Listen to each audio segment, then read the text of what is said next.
Hi, everybody. I'm Linda Little Bear, and I'm going to let everybody introduce themselves. I am Little Bird.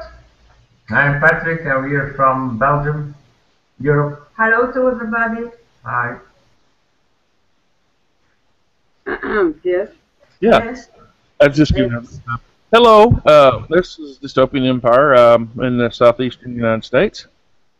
Okay, and we have Rick Mack and Anthony Meehan who will be joining us later. And Rick is from Scotland, and Anthony, I believe he is from England. I am not sure. You guys may know more than me on that one in the audience. But we're going to talk about unity today. Well, I guess I'm going to start this off as saying I'm glad that I'm sitting here with people from around the world who are open-minded and want the same thing that probably the rest of us want, and that's the first thing is peace. I mean, goodness, we've all of us have to be war weary. I mean, that's all that's been in my lifetime. And Patrick and Little Bird, is that how your lifetime's been too? It's just one. Since I am born, I'm 50 years old, and I know one war stops, one war begins. It's every time it's the same. I like to, how can I say, when I leave this body, I want to see the world in peace. One time in my life, at least. I think everybody thinks like this. I think everybody would agree with that because right now, I see we're pounding war drums again. Although, if you know, I'm going to say something for Americans, and then maybe just can elaborate on this. In America, we fund the people that we're supposed to be, our enemies. ISIL, ISIS, Al Qaeda. All these people are funded by us. Our taxpayer dollars goes into funding them. So we need to stop funding somehow or another. Maybe we can talk about that later. But it's true. It's true. I never believed because ISIS or ISIS or anything they name it, they change their name every day. It's proven that they are trained by America. So you're never gonna see a true Muslim, a true believer. It's like a Native Indian gonna break his tomb or gonna go on the cemetery. You know that is a big mistake in this religion, and I don't believe that there are true Muslims. It cannot be true Muslims at all.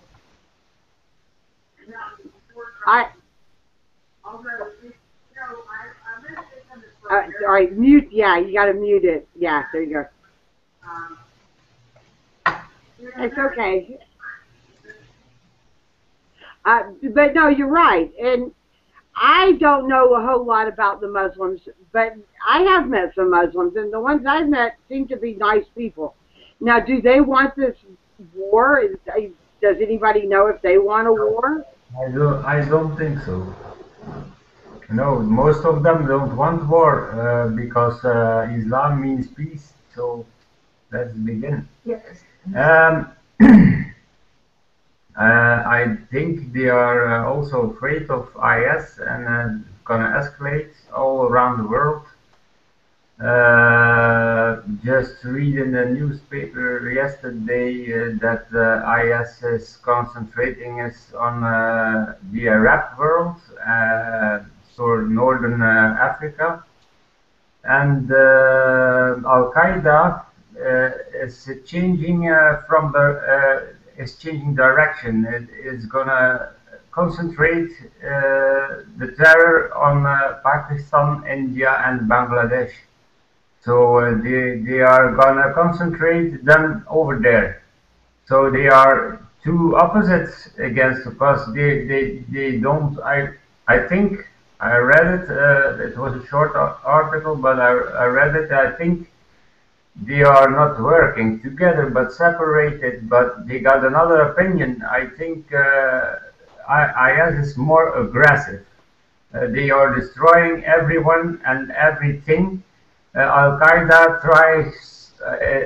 is working with terror too, but they are trained by Al Qaeda. In the beginning, was trained by the Americans, so the American government. So uh, uh, these terrorist organizations are different, I think, because all they want to do, and that's for both the same, is to conquer the world. But most of the Muslims are not agree with them, and they are only want to try. The extremists only want to try to convince every Muslim to take their side to fight against the whole world. But if you are right in your mind and you can think like a normal person, I don't think you ever let them doing. So at one time, I think there will be a bigger protest, and we hope they can destroy the extremists, their opinions for the beginning, that they can see, that they can open their eyes, they are wrong. So maybe everybody has to unite not only against Muslim extremists, but also against every extremist of another religion too, of the Christianity, the Jews, and some. I can tell every religion there are always extreme people who wanna press other people to listen to them and to say it's the only religion that counts and it's our God and it's a God only for us. That's, I think, all the extremists, their meaning about their religion. So that's wrong. Maybe one day they will open their eyes, but at this moment it seems not to be very good for the whole world peace. Okay. That was beautiful. You just summed everything up, if in my opinion, because it's extremists of all kinds. It's not just the Muslim extremist. I heard an interview. I don't know. Dis, you want to say anything, because you probably have a lot to say on this too. Sorry, I got a mouthful of chips. Yeah, I agree with what Patrick is saying, and he's definitely got a good perspective on this. And really, the source of all this is hate. Anywhere you find hate, it brings up hate in other people from the hate that is put out into the world, and the hateful things that are cruel things that are being done, and it tends to stratify us in a way to where we don't see individuals. We just see, oh well, they're Muslim, or oh well, they're Christian, or oh well, they're Jew, and they're all the same, and that's not how things are. We really got to be conscious of in our knowing knowing the tree by the fruit that it's bearing, that it's not every tree, it's just that tree, and if we can not get caught up in getting worked up from, because this is a product of the media and the governments to get us worked up, so that they can, and this is my opinion, so that they can do their they can go in and they can do this and they can do that, and all in the name of fighting terrorism. But at the same time, they seem to also be stimulating the division that eggs it on, and that gets people, oh yeah, we got to go kill them all. And okay, go on. I was going to say something. A lot of people here in America watch a cable channel called Fox News. And I didn't know this until recently, but it's owned by one of the princes of Saudi Arabia. Now, and he's supposed to, this news channel is supposed to be a real conservative news channel, and they actually, for they had a guy on there from some TV show who said something about, if the Muslims want to come over here and behead human beings, then we Christians will just do the same back to them until they believe our way of thinking. I might have got that wrong, so don't quote me there. However, the whole time I listened to this, and I did listen to it, the only thing I could think of in the back of my head is, does anybody really know who owns this channel? Being that it is a guy from Saudi Arabia, who's promoting this. It's almost like a religious, like what was the old religious war called? When Islam fighted the Crusades. It's almost like they're trying to start this back up again. But we said before that Arabia Saudi, the Emirates in general, hate Arabs.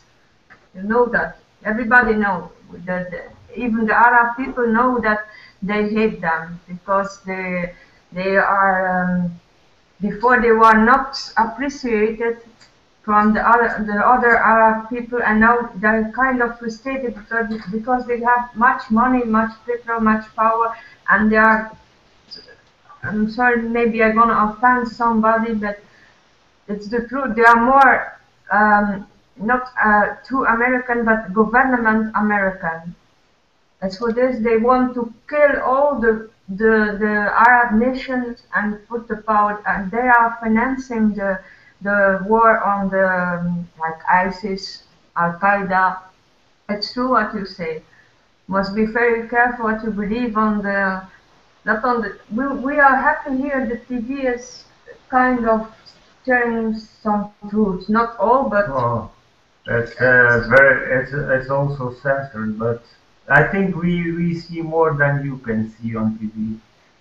I think, but sometimes they are, I don't manipulating. I don't know. Sometimes they know more, but they may not tell more to the people, to the civilians. So it's. I think government is watching what they are broadcasting.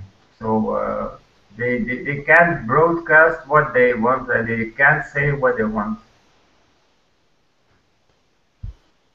Yeah, and it all breaks down to governments, what the governments are trying to get their people to think, feel, and do for the ends of all these banks and businesses. I mean, that are tied up in government. And I'm like you said, I don't want to offend anybody, but the fact of the matter is, I do see that all of the world's governments have at least some level of corruption in it. And America is pretty bad. As an example, our Congress practically runs the stock market. Almost every one of them owns large quantities of stock, and each are independently worth, on average, over $1 million. In personal assets beyond what their collectors pay. So they have an interest in these businesses. These businesses have an interest in the government, and there's just so many signs and so much evidence that it's collusion. That we have sort of I'll just put it bluntly, we have fascism going on. In the governmental and political sense. I mean, when's the last time we've been attacked yet? We go to war? We've been in so many wars? That's not what we were supposed to do. That's something a fascist does, or a fascist nation does. Government in particular. I mean, the Roman Empire is what we sound like. No, it's true what you say, guys, because it's why maybe Linda called it this chapter 90 or an 8. I don't know. I thought that because my English and everybody unity, yes. We must to like they say, is not listen to the government anymore and take our own responsibility and say no, we don't agree with all this, because I think if we let them do what they do now, it's going to be catastrophic. Very, very. Yeah. It's my opinion. I think it's time to the governments to wake up and to take some action to stop them immediately. I don't think they can for what about IS. I think they have to take action immediately. You can't talk with IS. The only language they understand is using violence. So they have to unite. All governments around the world have to unite to stop them and to say that this is the wrong way we have to go on. So. Other people, other extremists, you can talk about it, and but IS is an exception, I think. IS is America, is the Emirate. Yeah, I know. It's not I know. But other governments, like European governments, have to stop following the American government, because I think they are playing with Europe, and I don't know. It's very difficult. It's very difficult in my opinion. To come to find a solution is difficult, because they are not working together. They are all working separated. Europe says this, America says that, and they never agree. They have never an agreement for the full 100%, and that's the problem, I think. I wasn't going to read many comments today, but I'm going to read one real quick. And this is Lady Shy Star, and she said, "Forget offending folks. Speak your minds. Someone has got to do it. What is happening now is a global atrocity. They are tearing all people down with no immunity." And you know what? That is dead on. They're tearing us all down. And I agree. We're responsible for the future in my culture. We borrow the earth and we're supposed to leave it a better place.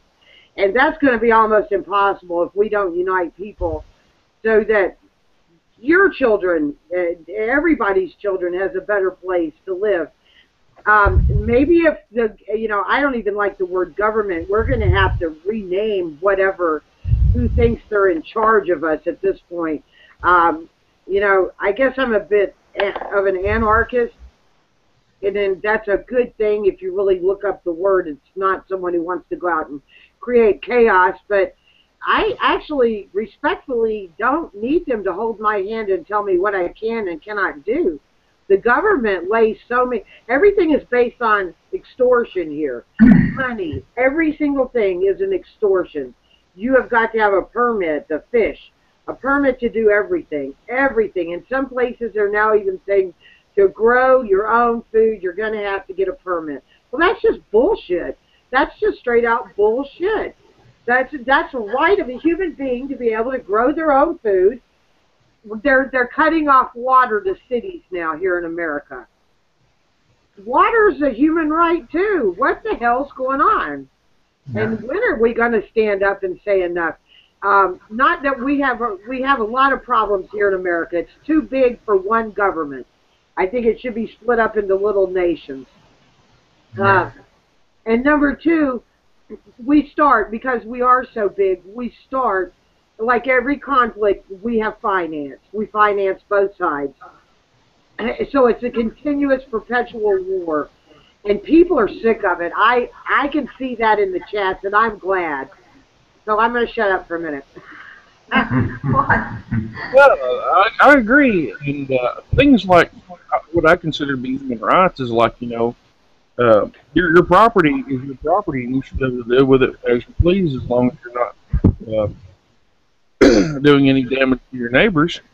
And water, that everybody should have a right to water and clean air and just the basic things of existence. I mean, uh, I would, we need to really share these resources and take responsibility for themselves. I would like to see that. I mean, when we have enough water, available, where there shouldn't be any droughts or anything. But the thing of it is there's no distribution system. I'd like to see, all of the water that's available evenly distributed everywhere to where instead of oil pipelines, we have water pipelines so that nobody has to suffer. Absolutely. And didn't Gaddafi have, with the oil money he made, did he not bring the water to all over Libya so those people weren't in droughts? Didn't he turn a desert green and grew healthy food for those people? Yes. That's what I thought. So the one nation that was prospering and had good education, good medical, good food, just a brilliant, this is what you would want the rest of the world to be like. We go and start chaos and completely kill a human being, whether people liked him or hated him. The dude stood by what he said he was going to do. His word was good. He walked his path. It's true, but you see what happened. If somebody like him is in the world, they kill them. And this is a sign that I don't know. Well, maybe you can call it a pyramid of Illuminatis, like somebody said. But I believe in it because every time somebody show up who is good for the people, for the poor people, for everybody, it's no matter poor or rich. It's the mind state of the person and how he acts, who is important. And every time who somebody like Gaddafi or like in Algeria is good for his people, but they bomb him, they kill them. Like they are afraid this thinking way of thinking gonna spread over the world, and it's gonna be revolution. But anyway, they're gonna have revolution this way because they oppress people, like they say it. It's power now of the rich, and they are afraid. It's very pity. I find something very pity who make me sad. I can say it this way because people like you, Linda, like yes, like Rick, who think like us, are spread. We are not together, and this makes me sad. If we are all on the same continent, we can do big things. But that is my sadness is that we are all far away from each other. If we are together in one place, we can do more. We can do much with the chat, with the hangout. But people must understand it's not only talking. They must take action also. The problem is the individualistic behavior of most of the people, the civilized people, because they are only interested in the materialistic things like money, and the only thing that counts is money. They don't care. I think a lot of people don't care about. What happened? Hang. Okay. There we go. Okay. A little bit of a hang there. Say that again, Patrick, because what you were saying was really important. Oh yeah. I think it's most of the people are too individualistic because all that matters for them is money and how to make as much money they can. They forget the world problems. The only thing they are interested is their own business and that they are not they are not, I think they are less interested in world problems.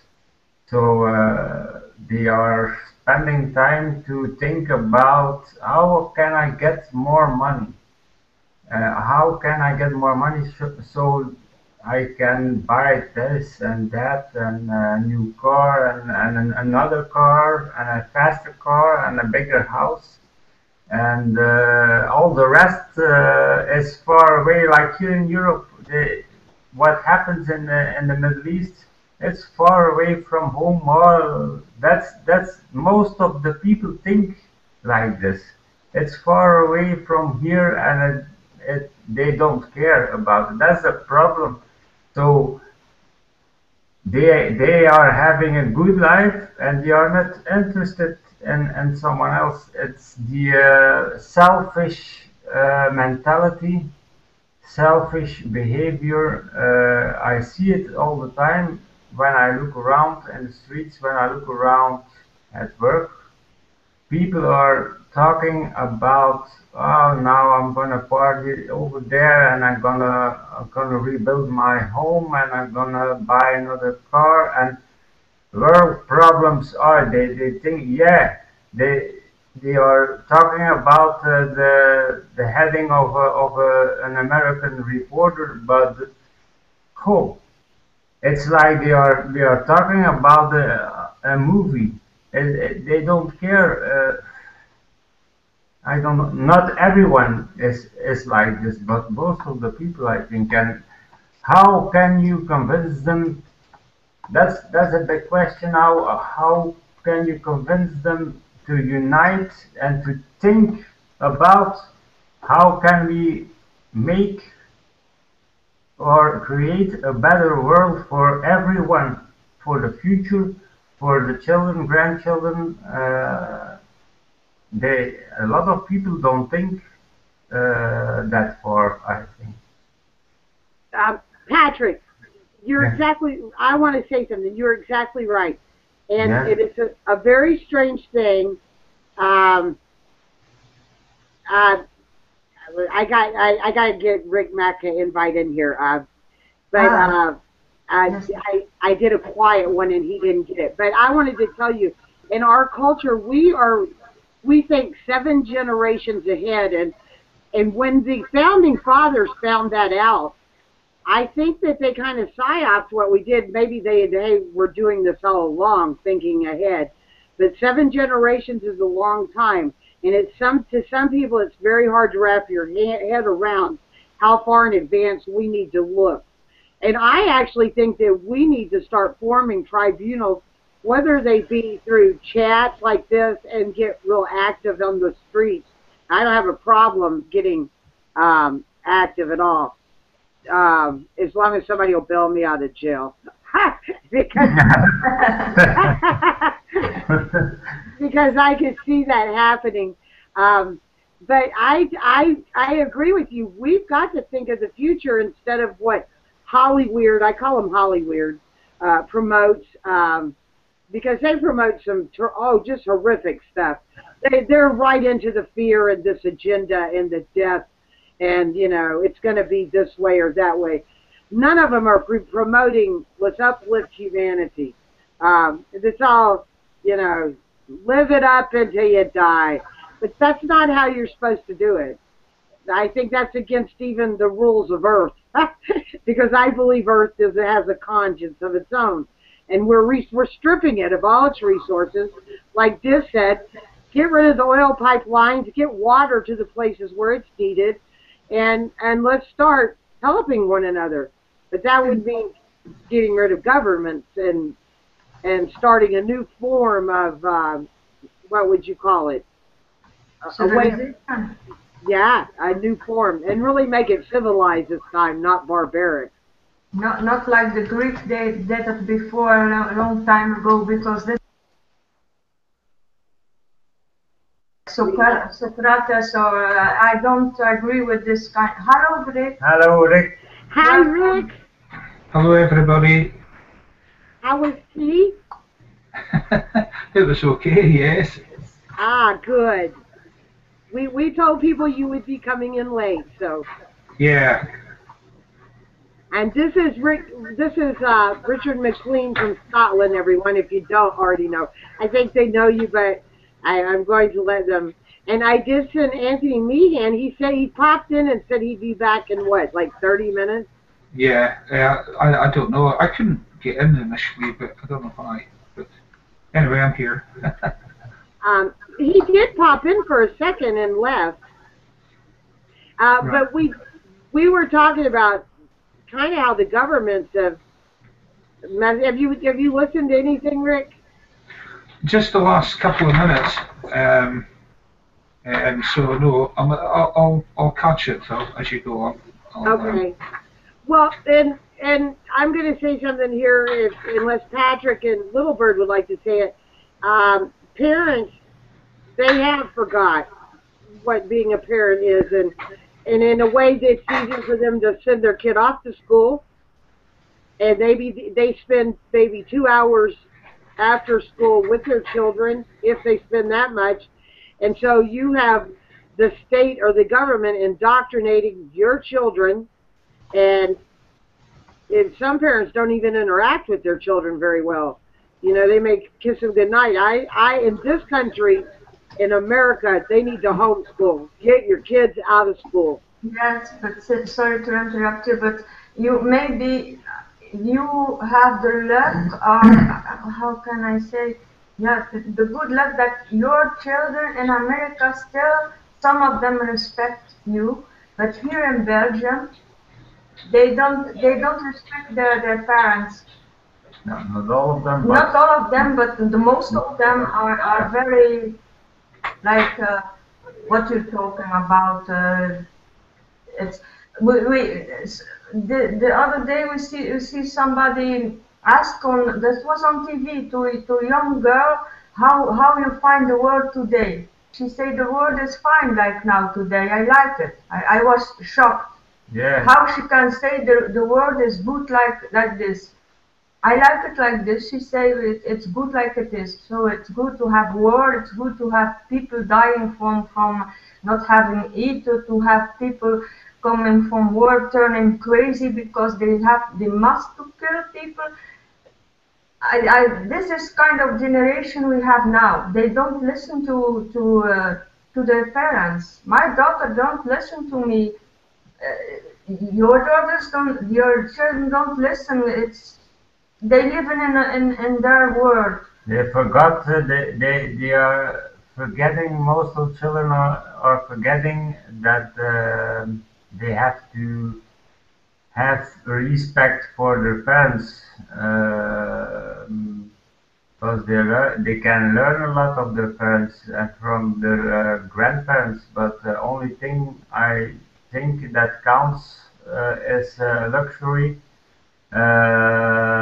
New PC, new cell phone, new iPad, iPod. I can go on, but they want the last new cell phone, the last new iPad, and everything. The only thing that counts is I can buy this, I can buy that. It's all about money. They are losing, like this said, we are losing the traditional things of the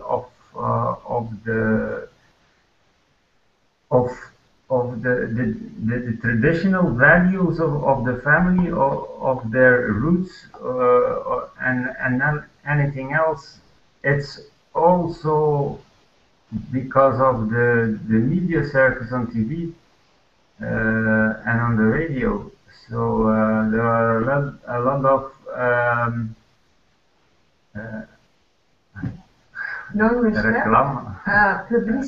publicity on TV and on the radio to push people to buy all these new things, and they are only spoiled, and they are only interested and the newest technology that costs a lot of money, and they need the money. Only thing they want from their parents is to give them money, but all the rest they don't care. That the rest of the world, the half of the world is in war. They don't care. I got my new cell phone. I can watch the video of the news, or terrible pictures or terrible videos of the wars, but they don't care. So there is to unite people, we need a huge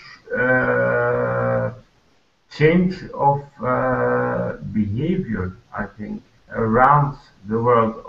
Also for the parents of the children now, but also children themselves.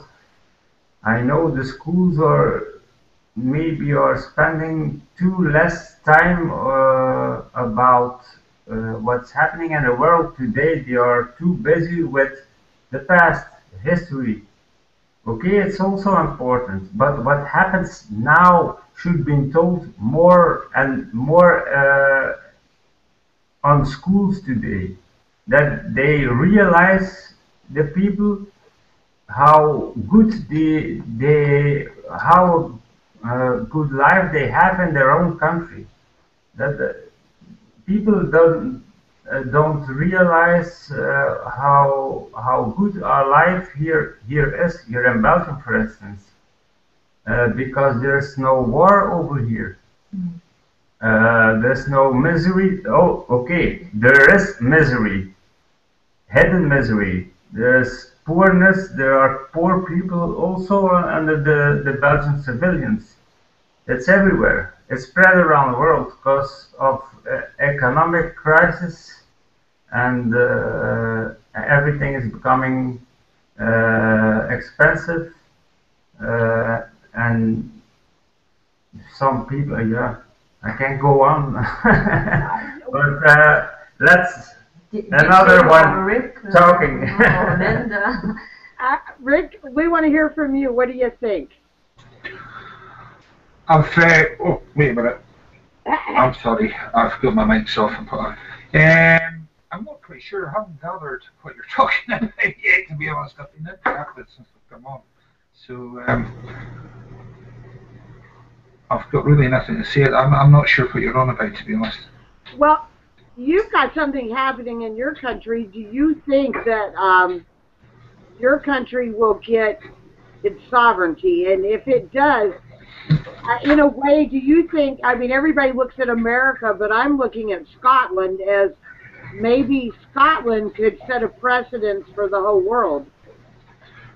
Well, I think it's one step in the right direction. You know, I was having a debate about this last night, and somebody was saying that you shouldn't be voting at all because nothing's going to change with votes. But this is not like a political vote in the sense. This is for, you know, it's a yes or no. Do you want your country independent? Now, if we say yes, then I think it's a stepping stone in the right direction. We'll not be fully independent because we'll still be under the financial system that we're under, and the crown and what have you. So the system will still be there, but it's one step in the right direction. If we vote yes, that's my opinion on it.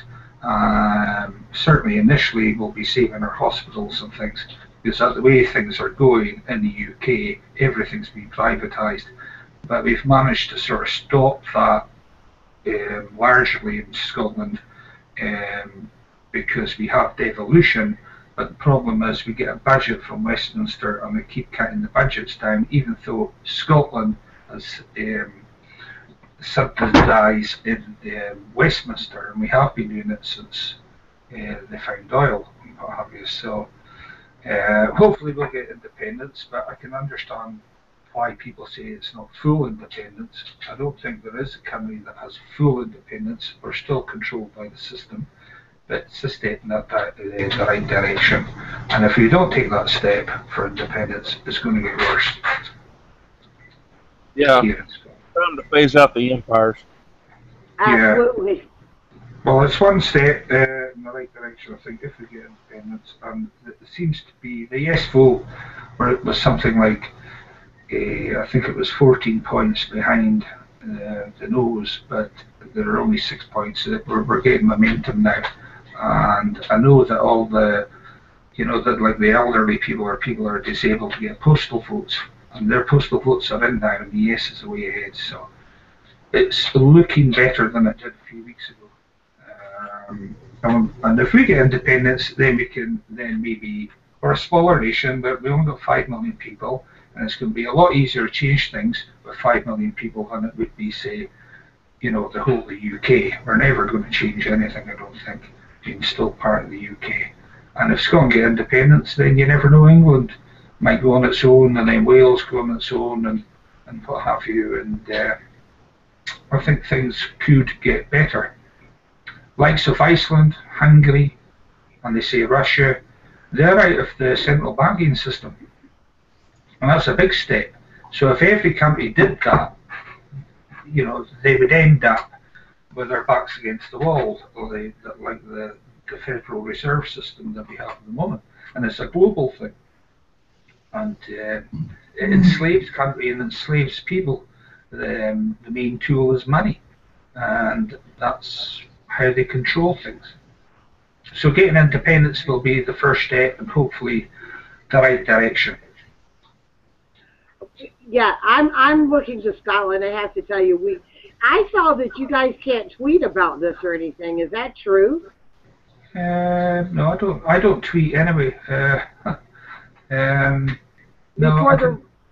I read something before the referendum. Like, it started in August 22nd, or I don't know when you hold this referendum or vote. It's 18th. It's the 18th of September. It's 12 days away.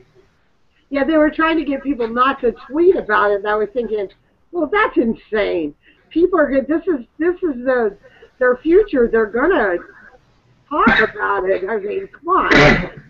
What are you gonna do? Round up everybody, throw them in jail? Which that would freak me out if they did, because the people who are talking about it want to be sovereign, and are they trying to do something to maybe stop that sovereign vote from going through? Because I believe most people want to be sovereign. I was reading some of our. Is it okay if I read a couple of our chats? Yes. Okay. I see that someone said that the UK is suffering from cognitive dissonance, and I'm going to tell you that's not just the UK. I think that's pretty much the world is right now suffering from cognitive dissonance. And if you don't know what that is, I'm going to let you go look that word up yourself.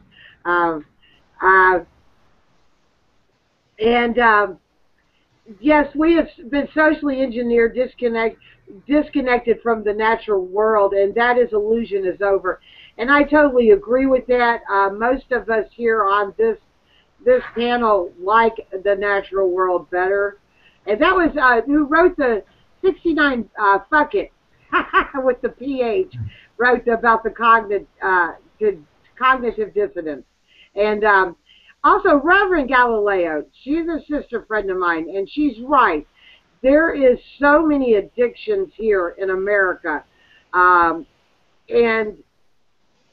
I want to touch on this. We have got, if you don't have alcohol, if there is a liquor store, even on every corner, there is Big Pharma pushing some of the heaviest narcotics known to man, and they're right to get. They'll give them to anybody. Then you've got the underground market with heroin, cocaine, methamphetamine, and then you've got your gambling addictions here, and the porn addiction is here, and you name it, there is a vice for everyone. And that's a big problem too, because that's what our young people are going right into, is these different vices here in America. There is a flavor for everyone. I'm not kidding you. It is disturbing, and then all you got to do is go look at Hollyweird, and that says it all. Or Hollywood. I just call it Hollyweird. And not to add that the churches, and I'm not putting down religion, guys, but all the churches, including the mosque and the synagogues and the churches, are 501c3s, which means they have to do what the government tells them to do to get the tax breaks. So people should be putting 2 and 2 together here. It does equal 4. Don't let 1984 fool you. And if we did get back to, if you want to talk to your creator, whatever religion you are, go outside and talk on this earth to the earth. I think you'd get better results. That's true. We don't need a building to talk to God or spirit or anything. I think you have enough with your heart and your soul and your mind to talk to them. I don't need a book or a temple or anything to talk to my creator. It's fooling people because you put money in this. And I shared today, I don't know if you see it, I shared that the Vatican is the most powerful, I don't know where I found this in some community, and it's why, but they realize also that people start to, here in Belgium, I can talk about what I see every day, nobody goes to the church. You have only the mosque is plenty, yeah, this is true. Because, yeah, they still believe and they still, because Arab community is, if you are a believer in Islam, you must go every Friday. They are more united. Yes, they are more united, but I still think it's in my culture. I know what I'm talking about. You don't need. I didn't see everywhere where God say you must to go to a place to pray. You can pray in your own house, in your own heart. Why should I go to any temple or something? Your church is in your heart? Yes. God is a DJ or whatever. Yeah, yes. That's it. It's funny. You can sing a song to. Yeah, sometimes singing. I mean, I was singing the other night before I went to sleep. It was so funny. The dogs were all cuddled up listening to me. I fell asleep singing. I think I was just singing favorite songs and then making up my own things, and it was my prayer to the universe. I was happy. I was hoping humanity was happy, and I smudge during every time we do a chat, and it helps me kind of stay balanced. But I don't think we need temples and all this. First of all, it extracts a lot of resources, and for some reason they have to put the strangest, weirdest stuff up on these buildings that I think they're subliminal.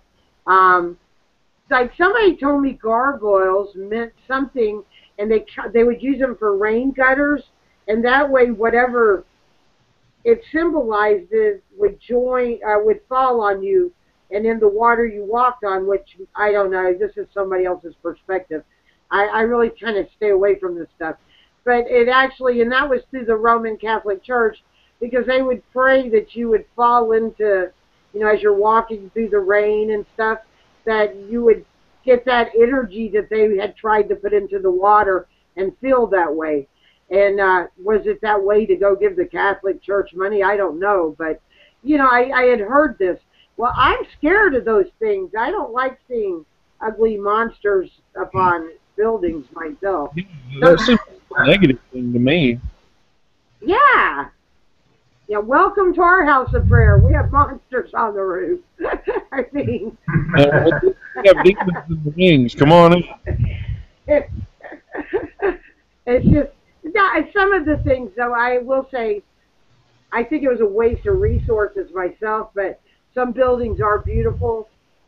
We have a courthouse that's real old in our area, and when you go in, it's beautiful, but it pisses me off, too, pardon my language, because they have murals or paintings on the wall, and one side is the Founding Fathers, and the other side, right across it, is the Salish tribes that they took the land away from, and it pisses me off. Violent, Solomon Kane, a 16th century anti-hero. Hello, Anthony. We hear what you're playing in the background. What you playing? No, it's just the TV. The TV's on. on there. How are you? We're good. Now, I have a question directly for you, Anthony, and I want to introduce you to Patrick and Little Bird. Patrick and Little Bird, this is Anthony. He's a guitar player.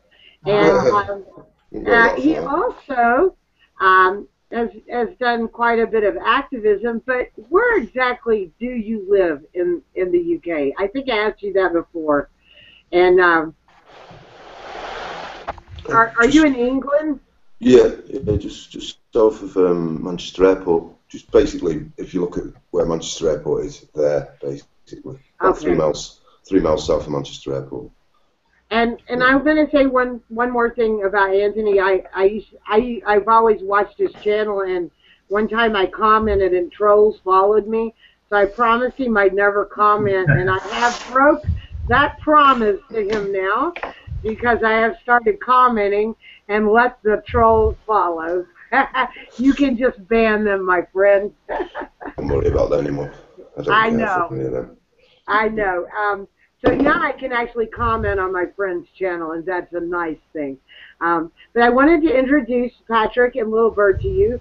They are activists in Belgium, and most awesome people. Good. Thank you, sis. I've seen you on I don't think it was in the call, but I've seen you. I think that call you had a call about 2 weeks ago. I think something. I think you two were on talking. I was trying to get into, and I couldn't get into, Linda. Okay, that was Anna. I don't know. Were you on there? It could have been. No, I don't think I was. I watched it though. I couldn't get in on it, and we sorted it out. I think we sorted it the next week, Yeah, everybody's had a lot of things going on, and some people, some people have not felt well, and but we got back together. So. Good. Yeah, I mean, even Rick had an illness for a couple of days. I think something's going around. I want to say, you guys send prayers out to a friend of mine. She's a Native American woman, and I can't go visit her because of this imaginary line that makes us in separate countries, and she's not 4 hours from me. And they won't let me cross the border, nor will they let her cross the border into America, and she's really sick. And her name is Stolo Warrior, and I just want to send some prayers out to her because she is a Native American, a First Nations, because there's a difference when you're in Canada, woman, and I love her very much. And we were supposed to visit stuff, but neither one of us can cross the border. Go figure. Why can't you cross the border? Well, there's different rules if you're the original. If you're from the original ancestors of North America, you have to have what they call a WHIT card. We don't have the same rights as the regular citizens. No, that's weird. A lot of people don't know that. I know Little Bird and Patrick know it. Dis knows it. Rick Mack knows it. But yeah, we're still considered prisoner of war. That's ridiculous. Yeah. You're living in the land of freedom. Yeah. The land of freedom. Whoever told you that is your enemy. So yeah, a good line in the song, that I tell you. You'll have to write a song for us. You and Dis and Patrick's a musician. You guys need to get together and do some like a musical trailer for Cats. Yeah, you're free. You're in a bigger cage.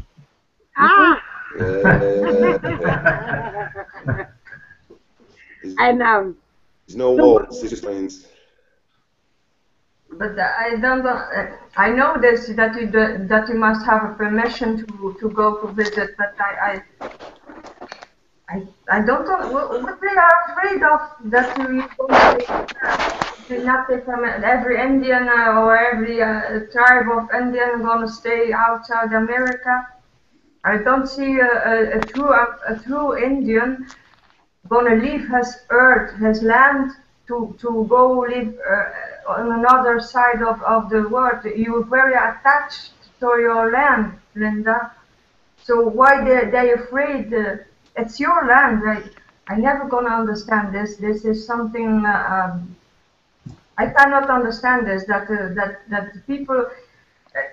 Sorry to say that I am not racist. I cannot afford to be racist, but I see in America that black people now, I think, maybe it's wrong, are more free than the true people of the land. I don't understand that. I don't understand it either, and it's true. Americans know this. I think they're catching on. I know Dis understands this. It's really weird. That's why they have reservations. They give you the marvelous spot on in America and set you on it and say, here, you can have this, but we're going to control it for you. You can live here, but we're going to still control it.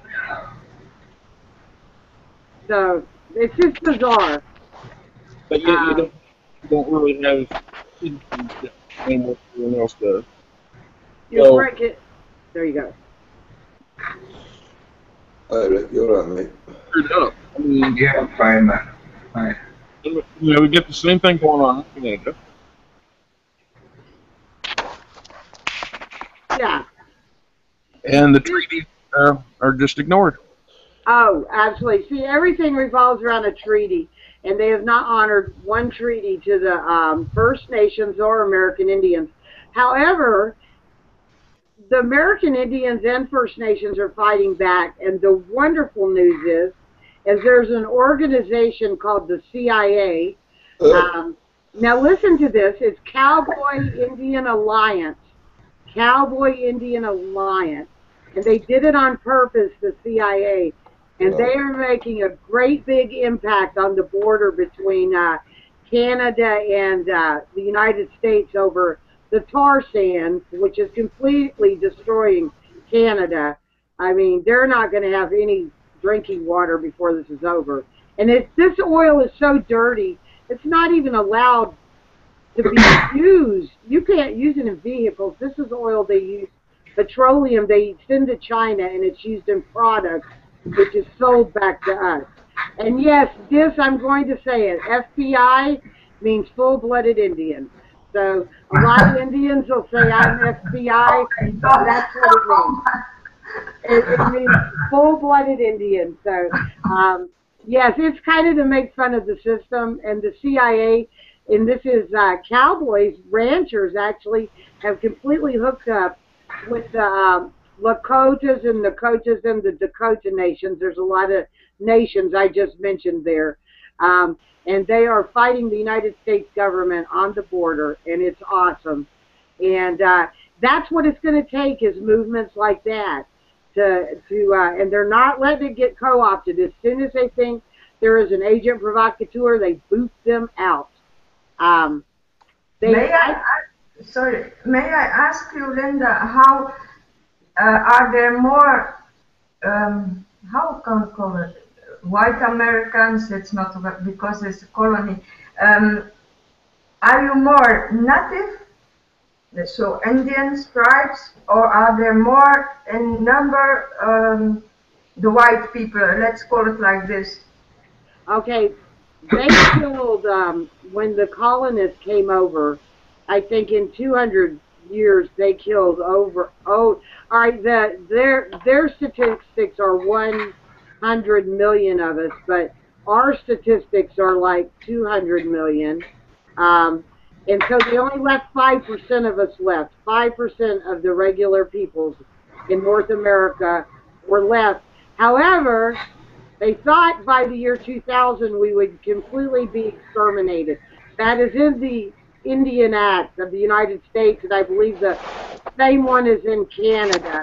And what has happened is we've populated, and we're getting stronger, and there's more of us.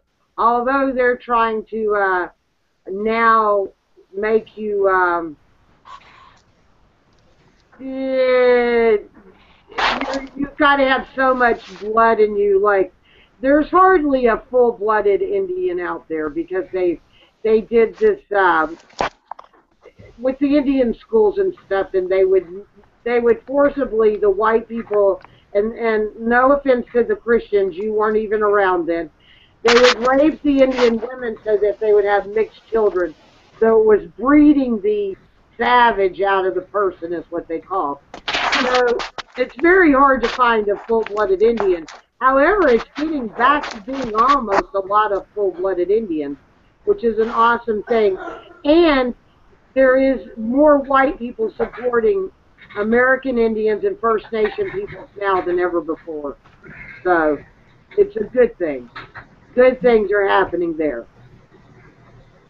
It's a shame.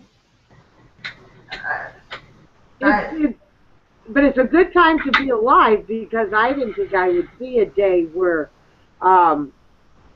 you know, where Indians and white people and African peoples and peoples from all over the world could sit around and have a conversation and find out we're all just alike. You know, it's about time these things happen. So I think it's a good time for the American Indian, except for the casinos. Don't get me started on that. They were psyops. Who's that?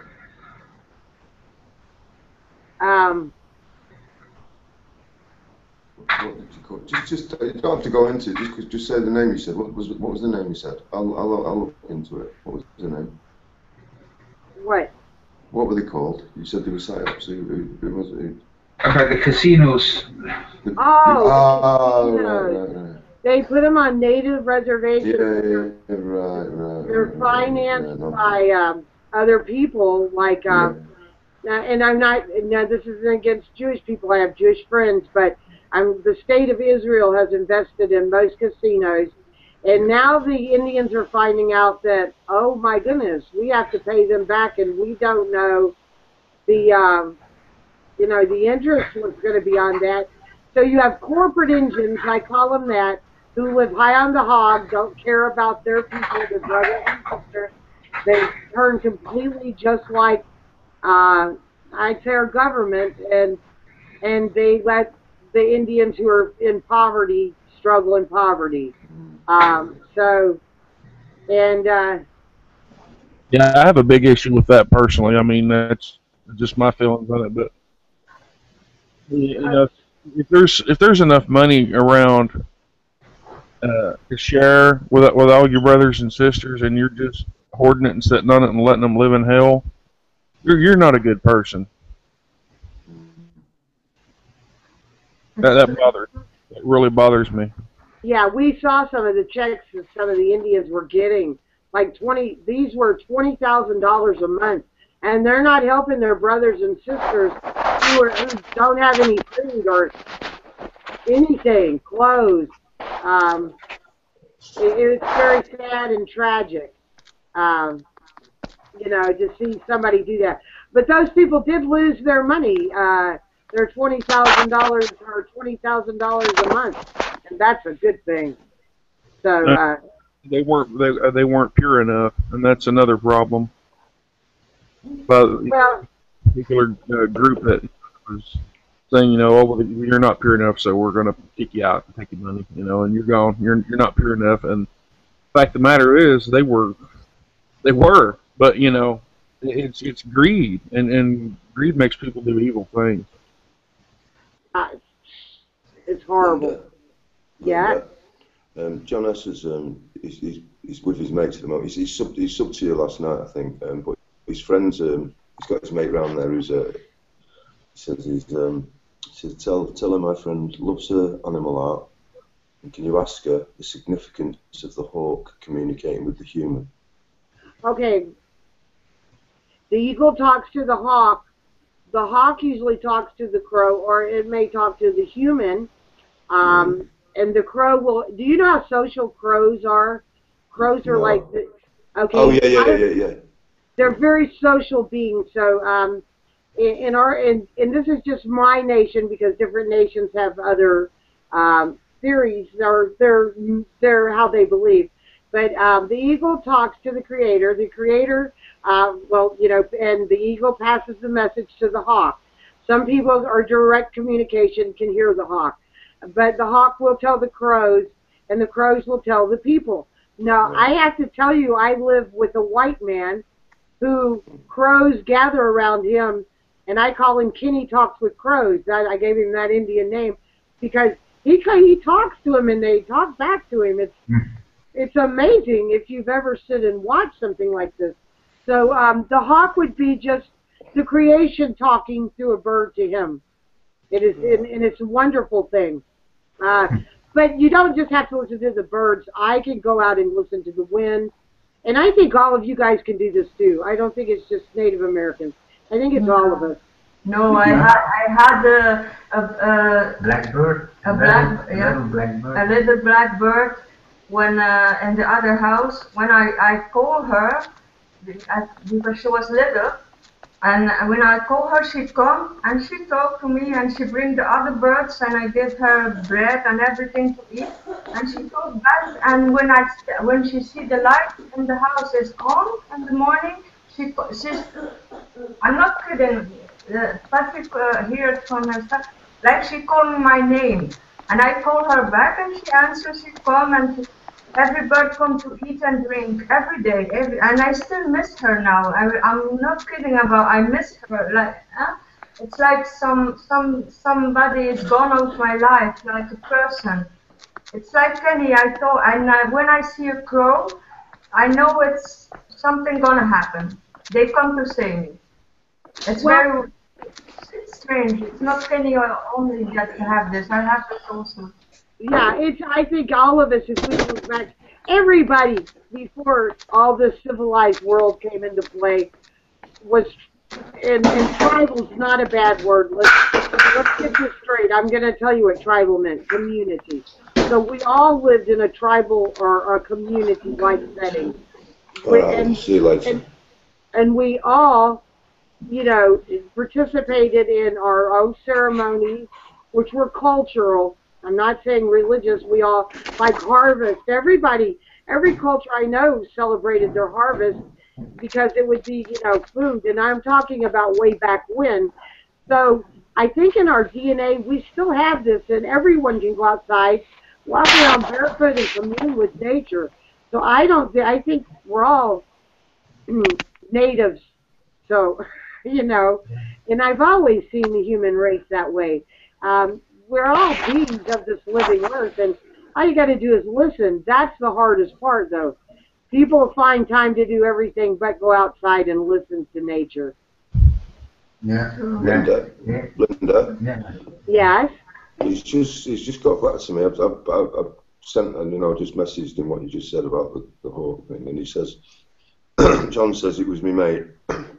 He says, I have a hawk that has made 3 kills in front of me, but the 3rd time it communicated orally with me. Interested to know what it means. Well, then he would send a message. He should follow the message. Right. I'm just having. I've got you on that. I'm just sort of communicating back to him. That's fine. When you get messages, those are signs. Please take them seriously. Even if it's bad news or good news. And if the animals are killing in front of him, they're probably his hawk. And it might also be, I'm sharing with you. And has he ever tried to take like a piece of whatever for himself? Because animals will share their food with you if you've ever given them a chance. You may not believe that, but they will. My dogs tried to give me their dog food before. It's like, no, thank you, but thank you. Mm-hmm. Like cats will bring you, if you have a cat, they'll bring you their kill. Yes. Animals do. So obviously this is his, some people call them totems, but obviously he is connected with an animal that has a message for him, and I think that's actually, he's in touch with something, and that's awesome. Yeah. I would be glad to talk to him on a private chat any time about this. Except today. Yeah. Because I got to help after a while. I got to go and finish helping Kenny around the yard since he's one-handed. I was going to see some of our comments, and then we could start talking again. Have you guys been watching the comments? Because I got off track. Yeah. No? Yeah. No.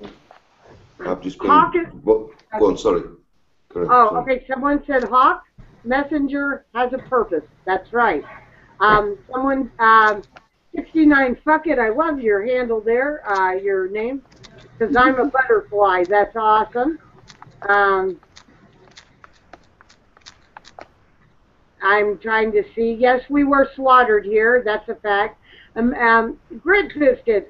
He is a friend of ours. I'm going to say something about Grit Biscuit. I've seen you change from a young man that was once angry to almost a brilliant young man now, and I will support you any way you know that I can, brother, because you are totally awesome. And I'm going to say something else about you, Grit Biscuit, because I see he's in the room here, and he's just, have you noticed it, Dis? He's really changed. But yeah. the connection with your daughter is the connection that I don't see many people have with their children, and I praise you highly for that. So, and we're not divided anymore, Grit. You're right. We've been divided for a long time, and but you're my brother, and I'm so happy to see this wonderful change in you. You are just, it's beautiful. Rebecca says, and this is Rebecca Bradley. I think a lot of people on here know her. Says, yes. I do not do the church scene. We go sit, play, walk outside, weather permitting. Awesome. I mean, communing with nature. To me, I mean, who created our earth? If, you know, people want to say God, it's a living, wonderful planet. And I think what better way than to be with the creation than to walk upon it and do those things. Creepy Gothic buildings, supposedly beautiful, hide many dark secrets. That is from 69 fucking girls. Optimus Android 26 says, what's up? Gargoyles spit on you. Yep. That's what I thought. They do this, I heard that, you know, I mentioned that, those ugly things on the buildings, the gargoyles. I heard that because they're on a lot of Catholic buildings, that they actually, the intent was them to spit on you with some kind of dark energy, like the priest or something would pray. But I heard that in the 70s from a Monsignor, and I've read it on something to just confirm. Anyway, thank you for bringing that up. And Lady Shyster, she walks with the Spirit daily. I talk with him daily. Jesus said, go to the closet and pray. Wow. There you go. You mean not in front of these great big humongous places that pass around stuff and want your money. That's awesome. Yeah. Bucket challenge was baptism. Did you guys know about that bucket challenge? Do you know what I'm talking about? Yeah. Our government in Belgium did it too. It's ridiculous. Yeah, it's the opposite. It's ridiculous.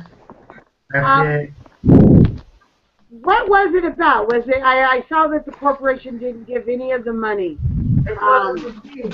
Yes, it was to support the research for ELS. It's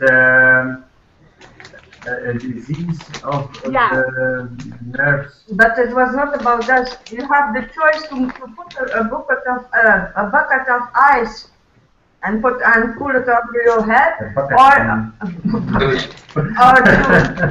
to get 100 euros here. And the most of them, the politician, the journalist, choose to put the cold water above their head. They don't give money. They spoil the water. Spoil the water and don't help the disease. It's a bunch of shit. Sorry. It was for there you go. A bunch of shit. I saw that the corporation that was sponsoring this wasn't giving the money to the ALS but we're keeping most of the money and only a very small percentage went for it. Is ALS, was that true, Dis? Well, I'd heard it was only 7% they were given, and also heard that they were keeping 75% for their administrative things and their salaries, and supposedly the person that headed the foundation gets well over $300,000 a year in a salary.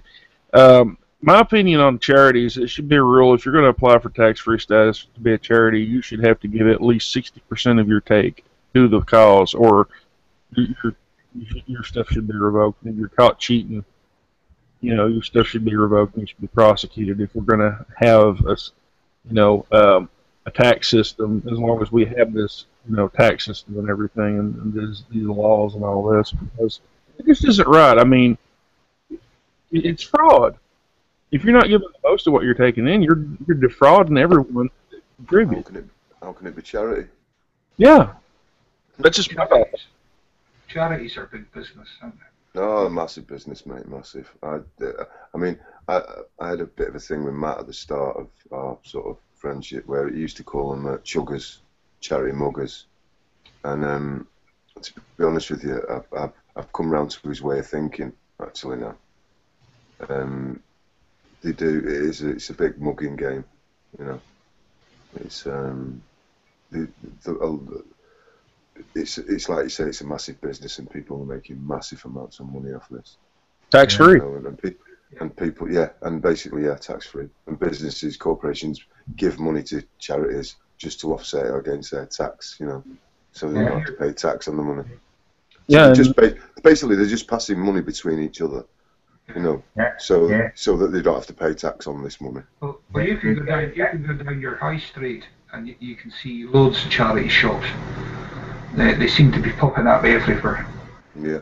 I think Matt went down one street there. He was doing one of these high street tours, and he saw 5 charity shops in the one street. And it wasn't a big street; it wasn't a long street. Most of them were charity shops. It's a big scam. And don't get me wrong. I think the ground level people are doing it for the right reasons. You know, I think they in the heart of hearts believe that the money that they're getting is going to the things that it's supposed to be going for. Well, it used to be voluntary. When I was a kid and the charity shop appeared, it was a voluntary thing. Yeah. They obviously paid rent for the shop, but apart from that, all the guys worked for free. But now it is business. Yeah. It is business. It's true. It's great business. They give money and they get it back from the government. So it's tax. They give a lot of money, but it's tax free. It's not about the charity, but about to get it back and to make some publicity for their own enterprise. Something. It's a shame. I put a bucket of water and the rest of the world is dying from don't have water to drink or even wash their clothes. I find it very, very a shame, even for the politician here in Belgium, that like that in competition. I did it today, tomorrow you go do it, and it's a competition. It's only to promote their own party and to promote to laugh with the people who are really sick and who are in need, because we will have this week. We had it on the news that all the goodwill organization are not giving the money or the food or the clothes to the people who need it, and they scam and they take the money for themselves. So it's, in fact, it's no. You better see poor people on the street or look for them and give them food or money or clothes than either give it to this organization. Yeah, you better help one person that lives on the street to give him something to drink or something to eat. Then you are sure that you help this one. If everyone would do this, it would be better. I think it's more helpful than to give money to a big company for charity. I think that's my opinion about it. Yeah, that's very true. Very true. I said that to the missus. Problems are making that illegal. You can't give to homeless people. You know, you can't feed them or anything. And in America, they're making it. It's illegal to be homeless in many places. They're putting them into these FEMA-like camps where they can't come and go as they please. And their families can't even come visit them, I heard. And here's another, I know where there's a lot of homeless people, and there was a lot of farmers where I used to live, and due to some mortgage scam, even though they thought they owned their property, they were kicked out. And I know people stood up beside them trying to fight off them getting kicked out, but you can't fight the corporate monster with militarized police. So they've made like a hobo camp, and in the winter, I know it's not just me, I know there's a lot of us that go and take things because there's children there. And they set up kind of a nice little thing. It's in the middle of the woods, but we all take stuff there. I mean, I've got chickens, so I've always got eggs. They've got things to cook off of. We took wood to them in the winter. I was so scared when we had snow one year that these people wouldn't make it. It's either do that or they would get put into what this just said, where they'd be separated from their kids and stuff, some kind of like FEMA camp. And until some of them, and some of them work and they're trying to get on their own, but they're raising rent. As bad as the United States right now is, with not many jobs at all, some of them are managing to find jobs, but rents have skyrocketed. It's like, they want you homeless is what it is. Look at that young people that you saw. You did a video, I'm not sure where, that you met, Linda, and they were treated terribly by the police, and they were trying to sleep and they were shifting them out and what have you. Well, they're disappearing too. That's the young people that are homeless. We've met some, and they told us how the police treated them at night and would come by and like kick them and stuff and wake them up like every 2 hours. But then some of them started disappearing, and they don't know what's happened to their friends. I should have did that follow-up video and put it up, but they just, we still see these people. They're still trying their best to make it. They're trying to find jobs. They'll do anything to work. But see, that's the scary thing. They'll do anything to work, which leads them as young people to be preyed upon, Like, what if one wanted to take the pretty young girl and say, and I'm going to just say, come clean my house, and then her boyfriend never sees her again, and nobody cares. It's like nobody cares about the homeless or the hungry or the veterans. Well, in the UK, I was reading that a child, this is just a child goes missing every 3 minutes in the UK. I believe that. I believe that happens here. We had a little girl. Where do they all go to? I know some are found, what have you, but the majority of them aren't. I mean, where do they go to? They go on the street. Doesn't it, Rick? It makes you wonder. They go on the street. They go on the street, and as you say, Linda, if somebody grabs a homeless person, young lassie or whatever, nobody's going to care. Nobody's going to notice unless the people that are around them at the time. But apart from that, nobody cares about them. I'm not going to say this out loud. It's just. Well, you can. I can, yes, because it's my life and I can. Yes, I was homeless. I know what it is to be homeless, and certainly it's very hard to be homeless when you're nearly 50 years old. And I was lucky at the same time that I have good friends, and I have biker friends, and they help me, other friends also. But I know, but I'm gonna say something very weird, maybe for the people there or you in the hangout. But and some way I know the two sides of life here in Belgium and in the world. I prefer, it's very weird what I'm gonna say, to be homeless, but to have my food and to don't have an address, don't be under any law or government, then no, I'm happy. It's not that this is, I am very happy. I'm lucky to have a husband like Patrick. But if Patrick was not there, I prefer to choose to be homeless and with taking my camp tent and my bag on and to go where I want. You have some of like you are on the cover. It's not the good word, but you are free. I know it's very hard, and certainly for a woman, it's a hard work outside when you are homeless.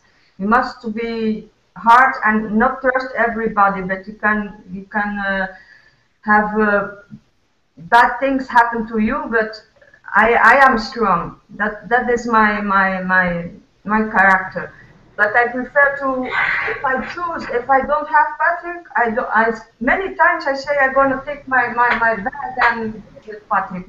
My bag and I'm gonna camp anywhere and I don't care, don't leave me alone. I prefer to be like this. If you can eat and you have friends that help you, like I was lucky to have, it's good. But when it's for this, when I see somebody on the street, I don't gonna help them all because I have something in my I cannot explain, and me who say no, this is not true needed people, but when I feel it, like my creator say, give something, let a bird give something to this person, I'm gonna give it because I know what it is to be homeless, but it's a kind of freedom, and it's a kind like you walk on a borderline, if you understand what I say. And it's difficult then to go back to the life and pay taxes, pay this, pay that, do that.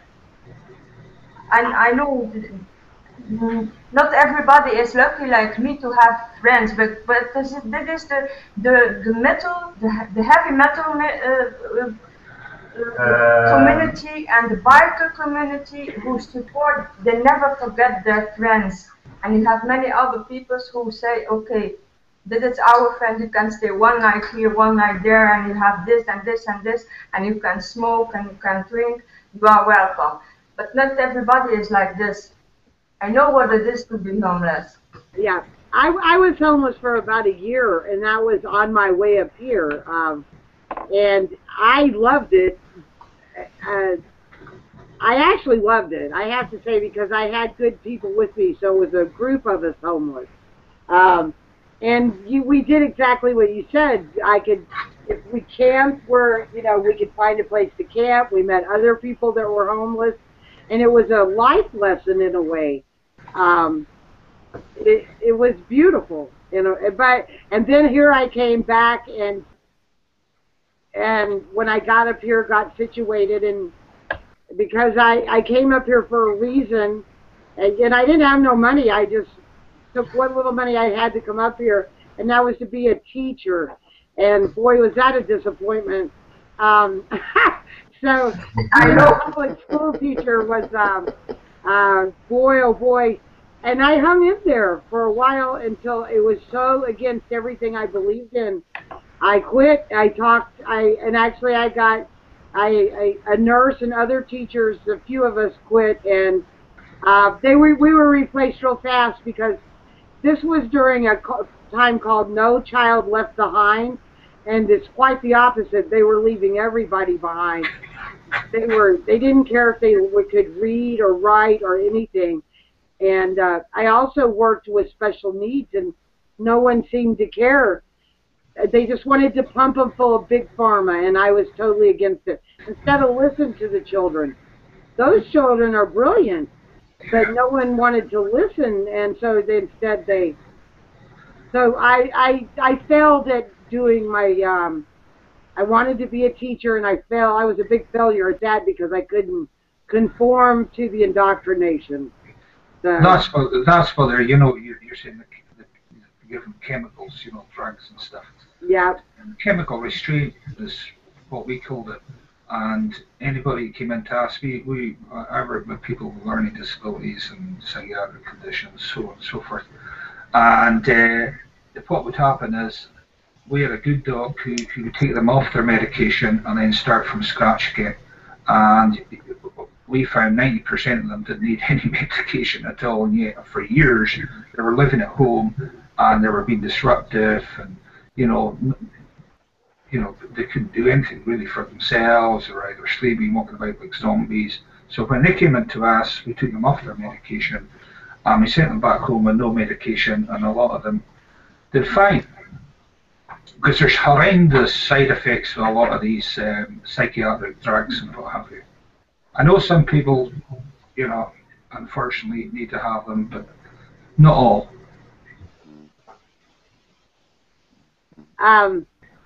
The psychiatric medicine has become bizarre. I think they've tried to label everyone in the United States of America as something.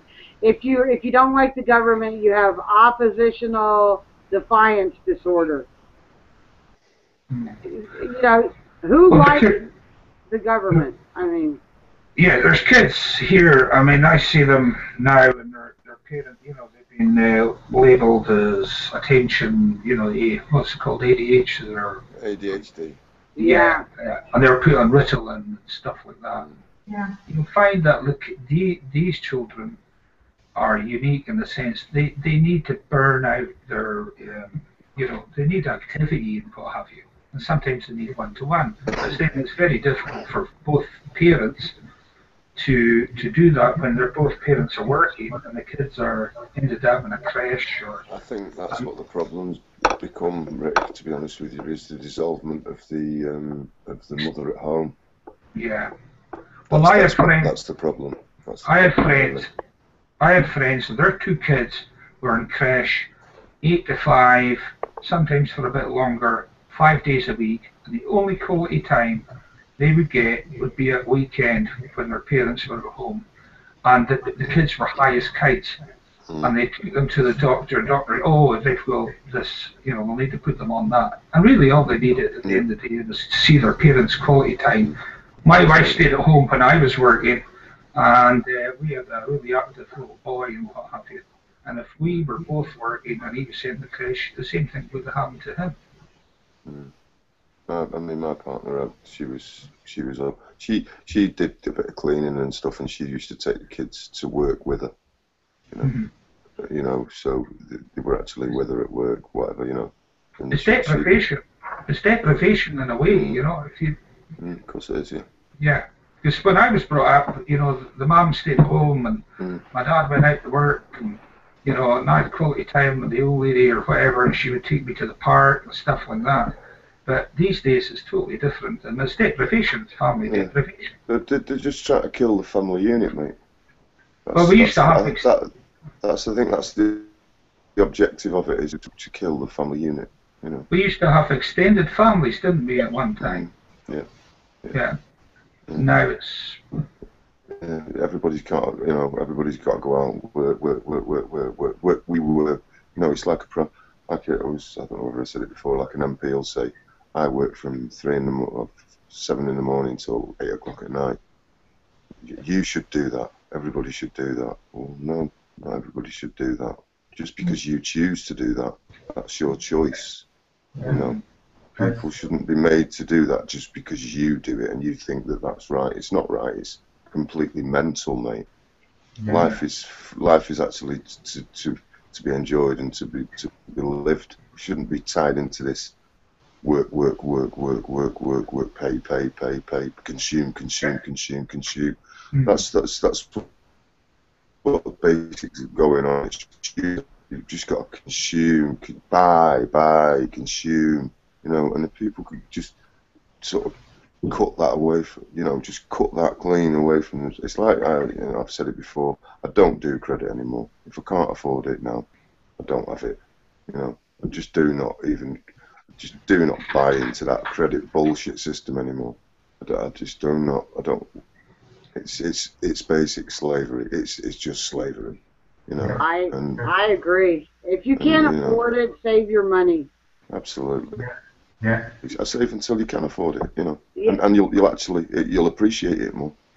You know. I saved 5 years for a coat I wanted made. It took me 5 years to put a little money back, and I would not even let nobody touch the money. I said, we've lived this good, which was not good. But you know, my little $5 or $10 I stashed for 5 years. I had a coat made, and it's my only coat I have, and I wouldn't trade it for the world because it was made the way I wanted. And I agree with you. No credit. I don't do credit cards. No, I don't do any credit anymore, Linda. None at all, really. None. Yeah. You know, none. You know, this in the inner chat, the Irish chat won't see this, but he made a great point. And ADHD kids are usually highly intelligent. The regimented school system is the wrong environment for active minds, and it is. Yeah, you don't conform. You don't assimilate. You're not assimilating to the conformity. You know, why won't you just? And because you just don't want to assimilate and conform to the conformity, you become a problem. Yeah. You're the problem. No, it's not. You're the problem. It's the system that's the problem. Exactly. I mean, why should I fit your jigsaw puzzle? Yeah. You know what I mean? I'm not a piece in your jigsaw puzzle. If you're not going to mould me into some kind of piece to fit your jigsaw puzzle.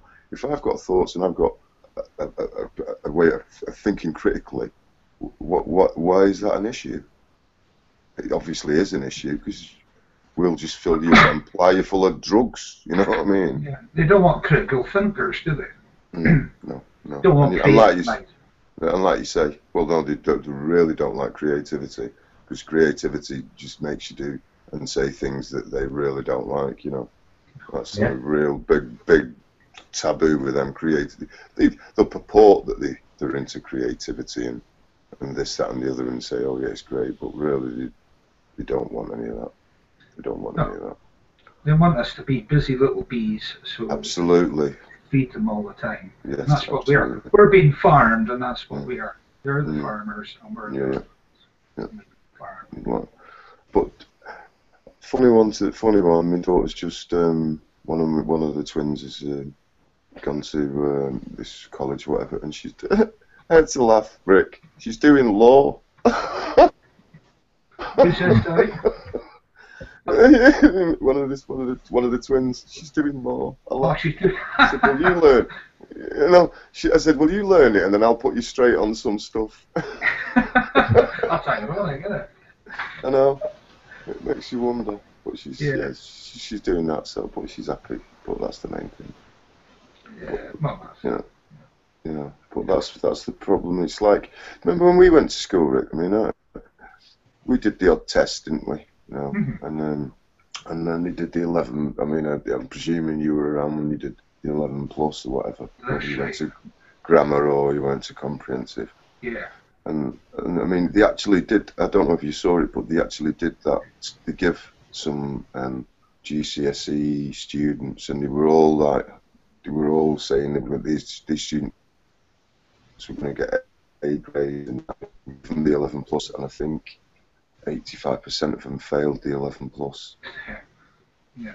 You know, that's how dumbed down the education system has now got, that they can't even do a simple 11 plus that we were expected to be able to do. Yeah.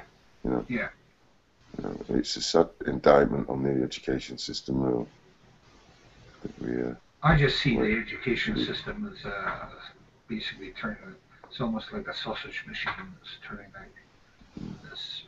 Well, I mean, it's like they're starting to test. I mean, what's that new one they brought out that they've got? I think this new one is by the age of 8. I think they've got to be able to do a 12 times table. They've got to be able to do, you know, and these kind of things. And it's like, I went to primary school and I just played for primary school infants. You just drew and you just played in a sandpit, you know, or whatever, you know. It was all about creativity. It was, for a wee while, definitely in the primary schools, But it's not like that now. No.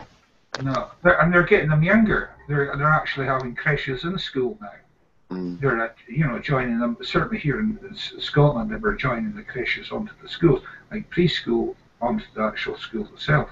So from an earlier age, they're just being, conditioned, and the creativity is totally lost. And we're getting kids now that. Well, when I was younger, I used to have to, if I was bored, used to have to entertain myself and use my mind to be a little bit creative. Now there's none of that. It's like go out and make dens, make a rope swing, do stuff. Just get out in the fields and just do stuff. It's like one of the twins.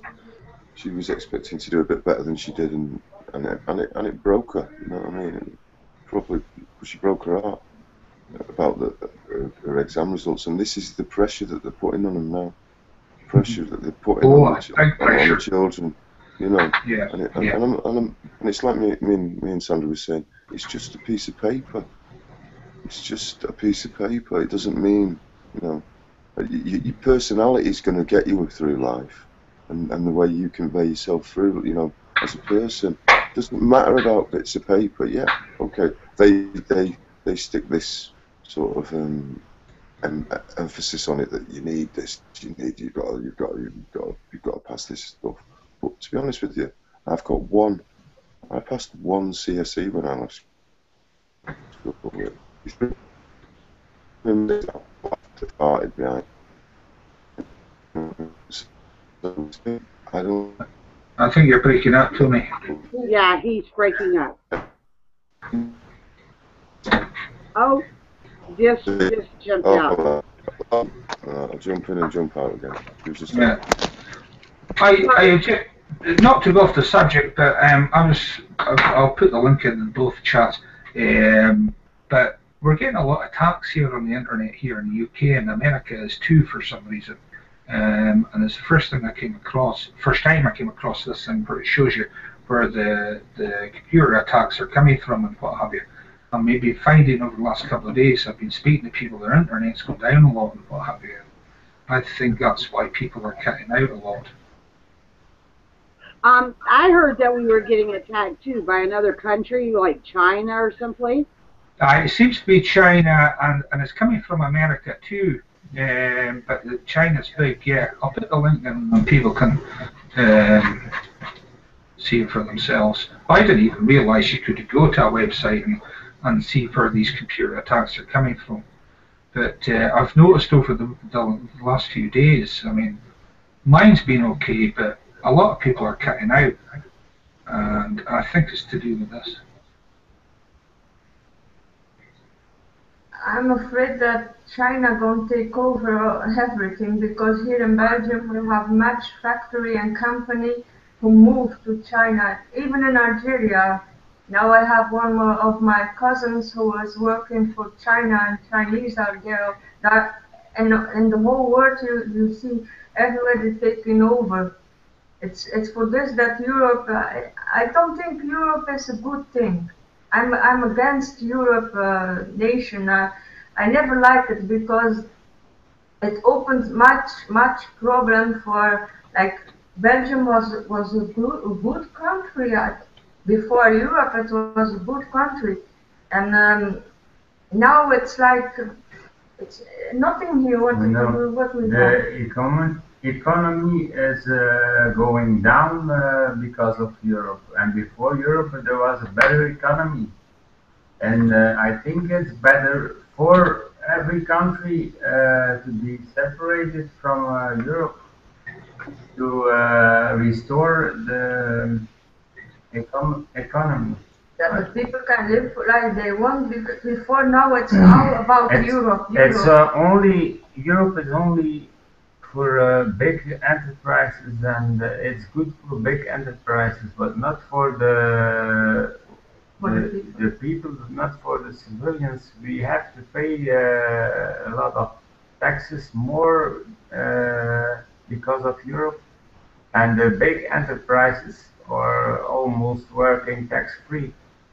For China. And they are moving to other countries because they don't have to pay not not that much salary than here in Belgium.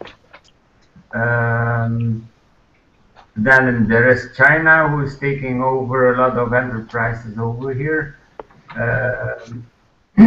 I think if I'm not wrong, they took over Saab, the car constructor of Saab, China, I think. So where it's gonna end? So, and they are drilling people. They're gonna put more pressure on the working class people. Because I saw something on TV a few months ago. They have to go to work, and they have to follow the Chinese leader of the company, and they have to repeat his Chinese words. They don't even understand what they say. I think it was in Ethiopia. Yes. Or, in Ethiopia, yes. In Ethiopia, and everybody is under pressure in the factory. They are almost beaten by the controllers, the Chinese controllers of the factory. They are working under an enormous pressure. It's not human. It's but it's sorry, not normal. It's not normal. It's my opinion, sorry, but how, I don't consider the word how stupid, because it's not the right word to say to the, but why they don't do something for their own country? They can do it. They even make a garden, a farm, anything like before. Now they need it because the TV. It's because the TV. It's because internet. We are also internet, I know, but they see things like a stereo, like a TV, like this and this, and they want it also. So they go under the dictator of China, who is. You must know that Chinese don't know feelings. They don't have feelings. They don't show feelings, and they don't know. They have no, like us. We have feelings for each other. They don't know. They are very egoistic people. You are cool people, very cold people. They don't have Who's feelings. this? What, Chinese? Yes. Chinese. Not every Chinese, but yeah, most of them. Well, I was going to say, I actually know a family of Chinese, and they're very nice. You know, not everybody, obviously, but yeah. That's the thing. We tend to, a lot of people, and I've noticed it for a long time, but especially with the Middle East thing, you know, people tend to tar everybody with the same brush, and you know, I hate all Muslims because they're beheading not every Muslim beheads people, and you know, and it's a serious thing, because it's the mentality of some people, and they actually believe that all peoples are like that if they're belonging to a faith or, you know, a country or whatever. But we've got to take them as individuals, and that's the way I take people. I take them as I find them, and then I get to know them. But there's too much of this tarring everybody with the same brush. Well, we got to figure out a way to unite people. If it's even running this empire in the ground by maybe once a week, people just at the same time, you know, on the same day, they don't buy gas and food. They already have this stockpiled, or, well, you know what I'm saying, shop ahead of time. Or I wish people could grow their own food. But just one day a week, don't go buy anything. And maybe we could start doing something like that. And eventually, you know, especially petroleum products, gas and stuff, if you could do that here in America, that would really put a dent in a lot of things. I don't know if people would do that, but I think one day a week we should just not consume. Don't go to the store. Don't do anything that feeds the beast. Yeah, we were talking about, was it last night we talked about that too, I think. We talked about that, yeah. Yeah, I was having déjà vu there. Yeah. Okay. We had a bit of a thing with James last night, didn't we? Because I'm a believer that little steps turn into big strides. You know. And it would catch on too. I mean, it would. I believe that, and you know, small things grow. They do. And little plants grow into big trees. You know? Everything starts small and eventually grows, and it's a world consciousness eventually, and it will eventually, and they do know because they are the minority. Them that control the purse strings are the minority, and they are very, very frightened. But just say, for instance, Linda, that idea that you came up with there, the don't consume for one day. If everybody did that globally for one day, they would hurt big time, and that's just one day. 1 week could bring them to their knees. All the time. Yeah. If we just stepped out and just went. You have to start literally. Yeah. Well, people have got to catch on, haven't they? And I mean, if we were all going to say, right, we're not going to conform in any way whatsoever, you know, the group that's in this chat and even the guys that are watching, it still wouldn't be enough. But if you did something just for 1 day or 1 week a year, and it would soon catch on, I think, and grow. Like the ice bucket challenge, you know. Yeah. If you can get enough like-minded people, eventually, it will happen. There's no denying it will happen because this fractional reserve compound interest bullshit can't carry on. No. It's mathematically impossible. Totally. It's mathematically impossible to just carry on the way it's carrying on. You know, and they're basically at the moment with keeping the interest rates so low, they're trying to stimulate it to get it going again. But they're even running out of ideas of how to keep this bullshit going. Absolutely. They're even struggling now to the cash cow is coming to an end, I'm afraid. Yeah, it will do, hopefully. My fear is that something else, will take its place, and the guys that are running the show will still be running the show. Because the Roman system, it collapsed. And you can go, and I said that last time. You did, yeah. And they're still here today. I got an idea. 9/11, it's called Patriot Day here. Why Patriot Day? 9/11, no one consumed, no one watched those stupid ceremonies because you know it's going to be worldwide. 9/11 did not participate in that day because that's the day that took most of our freedoms away and got us into more wars. And that's global, it did that. Look what it did to the Iraqi people, the Afghanistan people, and the perpetual wars. Why not 9/11, the day they consider a holy day? Why don't we do that non-consuming day? I'm serious. Yeah. Would people agree with that? I mean, is that? Yeah. I'm asking the chat too because today that is a holy day here in America, and to me, I would like to slap a lot of Americans upside the head to wake them up. But on 9/11, don't do it. Yeah, and don't travel or anything. Just, I know. Don't participate. That's right, and I know some people have to go to work. I do know this. I know that Patrick would probably have to go to work, but don't. I can take a day off. Huh? You can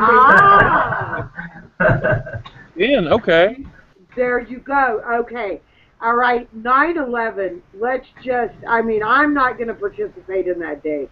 It's going to be, you will be? No, I won't, but no, I won't. Okay. I don't have to participate. I have no place to, I'm looking at the, no, I'm supposed to go to a doctor and I'm going to cancel it. So 9/11, I'm not going anywhere, I'm staying home. Staying home? What did they want you to do? I'm not with it. What did they want you to do in that day, that 9/11 day you were talking about? What? I got a doctor's appointment that it's a pain clinic, and they're trying to get me to go on either morphine, Dilaudid, or fentanyl, and I'm not going to take any of them anyway. No morphine. Don't go unless keep smoking. Just keep smoking the shit, Linda. Just keep smoking. I got the plants in the backyard. Make some oil, Linda.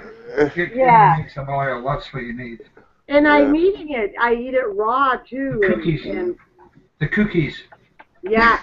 Well, did you see my video yesterday? I made burritos and they're raw burritos. I haven't seen that yet. And no. The salsa.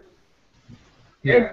The salsa has the leaves in it, and it's not heated, and it's got really good medicinal properties. So yeah, and then we made enough to last like three days, and then we've got some food in the house. I'm not. Yeah. 9/11 is going to be a non-participation day because that was a false flag. Everyone knows that. Whichever theory you want to believe, it was an agenda to get us into where we're at now. So, yeah. State agenda. Well, it was the catalyst, wasn't it, for what we're seeing at the moment? Oh yeah. You know, the worldwide terrorism thing really. That's where, you know, the Oklahoma City bombing, questionable, but you know that got the foot in the door. 9/11, it just came all in. Yeah, they need a boogeyman or a boogeyman they call it. They need a boogeyman. The boogeyman at the moment is ISIS, you know, and they created the bloody thing. So, you know, a year ago in the UK here, we had a vote. Well, they had a vote in Westminster to either go to war with Syria or not, and obviously the vote was defeated. Now they're changing their minds and saying no, we'll need to help Syria now, we'll need to get ISIS. And yet they're the people that created bloody ISIS, you know. It's just a joke, a sick joke, an evil joke. All right, listen to the chat. Call it. This is Harry Cookie Monster. Call it 9/11 No Pay For It Day. Awesome. There you go. No pay for it day. 9/11. Real Sweet said, let's celebrate 9/11 with some truth in another live chat. Thank you very much. I want to say something to a friend of mine. Hi, Tommy Stock. How are you? You should be on our live chat. And I'm doing that to embarrass him. He will not come on a chat. So he's a very, very kind person. So, 9/11, no pay for it day. We're tired of paying for all this stuff. We're not going to fund it. No American flags, Americans, waving in your yard. It's not patriotic. If you learned what the word patriot means, it means you give all your authority to the state and the government. Don't be waving your little flags. Take them down or hang them upside down if you've got one. That'd be a good sign. I don't have distress. Yeah. Well, if you hang it upside down, it means that America's in distress. And is it ever in distress? So if you've got an American flag, raise that sucker upside down on 9/11. Let's send a message. I'm not kidding. No payday. I must get an American flag and put it on my... How you put it upside down? With the stars to the ground? Yeah. Put the stars, I don't have an American flag, or I would show you. No. I'm not a flag person. No, I don't wear banners. You've got a pirate flag. I like your pirate flag. Kenny has a pirate flag that is tattered. It looks like something off a pirate ship. Yeah. It's really tattered and the wind's blown it, but that's what hangs in our yard is this pirate flag. I would say to Rebecca also, bravo if you can take a day off. I saw what she put on the chat. If she can take a day off this day, bravo to her. Oh, bravo, yes. Yeah, and anybody in the chat room, I mean, like Harry Cookie Monster, what a good name, and real sweet, and everybody. I'm not on the chats looking right now, but I'm trying. You know, a lot of you guys are getting spammed, and I don't mean for you to be spammed. I don't know why it's spamming you. I'm trying to unspam. Also, it's not. It's YouTube doing this, I think. I have to understand. Yeah. I get a lot of that. You were getting spammed. You were getting spammed terrible yesterday, weren't you? Yeah, oh yeah. I got a lot of spam, me. Maybe we could do a chat on that day if you guys want to, and not talk about 9/11 whatsoever, but talk about Unity and other days to take off. I mean, it's up to you guys, though, not me. I never celebrate this day. It's a big. You know what I said the other day in the chat, that this day it was a big joke for me. Sorry, when I saw it on TV, I thought it was a joke. I say what they call a movie. I thought it was a movie. Sorry, maybe people die, or I don't know. I still now I don't understand what happened, but it's a big setup, I think, from Bush or whoever was on. Yes, Bush was. And I never celebrate because it's a big fucking lie. And it all started, the hate in the world started for this. And that is a great idea from you, Linda, my sister, to say don't celebrate. But it's up to America to boycott this day. That everybody can be united and understand that we don't agree with this kind of bullshit they set up to put war in the world and hate and. The worst thing is that it's there is a lot of proof that it's a lie, but the government still denies the truth, and that's the worst of all. But everybody knows it's a lie. Everybody knows it, but government is still denying it. Governments in America, all over the world, are denying 9/11. That it's a lie. It's a lie. If you ever see a passport who was on a plane, who was flying in the towers, who is found intact. I'm sorry, I'm not stupid to believe this. And the tower that comes down right down from an impact of an airplane. I think if the heat would melt down all the metal and top of the building, the top would break down. Only the top, not the whole building. At first, a plane, a passenger plane, had signal. How balise? I don't know. They march on marks, and he cannot fly on his own like this. He cannot take over. It must be a flight route. A flight route. Not it's like a signal. The plane, the radar of the plane go to there, and it's proved that was put up, and you see exactly when the plane do this. It's not a passenger plane. It's not a travel plane. It's an army plane. Yeah. I've seen that. Yeah, there's no markings on the plane. It's just a great plane. Absolutely, and you know, I think it was a Hollywood production too.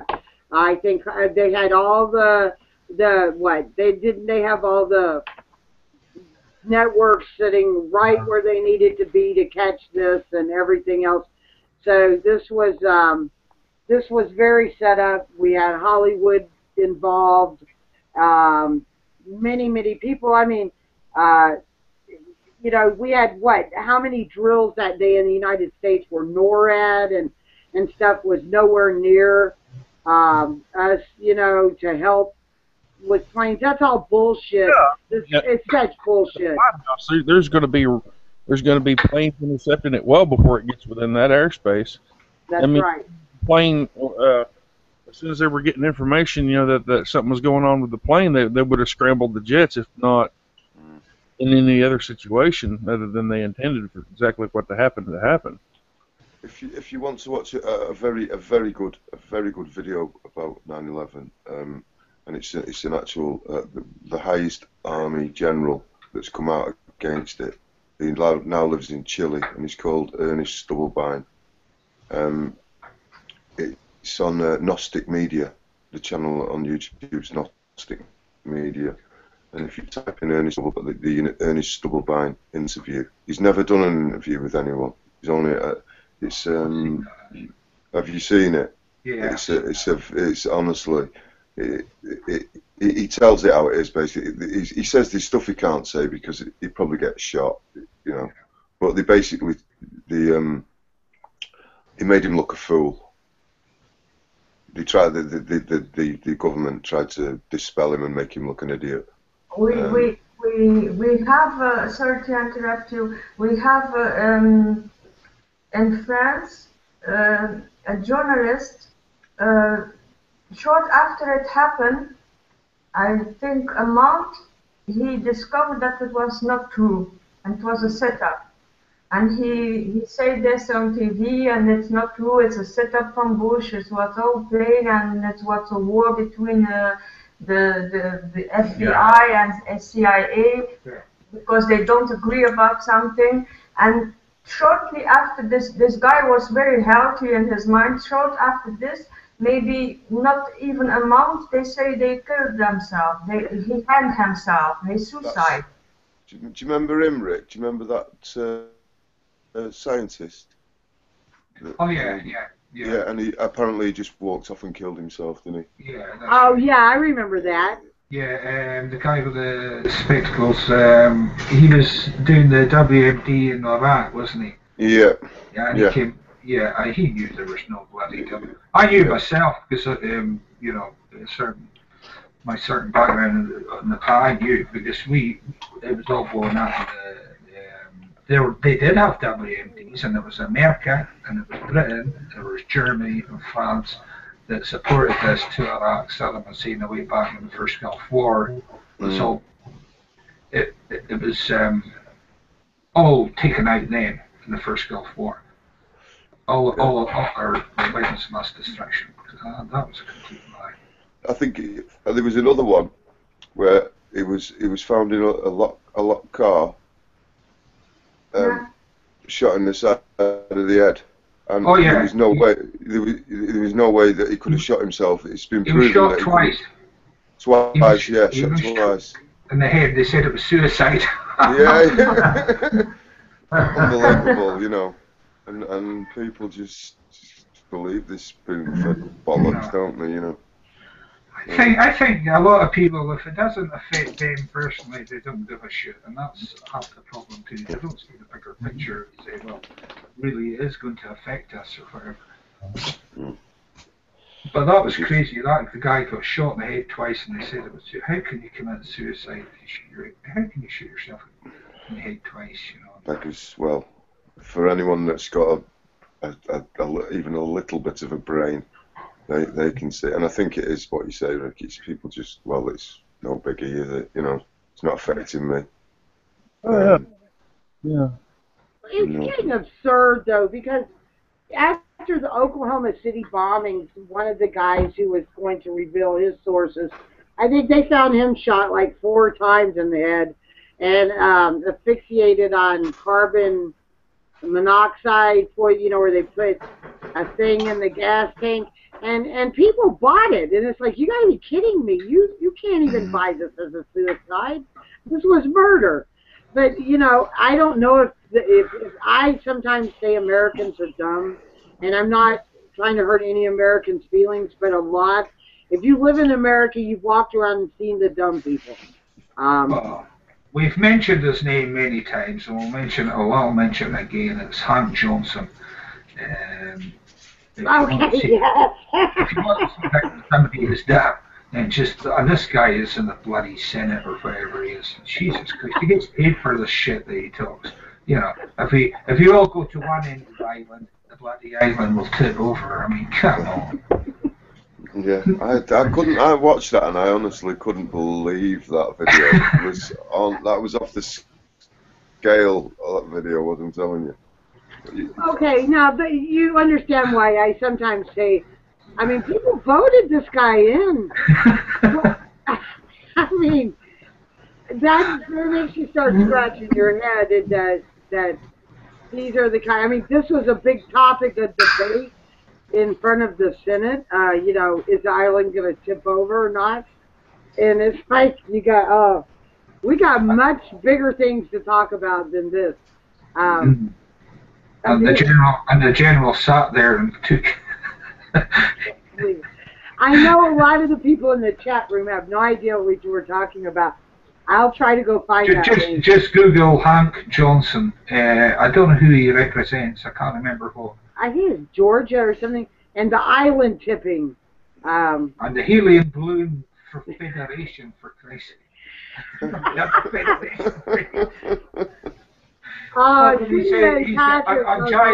Giants need midgets. That was another one that blew me away. Yeah. He did.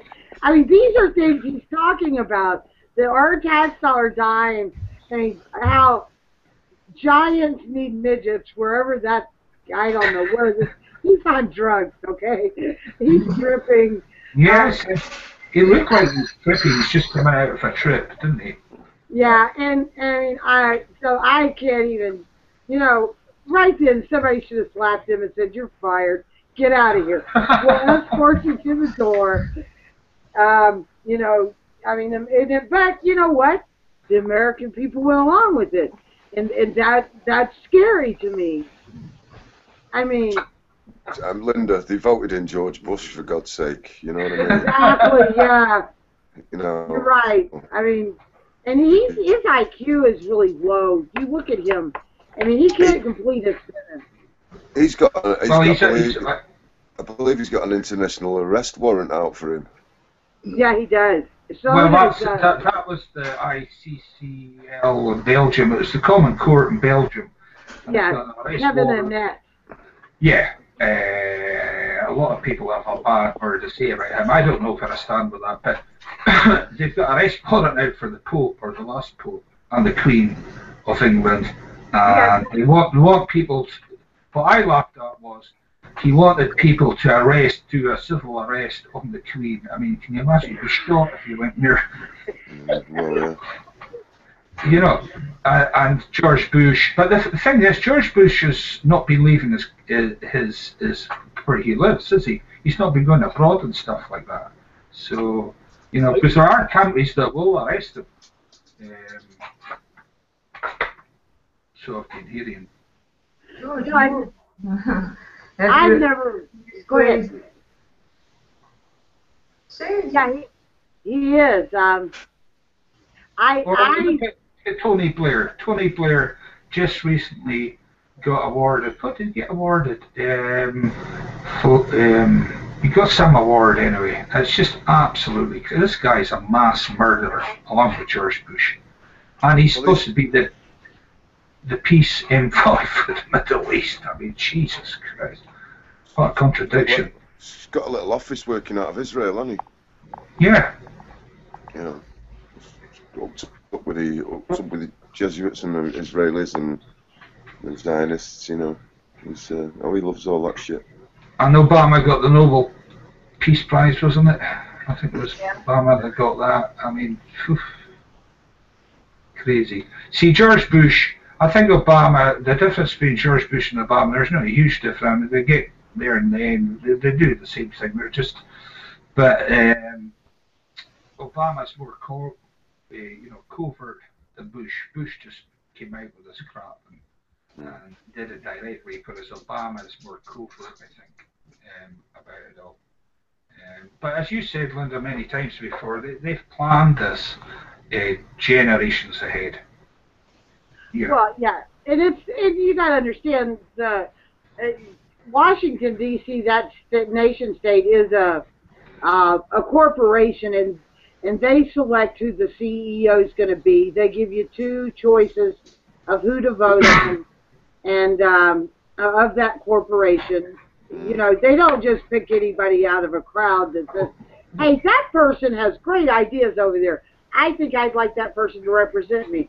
No, you get two of the scummiest people to choose from, and people say, well, I'll choose the lesser of two evils. What the fuck? They're all evil, you know? I mean, that's Well, what... they're puppets. They're puppets, certainly. They're puppets for the elites. And, you know, the basic thing is there's 3 city-states, they're private states within sovereign countries, we're supposed to be. And that's the inner city of London, which is the money, and you've got the military, which is Washington, and then you've got the spiritual center, it's the Vatican. So you've got these 3 private states in sovereign countries, and that's not a coincidence. Well, no, what we need to do is build a big old brick wall around them and put a plaque on and say, we'll never go this way again. You guys better get to an island. We're giving you about 15 minutes. And we're going to surround it with the Navy. Just watch it doesn't tip over. Yeah. We'll send that guy with him. He can show him how to balance it out. That guy goes with him. He can tell him how to balance it out. Oh, you're too fat. You've got to go to this side. You may make a tip. And I could see this. He'd probably be graded. And they might all believe him. I don't know. I mean, seriously, it's gotten scary. And there's a lot of scientists, to me, that need to be put on an island with these. I would love to find an island, put all these people on it, get rid of their, you know, make their little historical nation states a place for homeless or so. I don't know. It's got too much evil in it. Maybe just tear it down, wall it around, and say, don't step foot here. This is what happened. It's evil. It's not sacred. Be done with it, and let us just go on. And the people themselves, eventually, if we weren't bombarded with the electronic soup, the chemtrails, and all the rest of the stuff, would get our natural intuition back within probably a month. I mean, you think about it. 1 month, you'd start getting that instinct back, and you would know right from wrong. And if somebody's bad, banish them. But yeah, they got to go. Everybody knows Yes, right and wrong. but the Right from state wrong. sorry to interrupt you, Anthony. But you like America said, we're never gonna choose again for Obama. What we see, he's still there. I don't. It's rigged. Even look, they've even proved that the voting machines were fake, and the American people still went and voted. So I don't. It's cognitive dissonance. I think the TV has done so much damage here in America. With it's 24 hours news. People on the what do they call them? The conservatives watch Fox Media, owned by that Alawi or whatever his name is from Saudi Arabia. The other ones watch the other ones that are liberal, and they're owned by Israel. And so, I mean, you're not even getting American news. You can't even get somebody who lives in America running nothing unless it's Ted Turner and you get his. Doesn't he own something? Oh, news. Dis would know. I'm not sure. Dis, you there? I don't know. I think this might be cutting out again. I heard something very interesting today on the radio, and you know, like they were basically, because obviously they try to start another war, they try to get another war going, because obviously that's what they like to do with this IS or whatever. And at the time that this beheading apparently happened, someone said, well, you know, this beheading, IS beheaded this person. On the same day, Saudi Arabia, who we sell a lot of arms to and pump a lot of money into, were beheading people on the same day, you know. But that doesn't make the news, does it? No, it doesn't make the news. No, but there's the contradiction, you know. Yeah. You know, it's okay to behead, so for them to behead people because they're giving us money. You know what I mean? But it's not okay for these people to do what. I mean, I'm not condoning what they do. I would never condone anything. Like if it's true, if it's real, which is obviously suspect. You know what I mean? But you can't condone anything like that. But the contradictions just slap you in the face all the time. They slap me in the face all the time, and it makes me laugh. It makes me, you know, I do laugh at it. I laugh. People say to me, "Oh, turn your telly off, turn your telly off." No, I like to dismantle the shit, mate. I just like to dismantle all of it. Watch it and just dismantle it. And so, you know, yeah. I think if you're aware of what's going on, then you know you can watch it. I hardly ever do. I mean, I'm with Linda there, shoot your TV, but it's people that just take it for granted. That's the way it is. What they're hearing from the TV, what they're hearing from the politicians, and all the rest of it in the papers, and that's the truth. You know, that's the sad thing. There's a lot of people that, and I was one of these people many years back. Rick, I was Rick. Yeah. Not so many years back, mate. Not so many years back. Yeah, I know. I mean, you. Yeah, I know your story, and yeah, but then you know, people can waken up, but they've got to. They're not going to waken up by just sitting there and not, you know, certainly not. If you haven't got an ounce of critical thinking in you, you ain't going to waken up, you know. And I think a lot of people waking up, certainly I did, looking back, because something affected me personally. And then I started digging into what the hell was happening, and before I knew it, I was down the rabbit hole. And it took me about 6 years to get where I am now. And at first I thought I'm going crazy and shit like that, you know. You do though, don't you? Yeah, it's a weird feeling too, you know. Right.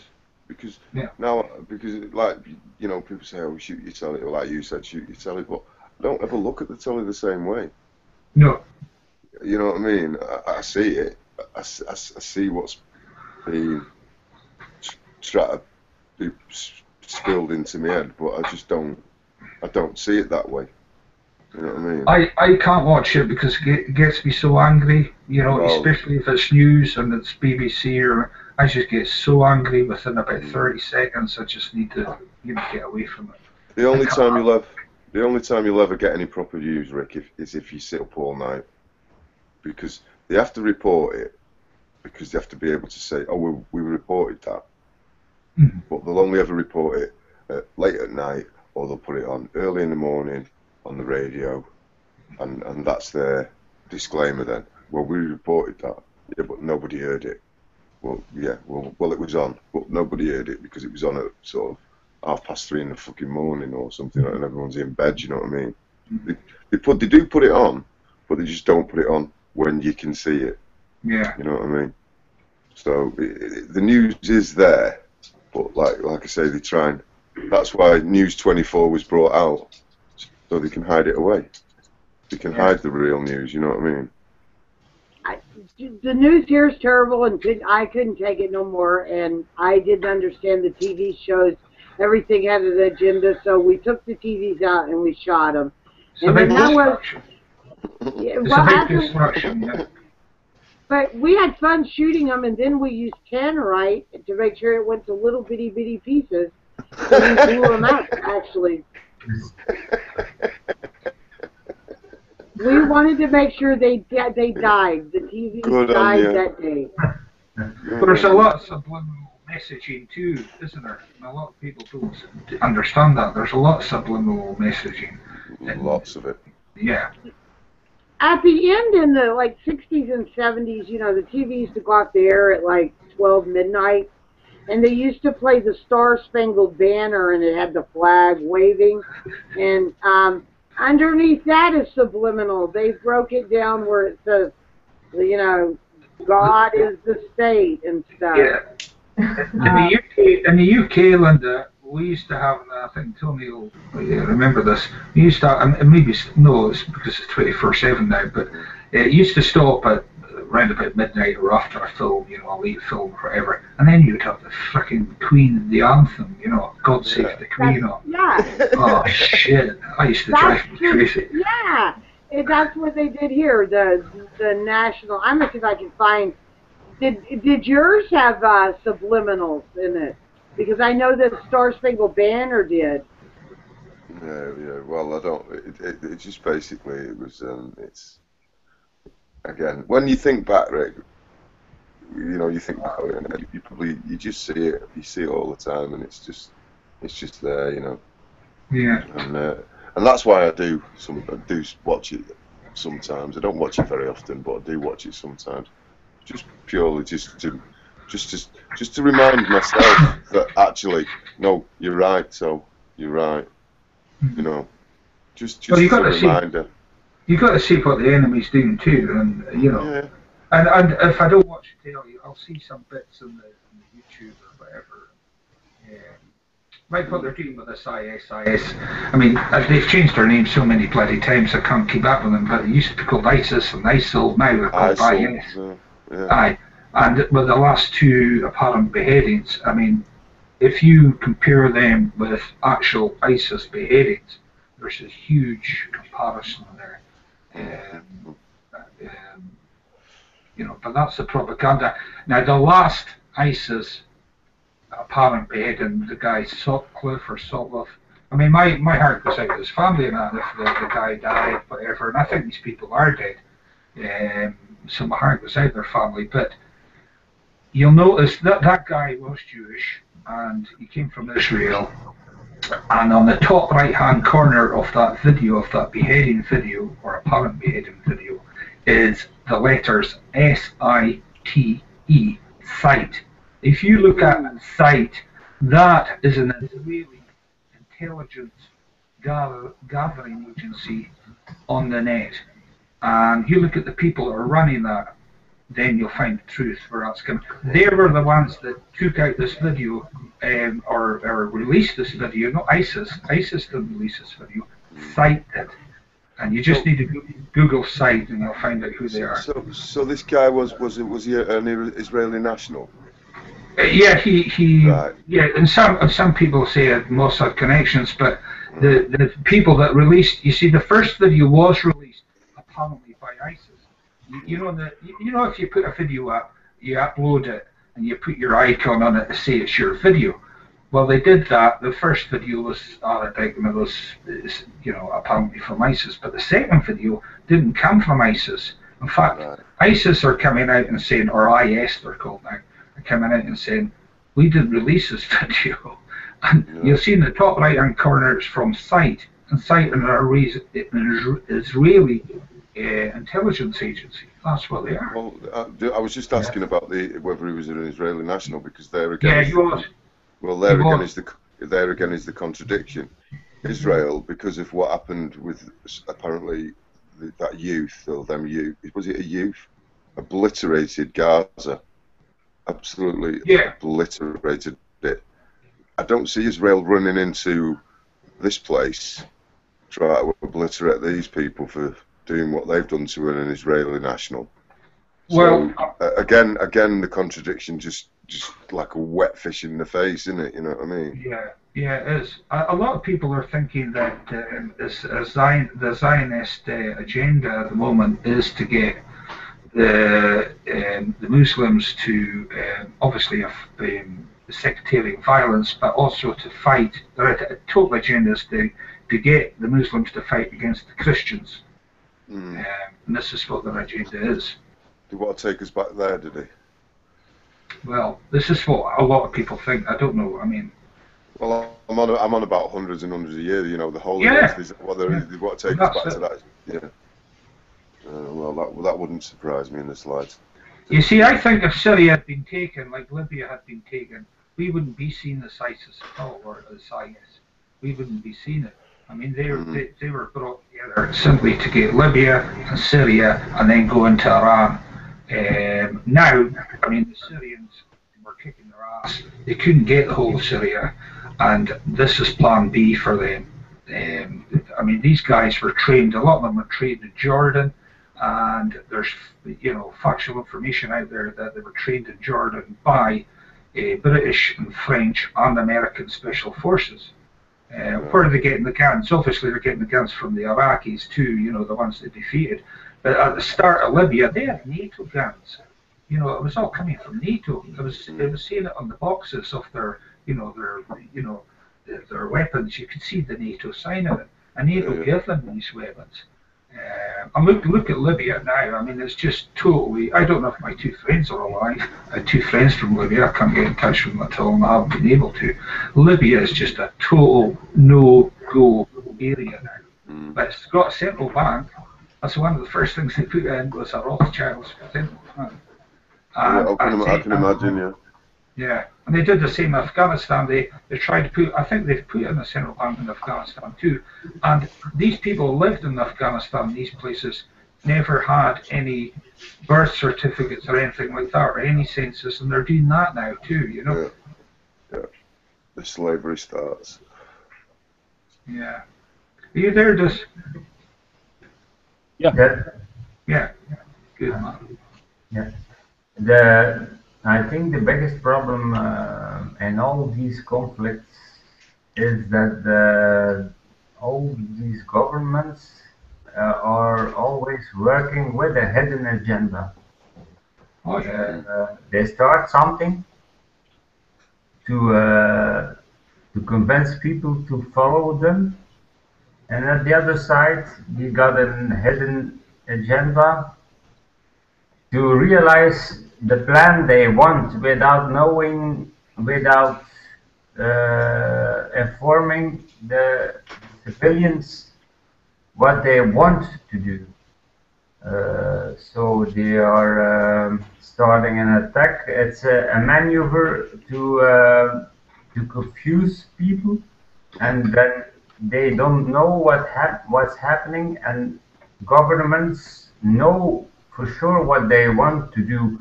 They want the power over the civilians, like Israel, for instance. Now it's they stopped fighting, but they are still very powerful, and they are talking about peace right now. But at the other side, you are making plans again to build new buildings on Palestinian grounds. Yeah, so they grabbed land. It was a massive. It was a land grab again. They did it. They did exactly what they do every time. They kick off, and they grab land. Yeah. They grab more and more, and they squeeze them into a littler and smaller little landlocked prison. It's a problem reaction solution, isn't it? They cause the problem, they get the reaction from the public, and then they get their provide the solution to the problem they actually started in the first place.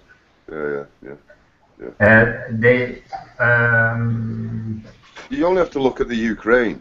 The Ukraine's exactly the same, but unfortunately, they've hit a big rock there, because Putin is never ever. I mean, I do believe they're actually trying to start a Cold War again. Oh yeah. It's already a Cold War. There you get it. Very right. Yeah. You know. Maybe I don't know what they want, but maybe it's a good play for Putin at this moment. Well, the thing is with Putin is Russia's in the black.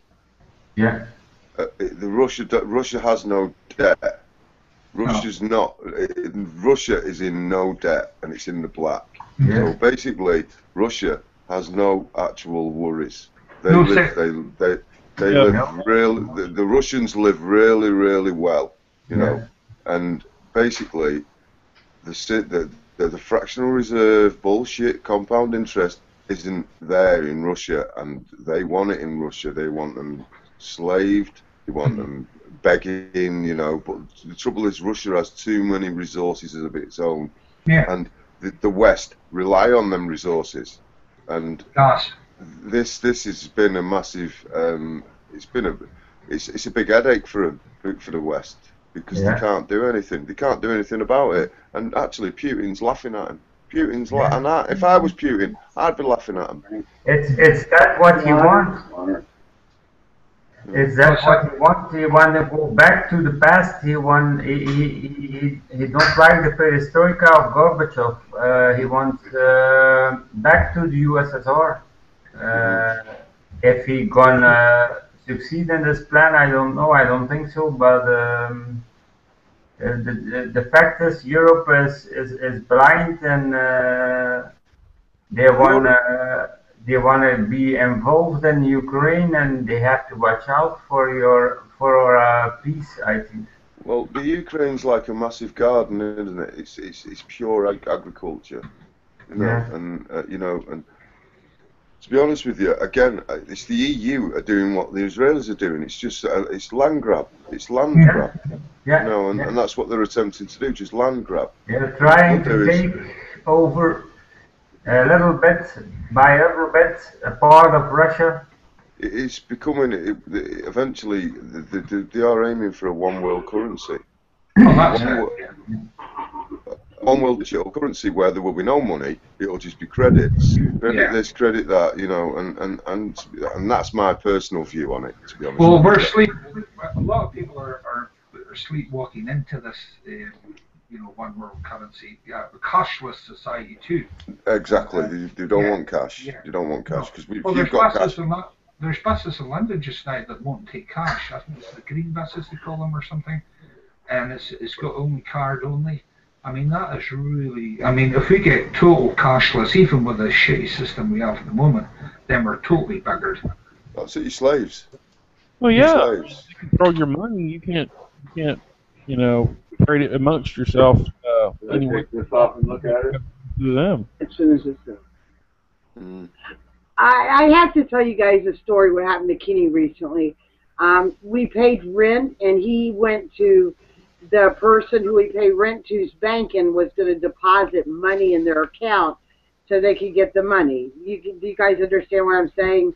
Yeah. You can do that, okay? And it was a Chase JP Morgan bank, and Kenny had cash, and they told him, "We don't accept cash." And Kenny said, they wouldn't take his money. He literally had to go someplace and get a money order and give it to the bank to put it in this lady's account so that our rent was paid. And it's like, this is insane. I mean, they're not even taking, because they want it cashless, like you said. And you guys were talking about Russia.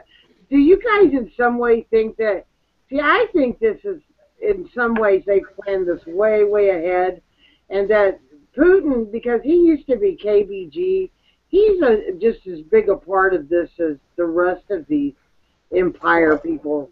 Quite possibly, but at the end of the day, like I say, they're not in the black. Putin's got nothing really to worry about. He's got nothing to worry about. Well, that is true. At the end of the day, the Ukrainians in the south are Russian-speaking people. They consider themselves Russian, you know, and this government wasn't a legitimate government that was put in place, you know. And they've been fighting over this for hundreds of years anyway. Yeah. I mean, I think they all wanted to be with Russia to begin with, and then I think the West. Well, the thing is. Well, no. The thing is, the West were looking at the Black Sea port, weren't they? Black Sea naval base. Yes. That was their aim. And that was the aim. Black Sea naval base. The oil. Now, that oil. Yeah, and Putin was never going to give that up. Never going to give that up in a million years.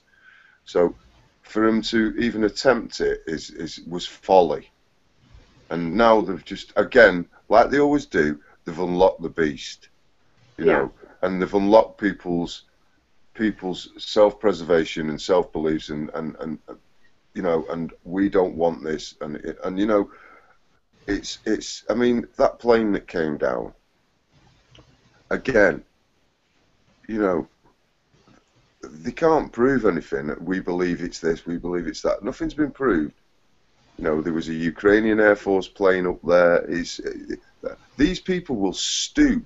We are all expendable, you know. Absolutely. These people will stoop to any level to create the system that they want to create.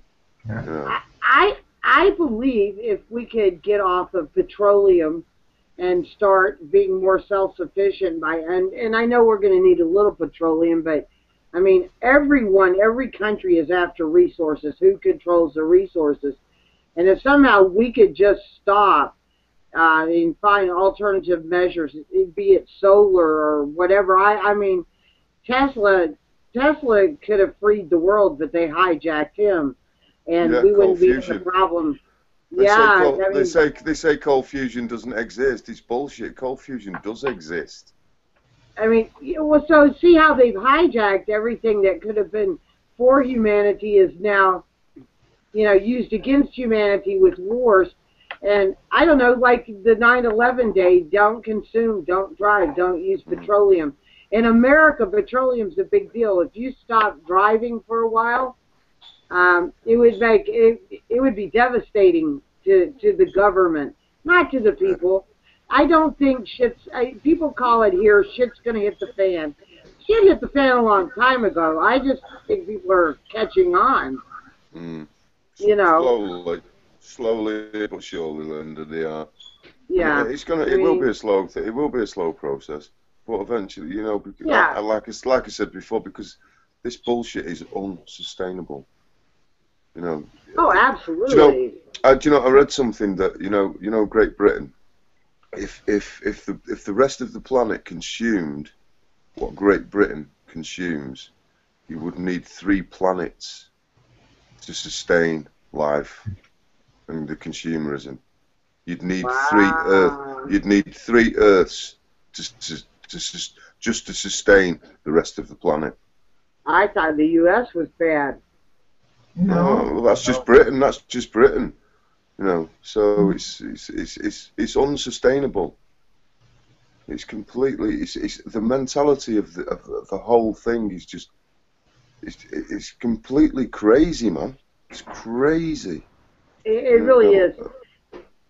And until people sort of start understanding how crazy this shit is and how fucked up this shit is, then But like I say, one by one, slowly but surely, people are waking up to the fact that it is unsustainable. This shit can't crack on like it's cracking on. Doesn't matter what they feed you or what they tell you. It's just can't keep going the way it's going. It can't. So somebody said Ecuador just announced they were going 100% digital money, and they use the U.S. currency, so they're going digital. Gosh, I don't like this digital thing. I think there's got to be a better way we stop this. And at least the bankers love it. Yes, Agenda 21. Yeah, it is. Yeah, it is. There you go. Another little scam they've got going. Get everyone in the city. Look.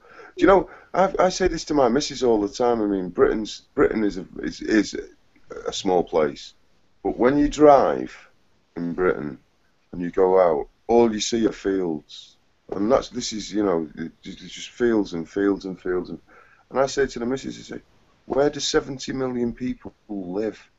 You know what I'm saying, Rick? It completely astounds me that this little island has 70 million people on it.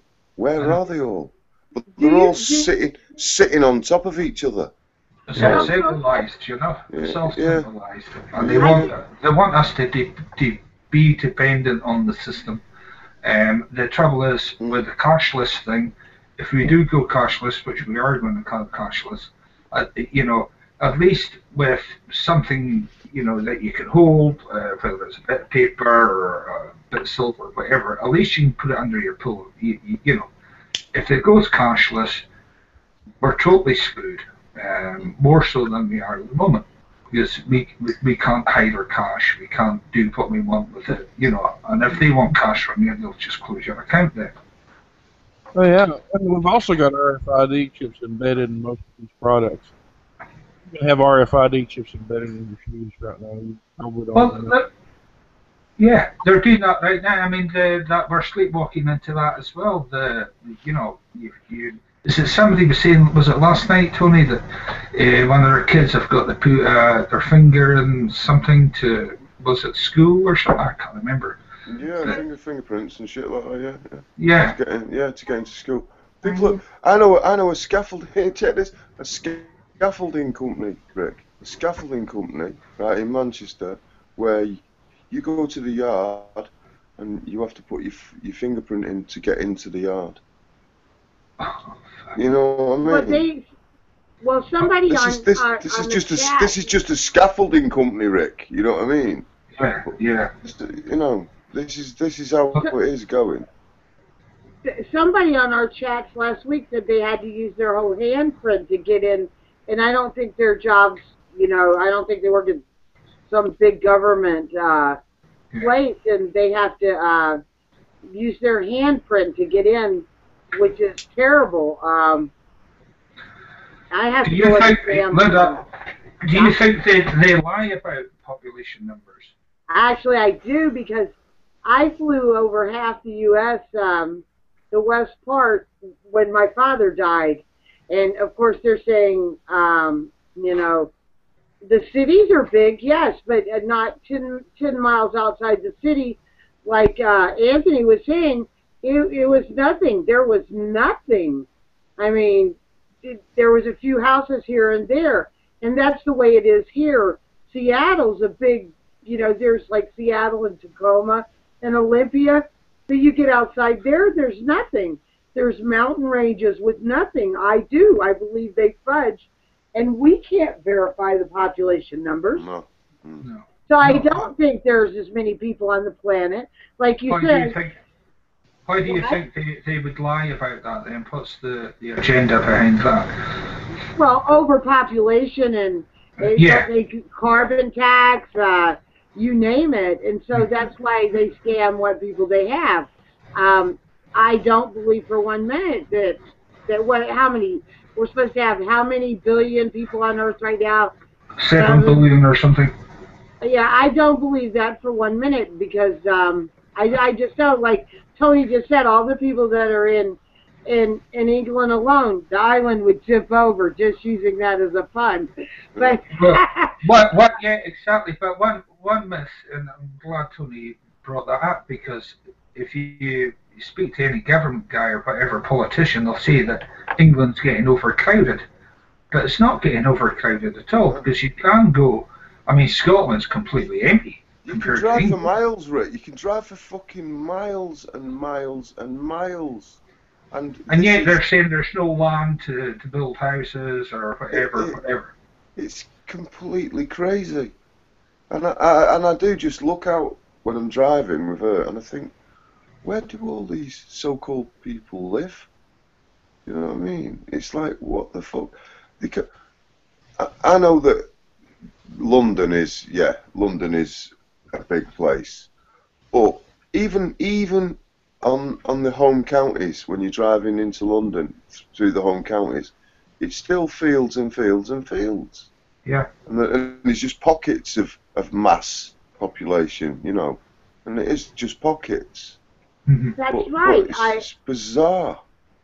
And then they tax the heck out of what population there is. I don't know. Senior Patrick, do you think they fudge the numbers on population? I don't know. I'm thinking, why would they do that? I don't know. Well, over here is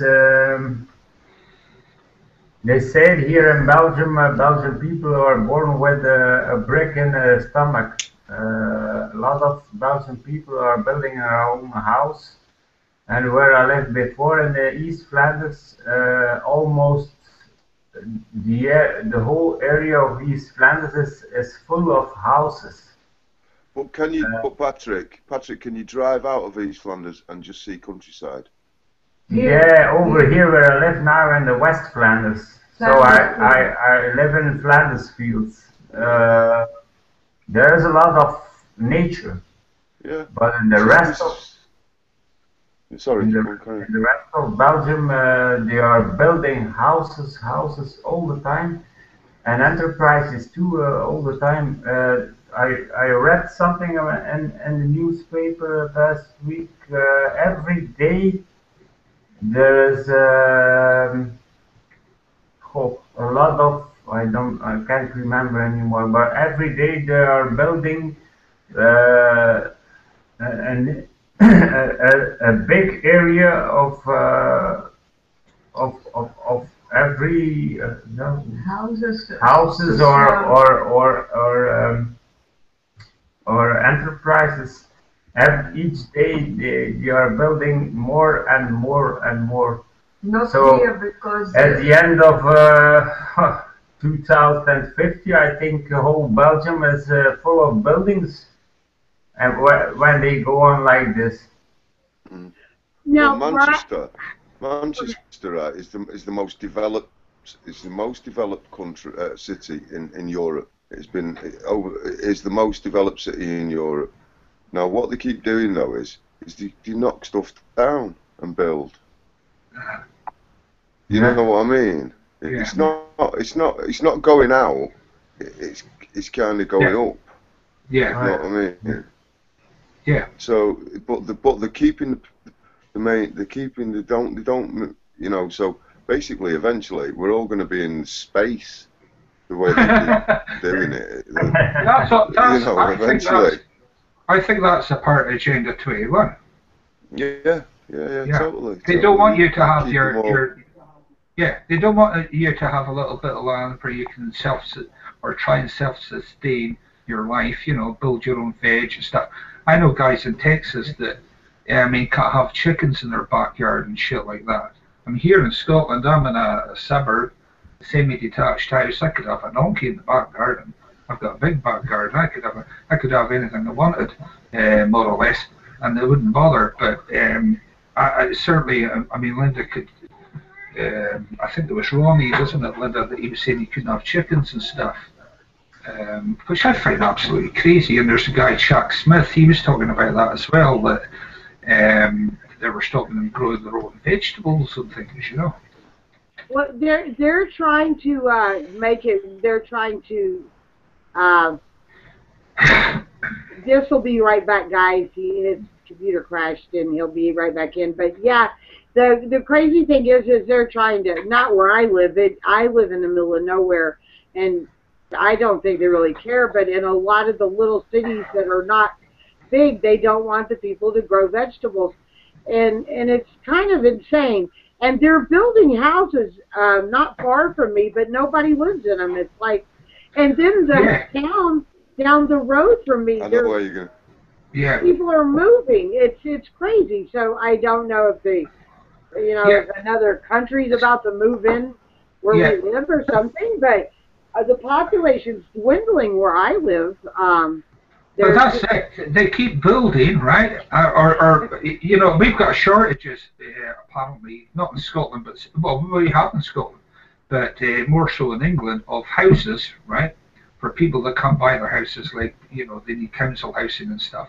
And yet, there's, I don't know, hundreds of thousands of houses just lying empty, and then they go and build somewhere else. Oh, but that belongs to the bank, so can't use that. What's that? That belongs. Sorry. Sorry, Dad? I was saying that probably belongs to some bank, and well, that's what they're doing. The property developers are buying these up. I don't know why they're just keeping them idle, though. Good houses that are just going derelict.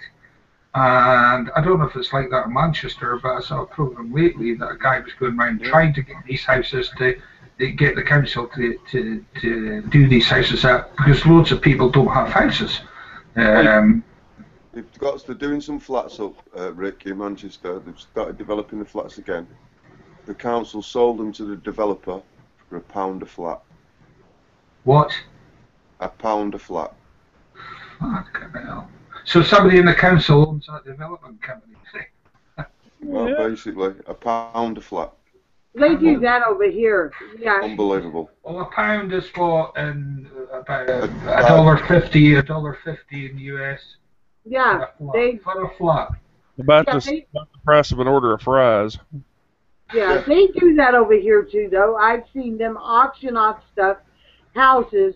They have auctions, and they'll say the bid is going to be really high. You know, they started off at a real high number. And, of course, nobody can bid on it, so they drop it and drop it. But people leave, and then the banks walk away. They just paid $1 for a 50 acres and a beautiful home. The thing is I don't see the population growth like, like I said, when I flew over half America, it was just big cities and the rest was nothingness. Like you said, Tony, when you leave, it's just fields and fields, yet you would think that you guys would be stacked on top of one another, but only in the cities is it that way. I was thinking that, I actually thought England was overcrowded until I was going down there and what have you to visit my brother. He stayed in Bristol, and I couldn't believe it. I thought, Jesus, where's the overcrowding? Well, you've been shuffled into population concentration. Agenda 21 again. Yeah. Oh, I'm about done with the Agenda 21. I fought them. I got a video of me fighting them. I need to keep my mouth shut sometimes. Never shut your mouth. Never. Absolutely. Keep on talking.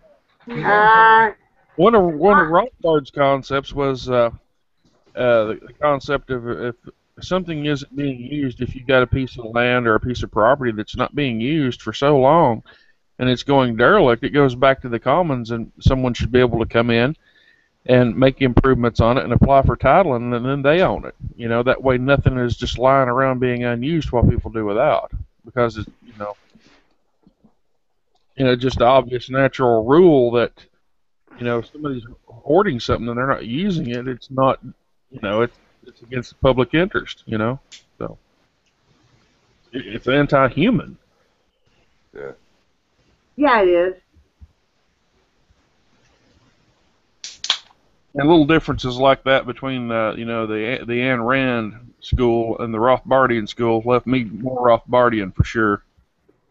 Right. As far as the ANCAPs or anarcho-capitalist voluntarist ideas, Yeah.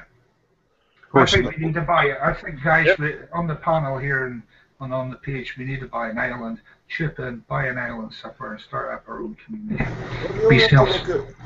We've been talking about it. We've been talking about this.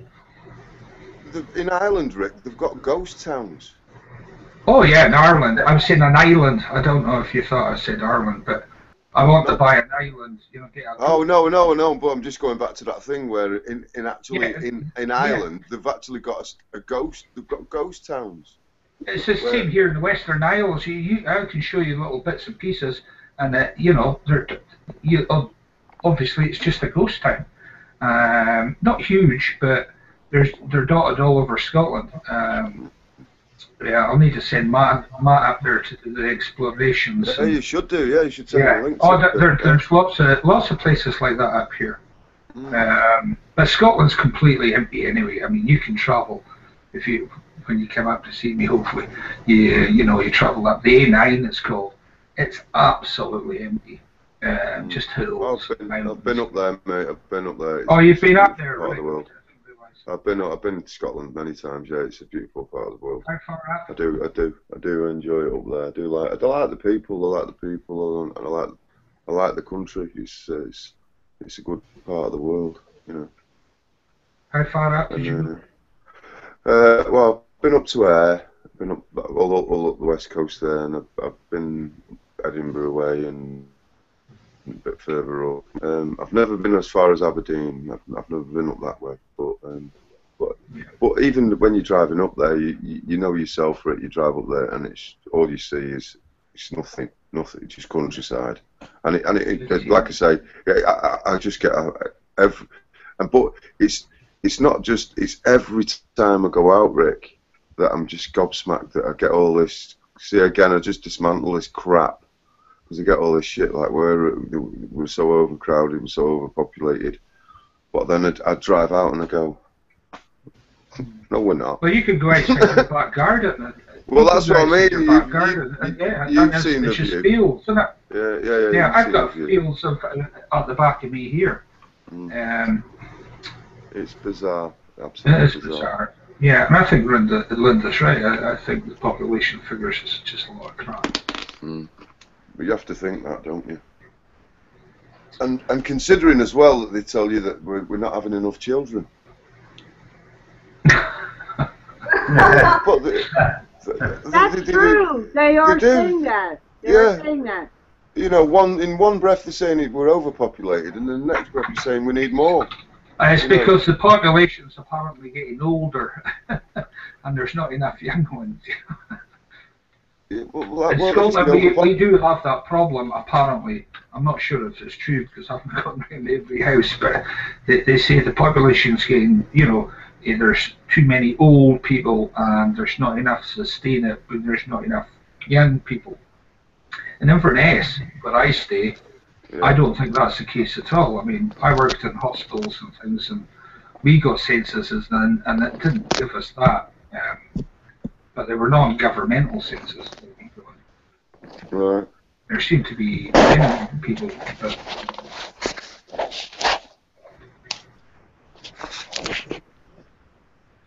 you know, I think it is. It's the reason. I don't know why they're building all the houses and stuff. It's ridiculous. I want to get back to this 9/11 day. You guys really want to do this? But, yeah. Oh yeah, absolutely. Yeah. Yeah, we've missed the 7/7 one, so yeah, we'll do the 9/11 one. We need to do a 7/7 as well. We could do one on 7/7 as well, yeah. Yeah. Okay, and Anna joined us. I wanted everybody to know she had to work, but she's jumping in to say hello, and I'm very glad. We love her very much, so I'll let everybody speak with her for a minute, and I'll be right back. A dog just stuck in my house. He shouldn't be in here.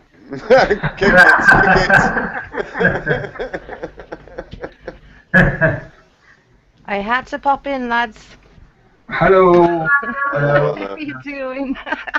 Oh, God. I don't think your boyfriend's here tonight. It's funny, when you're not here, Truth Seeker doesn't seem to be here, but maybe he'll... Oh, I'm sure he'll turn up. I'm sure he'll turn up. I'm disappointed. Oh. Little bird. I see. How are you doing? Fine. Tired, but fine. Oh, that's so sweet. Hi, mate. Hello, how are you? Excuse me not being on cam. I don't know, I'm tired. I've just finished work. I'm going to rewind this back to the beginning so I can have a good listen. Let's see what I missed. I haven't missed much, it's alright. It'll get better now since you're here, you see. So. They'll all be commenting. Oh, Jesus Christ. No, I'd say it would have been interesting. What did you do for a job then, Anna? Do you really want to know? This is funny. Gives a lot. I know. Monday to Friday, well, whatever. I only work the weekends because I go to school the rest of the week. I'll be going back on Monday. But Saturday, Sunday, and Friday night, I work as a what would you call it? A theatre cleaner in a hospital. And I know it sounds. Oh, right. Yeah, I know it sounds gory, but it's a mad place to work in. Now I see the relevance of the artwork. Yeah, exactly. Right, yeah. You should put a link in the page for people to see your artwork. Are you a teacher then? No. I had this thing. I turned 40, Anthony, and no, I turned 39, and I had this thing that there was only one regret. I have a thing about not having regrets in my life, and there was only one thing I ever regretted, was I never went to do art in college. Right. And so I thought, is that what you're doing? That's what I'm doing. I said I'd go back, get it done, and that's done. That's out of the way. As much as I disagree with institutional things and whatnot, I'm two-faced going back. Art's creative, you're creative. Yeah, it's totally different. It's a totally different thing. Yeah. I tell you what's really great about art courses is they really teach you the critical thinking. They bring it into every single area you can. That's what and they push you out of safety zones. Yeah. Because art is part of the quadrivium. Mm-hmm. It's important. It's part of the trivium and critical thinking. To be artistic is. It's what I was saying to you before, Matt, wasn't it, Rick? that they don't like it. They'll say they do like it, but they don't like it because Well, they talk it makes you think. They talk about it as an art, don't they? But it's not. They never mention the word creativeness or creativity. Makes you do things that they don't like. Yeah. So that's cool. Yeah. So that's what I do in my spare time. Oh, that's good. That's all good. Yeah. And I'm glad you came on, and I know Kitty left you a silly little thing on the phone. He's behind the scenes on these chats sometimes, guys. And when Anna said she had to work the split shift, he said, "Then I don't know, what did he say to you? Because I read it. It was hilarious." He said, never mind, you'll all try and keep on without me. He's going to put a long rope on a short branch of a tree and video himself. He was talking about putting a belt, but I'll not go into that. He was putting a belt on a branch to stretch something there. Yeah. And I'm not going to say what he was going to stretch, but I'm sure your imagination can run wild. That was guy talk. That was. Sorry? That was his guy talk. It was funny. You guys are funny. I don't need that. I don't need that in my imagination. He told Annie he was going to go hang himself because we needed her in the chat and everybody'd miss her. And so if she made it home in time, she might see the last bit of his twitching body hanging from a limb. And I thought, and then he said, "Just kidding." And I thought, "Kenny, you're as silly as they come," because he's so silly. But it was perfect because it made her laugh, and I was glad. Yes. He's a funny guy. He's a funny guy, but in the nicest way, if you know what I mean. He's a comedian. He's good. He makes me laugh. Probably we were talking about last night. I was just in stitches. It was funny. And I was on the phone chit-chatting, so I couldn't answer you. He's asking me questions, and I'm answering two people, you and him, and they all got messed up. So I left you the wrong message that you said this morning. I hope your conversation didn't get mixed, with our conversation, because it was. Well, is Tommy Stock still listening? I hope so, because I want him in on our chat so much. He's somebody I've known since the 80s, and he watches the videos. His name is Tommy Stock 64, and he will comment on here. He won't come in, and so he calls me on the phone, and I try to embarrass him every time he leaves a comment. And he told me he was going to quit leaving comments, but I'm embarrassing him anyway. Just because he's a really good guy, and everyone here would love him. He's funny, and he's just one of those people. And gosh, I'm seeing two. Again, we've got twins. Yeah. Oh wait, it dropped off. That's good. This your doppelganger or yeah, we got a doppelganger.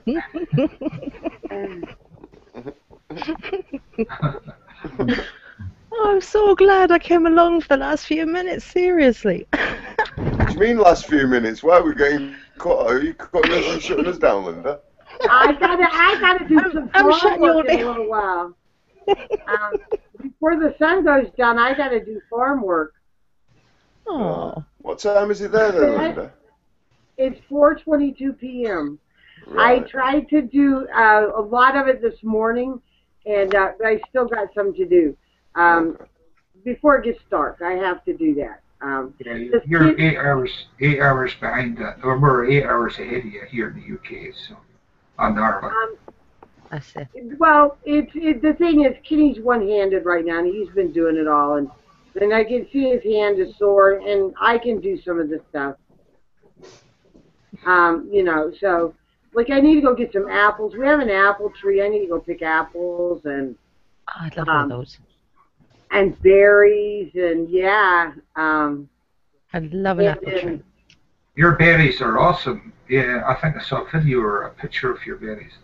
The berries are very, very good, I'll admit. What are you laughing at? I didn't mean that. What's that? That's so funny. Your berries are awesome. He's been working. I'm so sorry. I will do a video and show you how many berries we got. It's a phenomenal amount. They're huge. They're huge. Yeah, they are. Come on, Patrick, stop that now. Okay, these are blackberries, guys. Yeah. And I have blueberries and our. Go ahead, Diz. And we have beautiful green plants that grow in the back of our house that Kitty just keeps wanting me to put in the videos. It's our first time we're novice at growing marijuana, and Yeah, people put the weed They look in, great. man. Yeah, it shows the weed. Have you done The the weed? photos Have you I- done pictures of the weed? The photos I saw, they're absolutely awesome. They look Fully absolutely. budded up, yeah. you won't believe that. You should see the plants, Tony. Really, for people said you failed the first year. Well, I don't think we failed. No. I think we've got. How big are the flowerheads? They grow about 3 inches a day. I can't show you how big in the. They're great buds on them. The buds themselves, and you can see the THC just. Yeah. My mouth waters every time. It's not. It's the cannabinoids. It's the cannabinoids you want. You don't want the THC really. The THC makes you paranoid. You want the cannabinoids. They make you laugh. Oh no, you want the THC. No.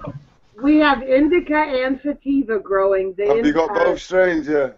Yes, and the sativa's got the biggest buds, but now I only like indica, and the indica's just starting to now come alive and go awesome. So that's a wonderful thing.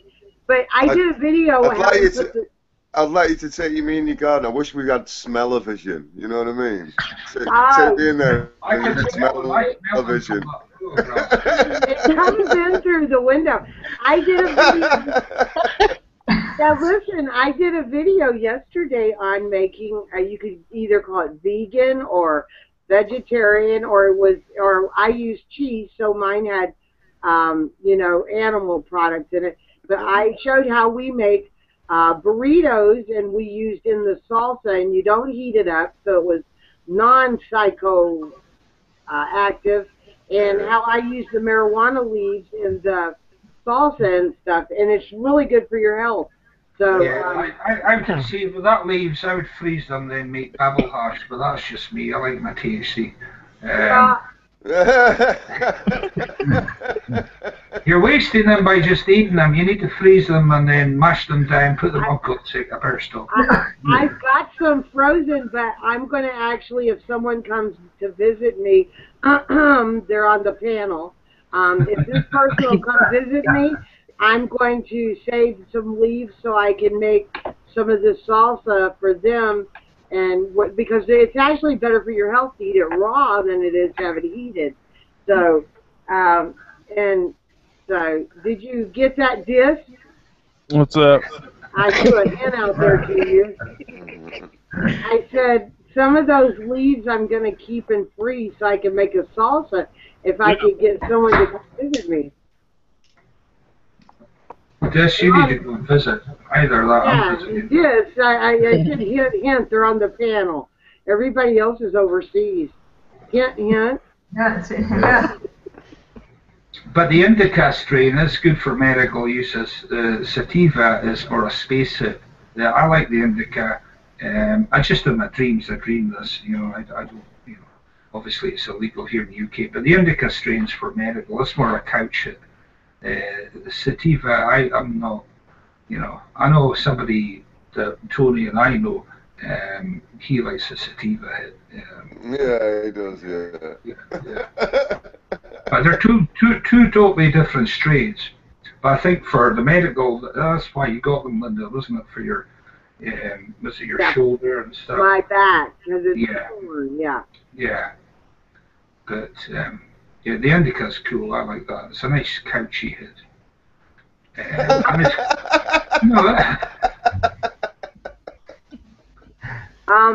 I love cannabis. Fuck it. I love it.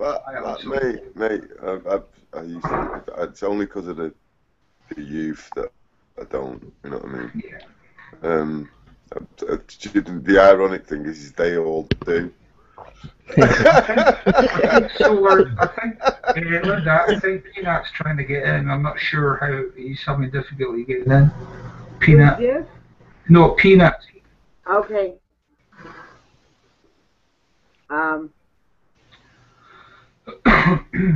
But I would like to try the the high grade oil like Rick Simpson's oil. If anybody doesn't know about that. Well, do you know something, Rick? I was working. We do work at Sarson's, and a kid came in there, and he was having an interview to work there, and I was just talking to him, and I actually don't know how we got onto this, but he was.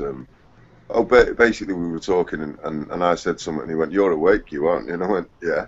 And he went, "Yeah, I'm awake." He says, "I don't know how this interview is going to go because he says basically I take cannabis oil and they test you here, but I'm going to go in there and tell them that I take cannabis oil." He says, "Because basically if I don't take cannabis oil, I can't move." You know what I mean? Right. So he says, "But I don't know how they're going to..." And I said, well, I just said to him, like, "Well, where do you get it from?" He said, "If you go on the dark net," I don't know how to get on the dark net. I don't even know what I've heard of the dark net or whatever. He said, but you can actually, says, "I get it sent over from Canada." Yeah. So you can get it, but you've just got to be able to, people will send it you. You can't make it. It's quite highly inflammable, though. It's very dangerously. I believe it's a dangerous process.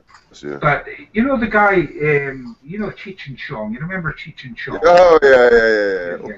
One of the guys. I always used to get them mixed up. One of the guy, Cheech or Chong. One of them. He's got prostate cancer, and he went on CNN there. A couple of months ago and said that he was going to try this Rick Simpson's oil. He's going to go to Canada and see Rick, and he's going to cure the cancer with the oil. So we'll see how that goes. Because they say some people asked Rick Simpson, what can it cure? And he says, well, it's easier to answer what it can't cure. He hasn't come across anything that hasn't cured anything yet. The oil, it's got to be high grade oil, Phil. Yeah. That's what he was saying as well. This kid was saying, like, he says you can tell the difference. He says some. He said I've had some that's just not right, and he said but you can tell. He says once you know the original stuff, the decent stuff, that the dodgy stuff ain't. You can tell the difference basically. Once you sort of know it, you know what I mean. Once you use it and you know it, he says you can actually physically see the difference in colour. Yeah. What's the joke, guys? Patrick and Little Bird are laughing away there. What's the wee joke? No. Because they just go across the border and go to fucking Amsterdam, don't they, or Rotterdam, and happy days. Yeah, they can't do that now, so in Amsterdam. Apparently, you've No, got to arrested. No, you can. They changed it all, mate, because it went mental. Yeah. Mental. They just ended up with street dealers and all sorts of shit going on. So they've redone. No, you can go into coffee shops. Don't believe that. Yeah, don't believe that. Right, I'll see you later then. Yeah, no, no, but there's actually videos on there, and it went, and they stopped it, and it went mental, Rick. It went absolutely mental. There were street dealers all over the place, blah blah blah. Then they reopened the coffee shops, and then the street dealers started going off their heads because they're saying you're robbing our trade. Holland realised that they really did fuck up when they stopped people going in them, and took away the option of the coffee shop. It was hello, Peanut. Yeah, hi, Peanut. Hello. Hello. Oh, no. Yeah, I think he was cutting up. He was cutting up. I think you come back. Anna, I'm so glad you came on, and yes, it is great to see everybody here. right now. Yeah, it is. I'll tell you, I walked in from work and I was groggy, and you don't be in the best of moods. And like between the message from Kenny and then coming on here, I was smiling my face again, so it's all grand. Kenny always makes me smile. He's unlimited. I wish I could just let him come on and chat and me sit back and go watch, but he won't do it. No. But he's behind the scenes doing his thing, Hi, Peanut. Hey, Peanut, how are you? Another one of the nightmares. Guys, I want to appreciate y'all let me in. I want to bring up something real quick before I lose my channel, because I figure I'm going to lose my channel in the next few days. Why? Well, for one, I'll show you right here. I'm going to actually try to upload some videos from some of the crap that's been going on. For example, I'm getting 25, 30 calls a day. I keep my phone turned off because of all these phone calls, and they're from telemarketers in different places. Well, for example, I've been getting a bunch of calls from this number right here, 212-555-1212. I actually thought it may be somebody I met here, and they was trying to get a hold of me, and I just missed a lot of their calls. Well, when I dialed the phone, the number that I just read off, a lady picks up and says state and city. I said, state and city, what do you mean? I'm just returning your call. Well, now I've got a bunch of charges on my bill here saying I've dialed 411. Well, I just got off the phone with Suddenlink, and that's my provider, and was telling what was going on, and I documented every bit of that, and they want to know who my channel was, from when I said I would put it on YouTube. So that's why I want to bring this up, because I figure I'm going to get hacked or something. Something's going to happen. Can you say that number again? Yeah. Yeah. Say the number again slowly. I'm writing it down. I'll do it. 212-555-1212. Okay. And like I say, I've documented this. And one day, I know I've got over 25 calls from this one in particular number. I'm going to check my calls, because I've got some strange phone calls lately, too. I'm going to write it down, too. So what are they saying that they're going to do? Well, I'm trying to get them to take this money off my bill. And they're telling me now I've got to call 411 and argue with them on it. And I said, well, that's fine. I'll argue with you all you want to. I said, no, I'm not going to argue with you. I said, I'm going to put the video on YouTube and show 100% that you all or somebody is stealing from me and frauding me. And I said, not only that, I said, just think if this 212-555-12 calls you and 1,000 more people on here, that's $2 to $4 a pop. They're ripping you off and ripping me off. Do you know who they are? Do you know who they are? Do you know who? No, right. No, they don't give me no names or anything when I contact them. They just weird. It sounds like a scam to me, but yeah. I've actually called the FCC over this already and called the state police, and nobody don't want to help me or get involved in it. But before I get a chance to upload my video, at least I want to tell people what's going on. And this is 100% fact. This is going on. I've got 100% proof of it on my video because I record all this stuff with these people. Put that number onto a webpage and just search. You're going to see a lot of stuff come up. Peanut, if you report it to the FBI, the police should have told you to report it to the FBI. Well, so they don't want to try to help me in any ways, just like Suddenlink. I mean, actually, they was quite rude about it. I said, I can't understand why y'all being hateful and smart with me on this. I said, I'm just trying to show you that somebody's ripping me off. And I said, I even called y'all before on this. I said, if you remember, you give me a thing here because all these numbers, and you were supposed to show me who all these numbers was because I get so many of them, a trace. And I did. I put a trace on my phone because of all these numbers. Guys, I'm getting high sometimes 50 calls a day. How are they getting money out of you, though? Well, charging him. Charging me for like I'm dialing 411 and asking for assistance. Right, so they're saying you're making the call. Yeah. Right. Yeah, but surely just through statements alone that can be proved. But Peanut had to phone this to find out what's going on, so they're making money off him, if you know what I mean. Is that right, Peanut? Yeah. And I even had to argue with them, and they hung up on me when I brought it up. I said, look, you guys called me. I said, right here, I've showed it right here 18 times right now that you called. I said, I assumed it was somebody that I met, and I was wanting to contact them in case I did miss somebody. Right. And now you're saying this is a 411, and I'm calling you for assistance. I said, no, I'm returning your phone call. That's all I'm doing. And now you're trying to charge me? I've googled that. I've googled the number, Peanut. Okay? Yeah, you can trace the number with the internet. I've got www and the number you gave us .com. It's an actual web, but it's blank. Like, it's not showing nothing on my end. Okay. Peanut, how does your law system? Your law system works on the basis of, right? He who makes the claim has the burden of proof. Yeah. Yeah, I'm gonna say. Yeah. Does it work like that in your country? Was supposed to. Supposed to. Right. Well, Tony's an expert in this. Right. Well, basically, Peanut, you say to them, you prove your claim. Well, I mean, if I don't pay the bill, they'll cut my phone off and my internet. No. They're making a claim. They're claiming something, Peanut. They're claiming that you have done something. Right. Tell them to prove their claim. Show me the documentation. Show me the bills. Show me the calls that I have made. Prove your claim. Otherwise, I am going to take you into court for making frivolous claims against me.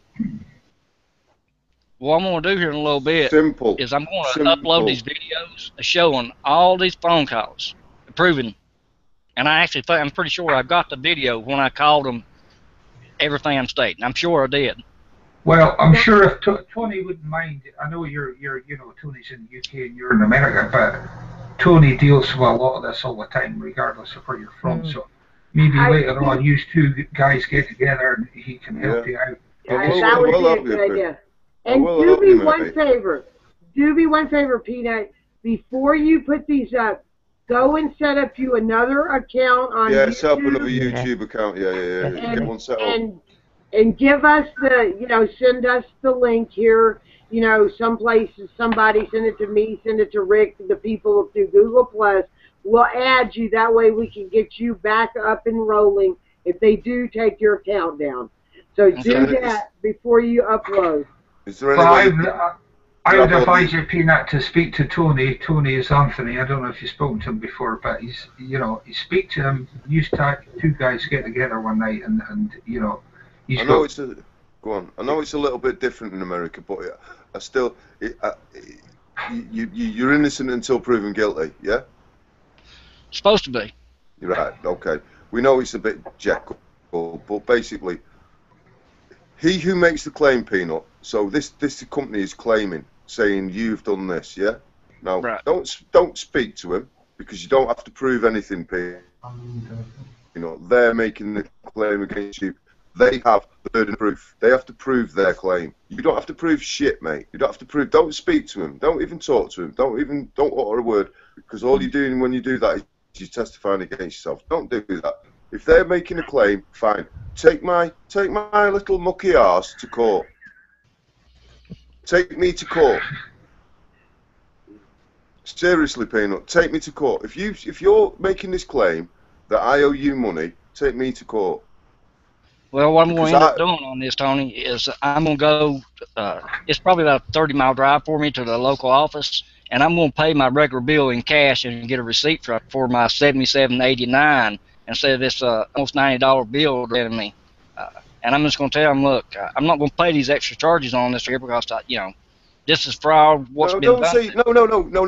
Peanut, never say you won't pay. Never, ever, ever say you won't pay. Right? Never say that because then you're just setting yourself up for a fall. Always say, I'm happy to pay.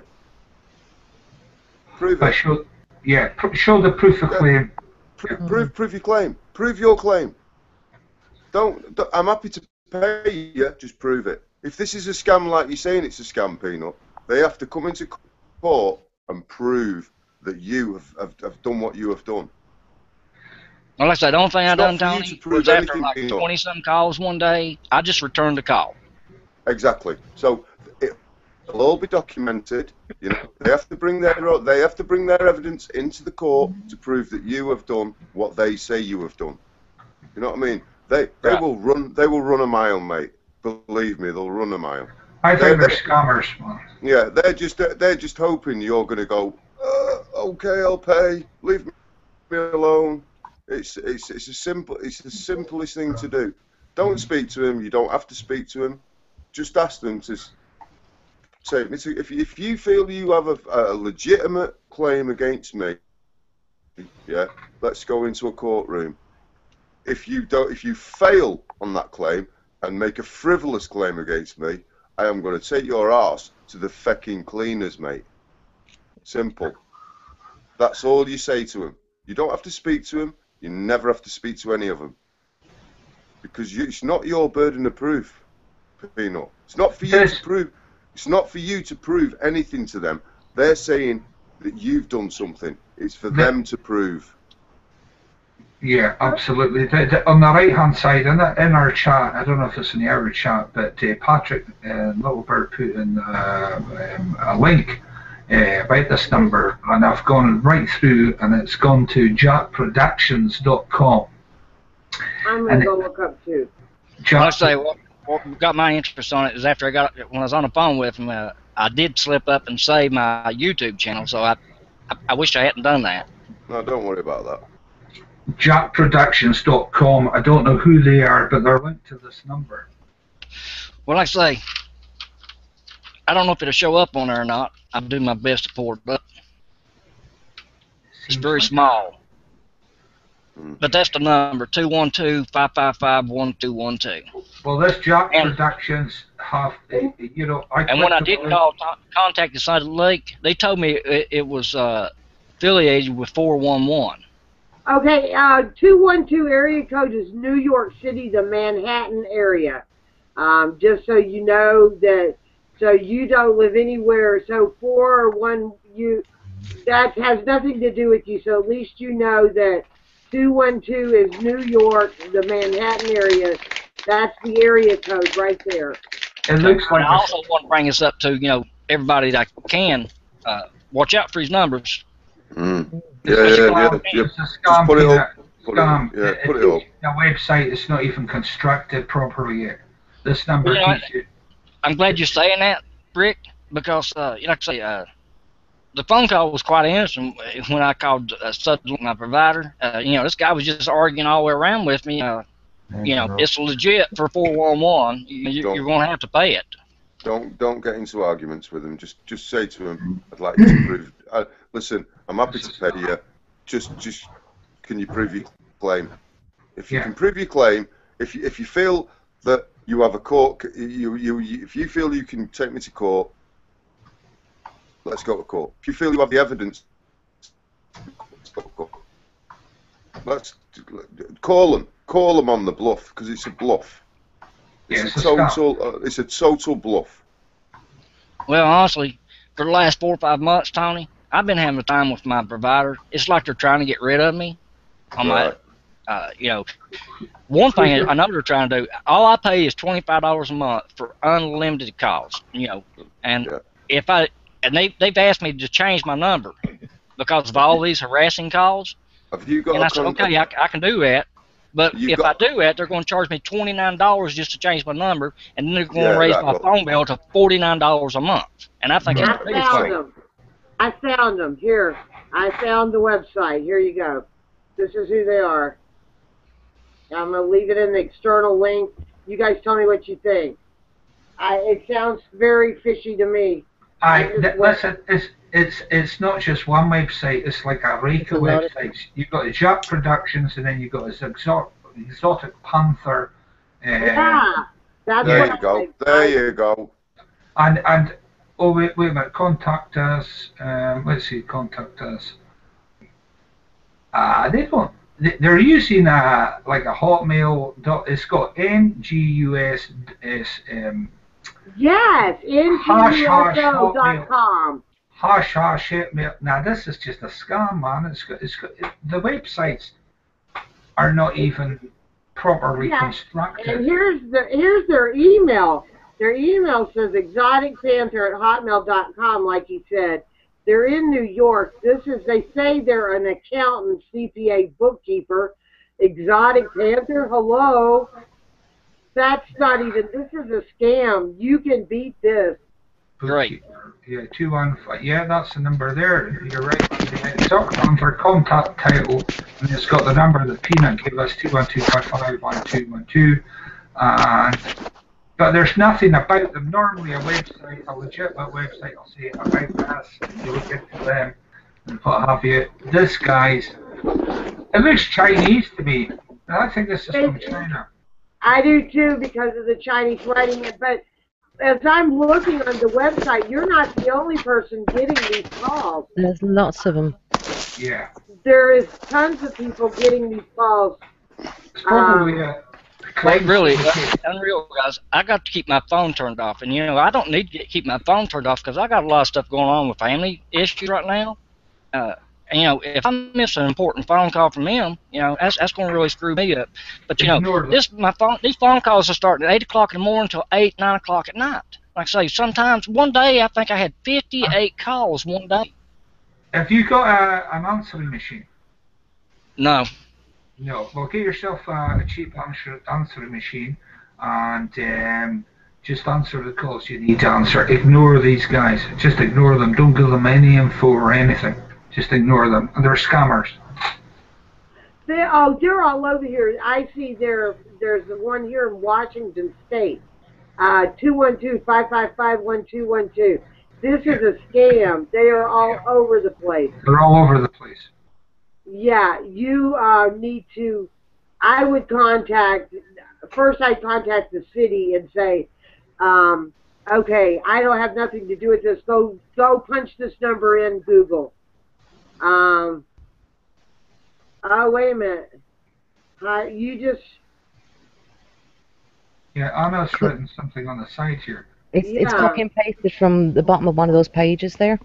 Right, and it says this is a lady that got the call from the same number, yeah? All kind of people are complaining about this. Yeah, it's a scam. It's a scam. And I would call the FBI or the Better Business Bureau and tell them I can't do this anymore. And now they're trying to charge me. I'm going to maybe get a class action lawsuit going. What the hell? I apologize to you guys for not being on here in the last little bit. Like I say, I just got a lot of shit going on, and I mean, trust me, when I say a lot of shit, it's beyond normal. Yeah. We know. Yeah, and that's all the stress you don't need, Peanut. I would ignore them. I'd call the FBI if you have to. I would totally ignore them. Get yourself a cheap, an answering machine so you can see the numbers coming up and stuff. And the numbers, your family phone you, then you can answer them. If not, we have the same trouble here in the UK. Myself and my mother had it as well from scammers. And they're usually Chinese or, and I'm not telling everybody with the same brush, but that's where this is coming from. I reckon it's China. There's new ones. Same way with my computer, Rick. I know my computer's been hacked, and I've contacted trying to get virus protection. Well, the first thing they want to do, they want to run a check on my computer. They want $187 to do a remote thing to take this shit off my computer, and then they're wanting another $100 and some dollars. So it's almost $300 for them to get virus off my computer and then virus protection. You know what I would do, Peanut? We'll have to get somebody who can walk you through this. Go to Bullguard and it's something like, I don't know what the equivalent's like, £24 here. Go to Bullguard and they're good, but I'm with Bullguard and you can phone them up if there's a problem with the computer and they'll go right through your computer and clean all the shit out, and they're actually very, very good. Bullguard they're called. You can buy it for about $40, I think.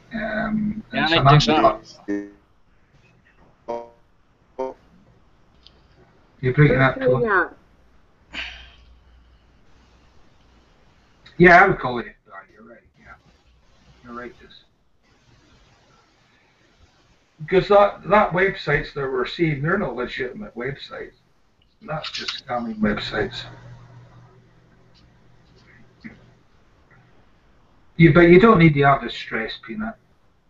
No, I really don't, Rick. Like I say, there's so much going on right now in my life. That's how come I haven't been on, I haven't been making videos. I've got no good news. It's all bad news. And I know people, well, I know I do. I hate hearing bad stuff all the time.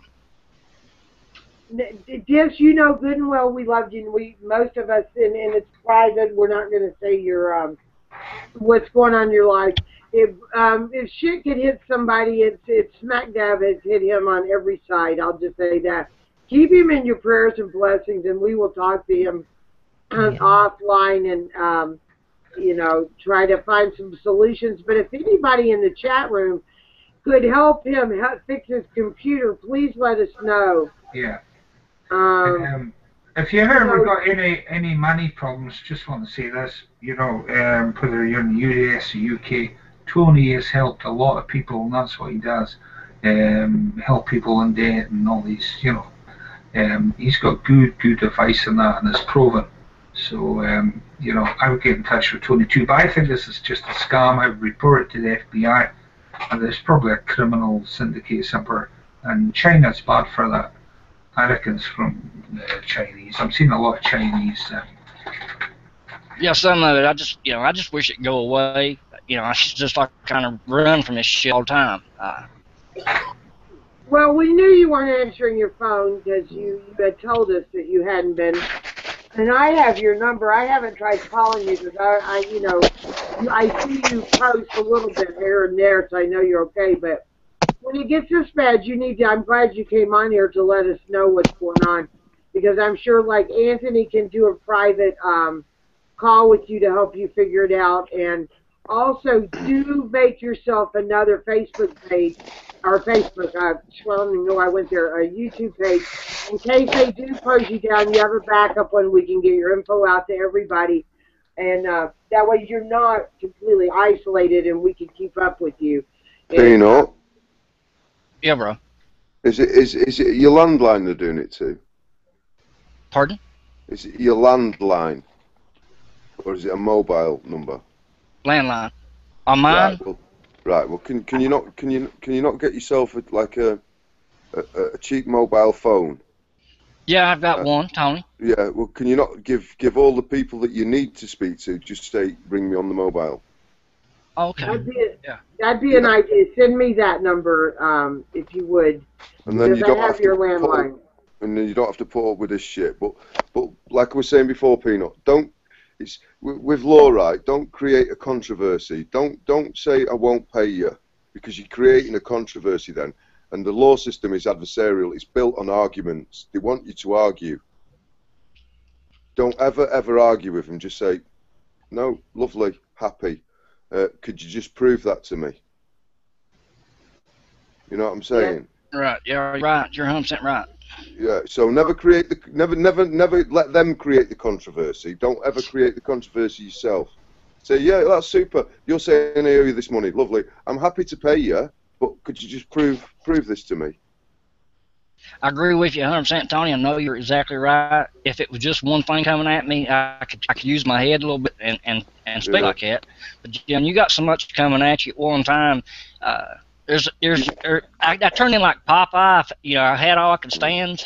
Yeah. And I usually kind of run my mouth a little bit to them. Yeah. Well, sometimes you just have to I know I'm the same, mate. I do fly off sometimes. But sometimes you're just better off just counting to 5, counting to 10, step back, and then go back into it, and try and stay a little bit calm on the matter. You know what I mean? And just say to them, "Yes, great. Oh, I owe you some money. Right, lovely. Could you prove that?"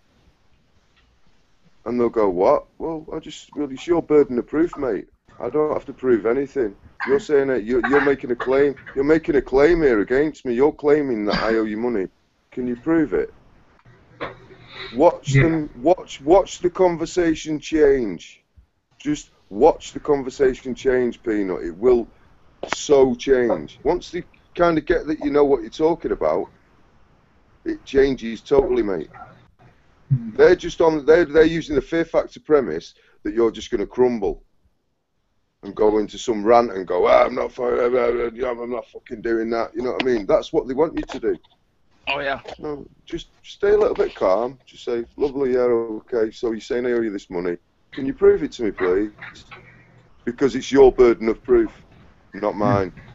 And I'm actually not going to say any more about this matter if you feel like you've got a court case or you feel like you can take me to court over this matter, I'm happy for you to take me to court and prove this matter. As you can't prove it. If you've made one phone call to them, Peanut, they can't prove shit, mate. Right. You know what I'm saying? Yeah.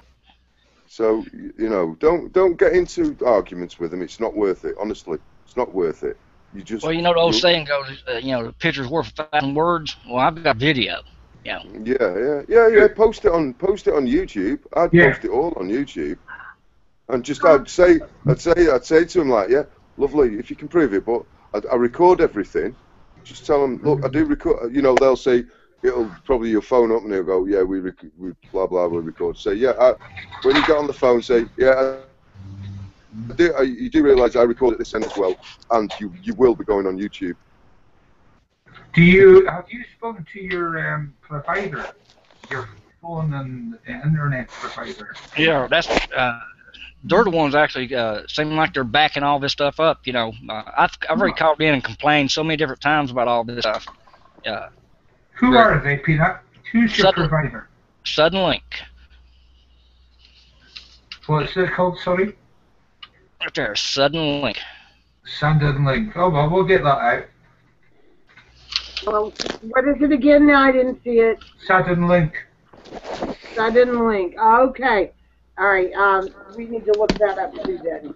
It's good that you're getting this right, Peanut. You'll have us all researching in a minute. Yeah. Like I said, these guys caused me so much aggravation. You know, I've called, I don't know how many times. My bill has been from $200 some to $70 some. Oh shit. No, they're scamming you. They're scamming you, Peanut. You just every month for a while, I had $25 to $35 worth of charges on 411, and I never called. No, that's not right. I would get the FBI involved. I think this is absolutely right. No, they're scamming you and taking money off you when they shouldn't be. They're robbing you. You're doing the right thing, though. You're telling people, and this will get out. Well, that's what I was thinking. Right after I got off the phone with them, my computer was already on, and I seen you guys. I thought, yeah, I'm gonna tell somebody. It seems like every time I get myself in a position, I can talk about something there, but I can't prove it. You know, because I didn't have a recorder or video or something. But I changed my ways on that stuff. Yeah, good. No, that's really good about my state too. You know, that's one good thing I have to say about my state. If anybody calls me, I don't have to tell them that I'm recording them. I don't have to tell them. Right. Well, that's fair. My state it plenty stays at as long as one part of the party or one. Yeah. So that's me, and I've actually called the FBI, or not the FBI, but state police on this. And they tell you don't have to tell them shit. No, but I would though, Peanut. I would tell them. I'd tell them, I'm recording this and I'm going to put you on YouTube. Yeah. Well, I say that's what brought the charge. When I told them that there just a sec ago, I mean, they asked me 3 or 4 times, you know, and they kept making me repeat it. I said, damn, you know, I know you can hear me. I can hear you. You know what they're doing, Peanut? They're keeping you longer on the line so they take more money off you. That's it. Oh, yeah. Without a doubt. Nah, listen, forget the state police, I'd go straight FBI. That's fraud, what they're doing. Well, like I said, I just want to bring y'all's attention. If anything happened, you didn't see me, my channel went down. I'm going to stun it. It's got something. Make another channel, Peanut. Make another channel. And get Tony's details so the two of you can talk together on the net, and he'll give you good advice as well. And but I would contact, like this said, the FBI. I would go straight to them. Forget the state police; they're not going to be interested. No, they're not interested in anything around here. No. You don't need this, pal. You don't need it. You know. And I wouldn't phone them back. I would just totally ignore them. Just ignore them. Never phone them. Let them phone you. Because you're wasting money then. You know what I mean? They're going to keep you on the line, and they're going to charge you for that shit. So I wouldn't even. I know for a fact though, Rick, that they can. If they phone you, that there is some way that they can turn it round that you phone them. But through documentation, it can be proved that you didn't phone them. Yeah, Well, like I said, I can't prove this. I can prove that at one day I think I had 18 or 21 calls from this same number. Just that one day, that was the most calls I've received from. This has been going on. The 4th, they got me one charge here on the 4th, one charge on the 15th. So that's what 11 days. Peanut, if they do ring you again, yeah, say, listen, I'm happy to deal with you, but I'm not dealing with you on the phone. I'm only going to deal with you by letter. Oh, one thing I want to bring up too, guys. Not only are they doing me with this number, I'll quit answering. I won't even pick up the phone or anything or dial these numbers back. But if I got dial any of these other numbers, it'll come back to the same place. So they're not only hitting me with this phone number, they're hitting me with other phone numbers. I don't know who they are, so I'll return the call, and it comes up the same way. Well, Peanut, get a mobile. Tell everybody that you need to contact, or your family and whoever. This is my mobile number. If you need to contact me, ring me on the mobile number. Can you? I don't know whether you can do like a 1471 over there. Can you do that over there, where you dial a number and it tells you what numbers just rang? Yes, we can do it. I don't know what the number is, and I wish this was on. It's you can like star. Well, okay, my number's private, so if I was to call Peanut, it would come up and say I would have to star 8 to it, so it would show our number. But I think it's like star 67 or something, traces or C's. Yeah, star 57, star 67, 69. Yeah, one of those.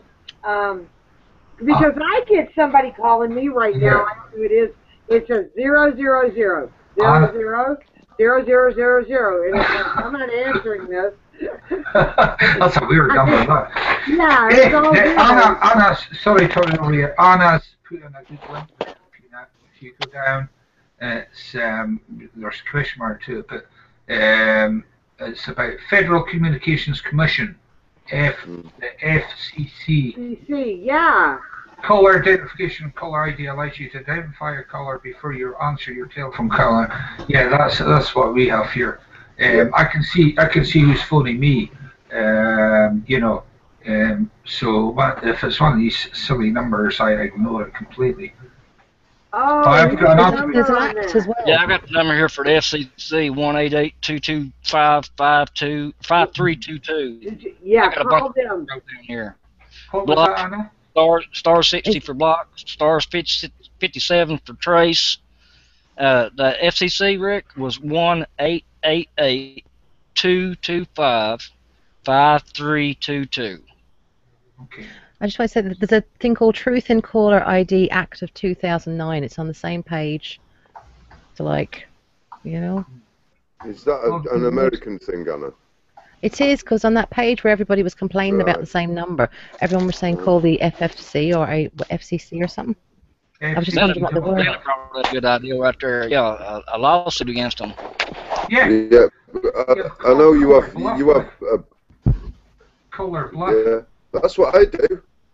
That's what I do. That's what every time. I do it every fucking time. Guess what? Do you know what they do? They go away and never contact me again. I've lost all my entertainment. they hate Tony. They're absolutely shit scared of Tony. Do you know what? I had a proper conversation. I had this conversation last night on, and it's just like on Google, and it was a debt collector basically. It was a debt collector, and it was. Well, you've admitted. I said, I've admitted nothing, mate. And I was trying. I don't know if I was saying I was being, because Matt says you're a bit rude, so and I am, I am what I am, and he is what he is. You know what I mean? He says you need to be a little bit more polite. So I went down that road, and basically he dug his own hole. The kid, whoever I was talking to, this debt collector or whatever, dug his own hole. You know what I mean? Yeah, just couldn't even come back at me. You've beaten these guys left, right, and centre. I've seen the videos and shit. And these guys are shit scared of you, and that's why you got so many trolls. I know. Yeah. I think it's awesome you do that, because I go to court and I end up calling them Nazi pigs and walk out. I don't acknowledge anything they say. And when they start their crap with me, it's like, you're Nazi pigs. I don't have to listen to this shit. You don't have nothing on me. And I've been escorted off the property. I usually think I'm going to go to jail, but they haven't arrested me. So I think I can just get back. You've had your fair share of you've had your fair share of trolls too, Linda. So you're obviously using. I think it's an indication if you're doing something right, because this is what I've tried to say. It's what I've tried to say to Matt. You know, about his TVL stuff. I've tried to say to him, Matt, you're only getting it because you're tearing it down. You're showing people that you don't have to buy into this crap and bullshit, man. You know, and it's if you're getting a troll, right, you're doing all right. Simple as you're doing all right. Am I breaking up? No, you're not. I have to say something. I see that Matt Baselick is on here, and I'm gonna say something. We're in the same circle, but I cannot reply to him. So Google will not let me reply to Matt the Baseman, and it just says extended circles, but I know we both are in the same circle because we've talked about it. He's an awesome guy, and I don't know why they won't let me say hi, so hi, Matt. And I want to put that out there. Google's messing with us, and maybe it's because we're talking about the right things. Yeah. And that's a good thing. And I know 9/11, we're not going to forget Peanut 9/11. We're not going to consume that day. We're going to call it. I'm going to see. How are we going to do this? Cookie Monster. I'm going to do a video, and I think everybody should do a video. And just, I like Harry Cookie Monster's name. I asked if we could use it.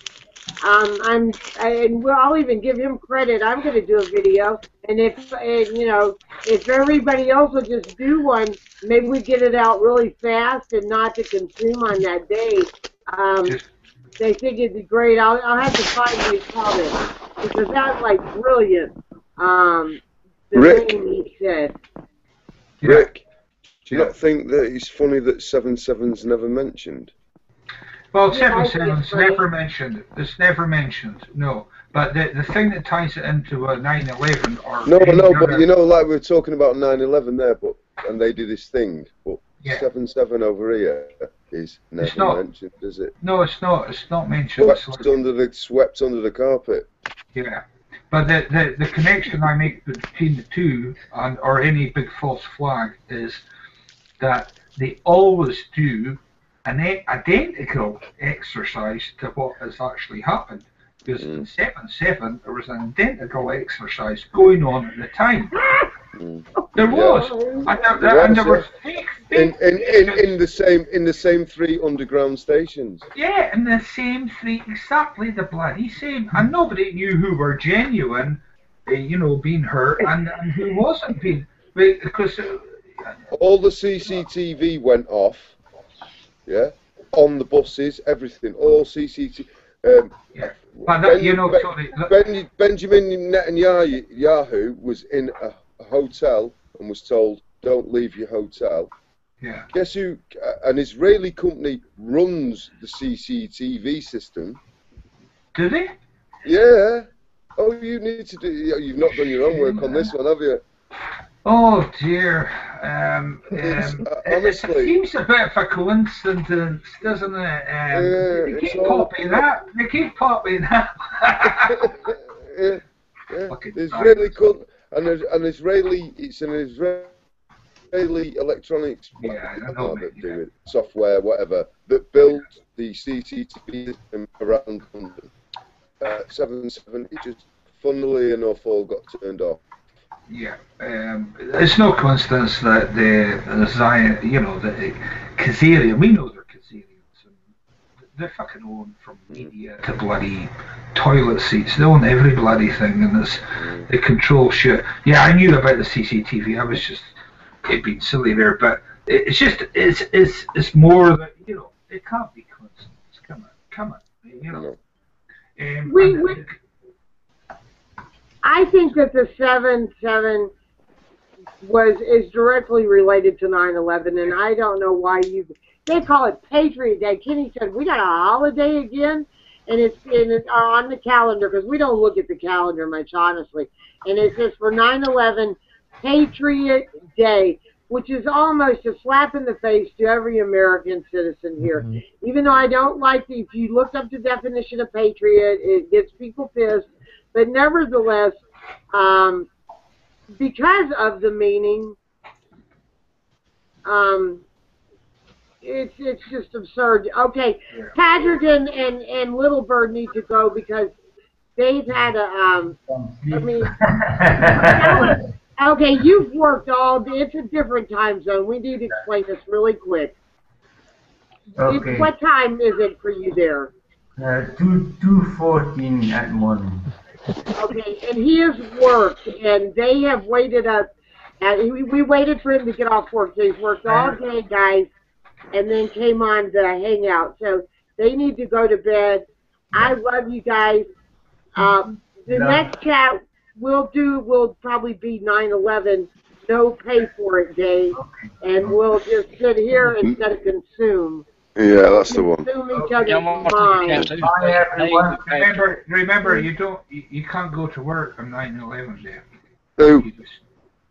You stay there.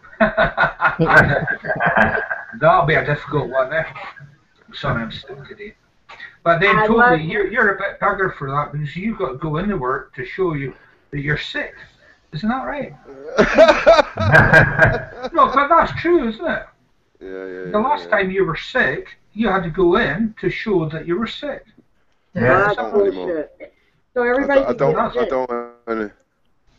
to make myself employed. So I don't have to. I want to thank Patrick and Little Bird for coming in and for doing this right after work, Patrick. We love you, brother and sister, and I know we'll probably talk to you tomorrow because it's your day off. But relax, go to bed. I love you, and I'm glad Anna got to join in. I'm glad we held this going that long so that Anna could pop in. And I know that Kenny's just sitting her rolling up his rope until the next time he might need it stuff. So, but I love all you guys, and I am so glad you came. And get some rest, and we'll talk to you tomorrow. And thank you. Bye. Okay. Bye. Bye, guys. Bye. Bye. See you. Big hugs. Bye. Yes, big hugs.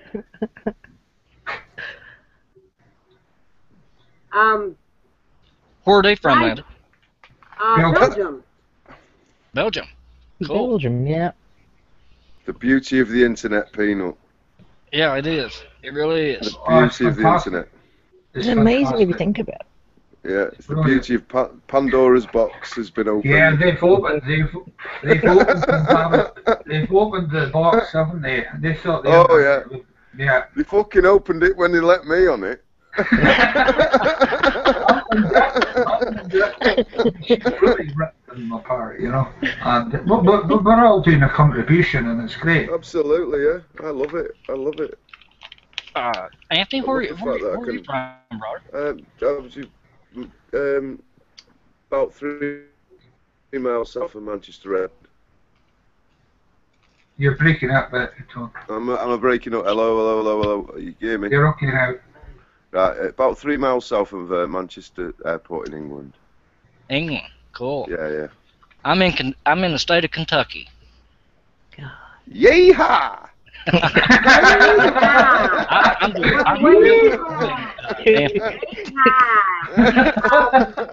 They do that in Manchester too, by the way. Yeah. Okay, someone left a link on here. Fatbius, I said, and I'm probably saying that wrong. Is it Fabius? Anyway, it's a YouTube channel who is busting the fake corporations, probably like what's going on with you. So I'm going to click on the link and then give it to you in the internal chat. But that's for the European Union.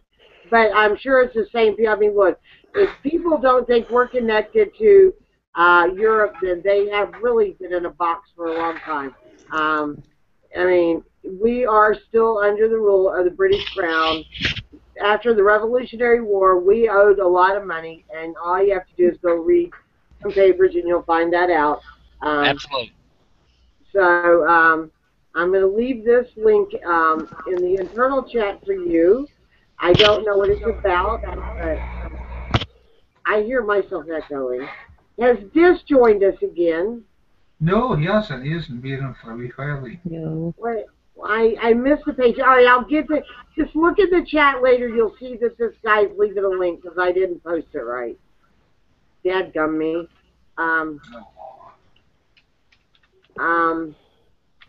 I'll try this again without. You want to read out the comments on the page? And, yeah, this is on the external chat, and I usually go through there and talk to people. Yeah. I didn't do it today. Sorry, well, you did earlier on. I'm just saying hi to Boss. Boss listens to us a lot. I think we should get him. Yeah. Well, I can't say the name, and it's Matt, right? He's Basewood. I can't comment to him. It won't let me, and we've tried to figure it out. Yeah, we know someone like that, Tony, don't we? We can't comment to him. Tony's got to phone him to comment. They don't leave.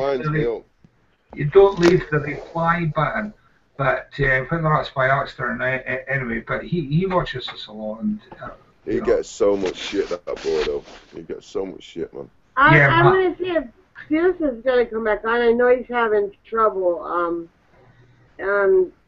Where he's at crashes. His internet crashes a lot. So I think we need to pitch in and get him a new internet. I'm reading the comments here, okay, and it says, the guy, the woman or the guy, I don't know, female, male, 69, fuck it. Am I pronouncing that right? Phuket, fuck it. I like to say. Yeah, fuck it. Yeah, 69, fuck it. Is saying 77. Bass Roof was the Telly Muppet Show. Yeah, it was. For the researcher, that's the one you were talking about. For the researcher, he was an excellent link. YT channel George Reed is busting the fake corporations, and I haven't seen that, so I'll need to look at that. And Peanut. 69 fuck it says you'll get it sorted. Them cheer jockeys are in for the magnitude. He's made awesome comments. Or she. I'm gonna say one thing. Tommy Stock, Kenny won't get on either. So because they were talking about being camera shy. The both of them don't want to get, Kenny doesn't. Yeah, but Kenny gets this message across. Yeah, he does. And he's an awesome guy.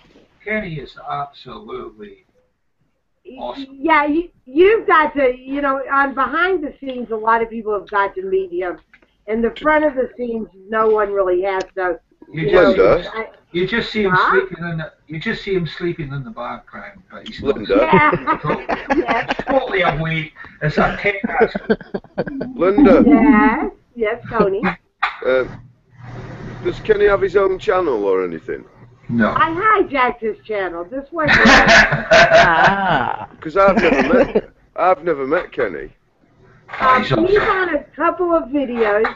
He if on the after chat, I might get him to come in here and pop his head in. Yeah. He's very funny. He's very funny, and sometimes he's grouchy, and he's like brutally honest. I will tell you that, and that offends myself people. Then. Well, no, but it offends people in America when you're honest. Oh no. No, bollocks.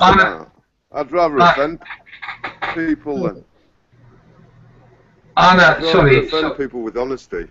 Go on, sorry, Rick. Anna, sorry, mate. Anna's saying that she's got to go because she's got to be up in 5 hours' time again for okay.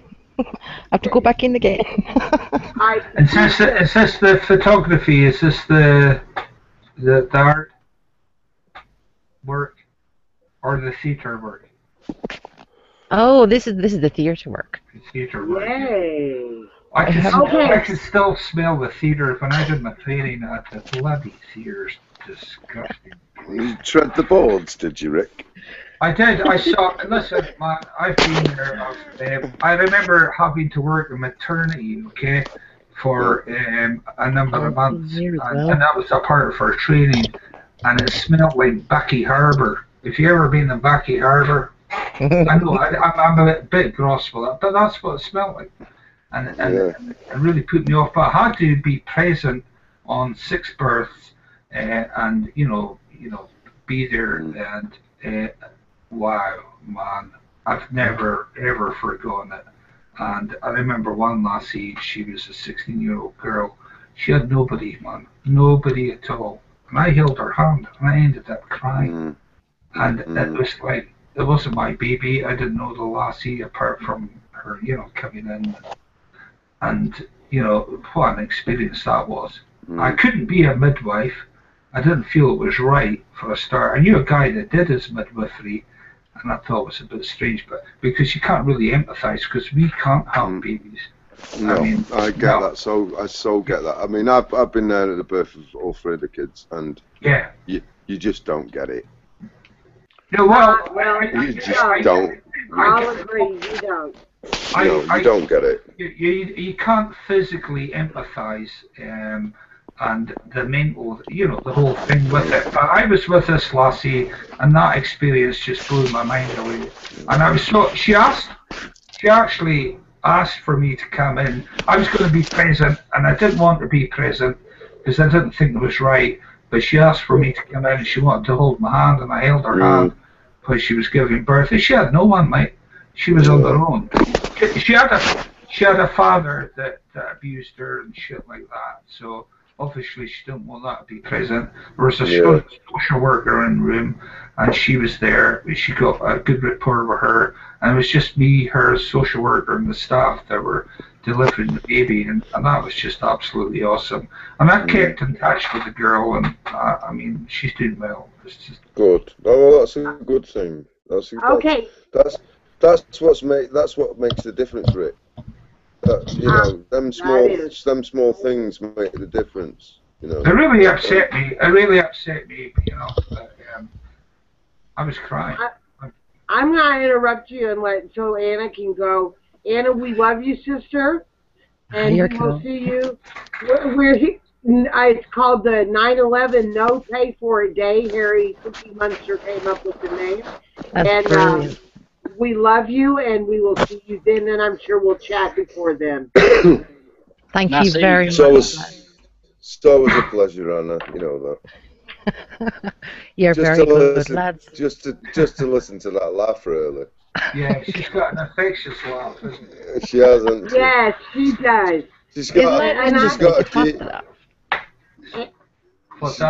laugh. Always laugh. A cheeky, yes, that's what it is. And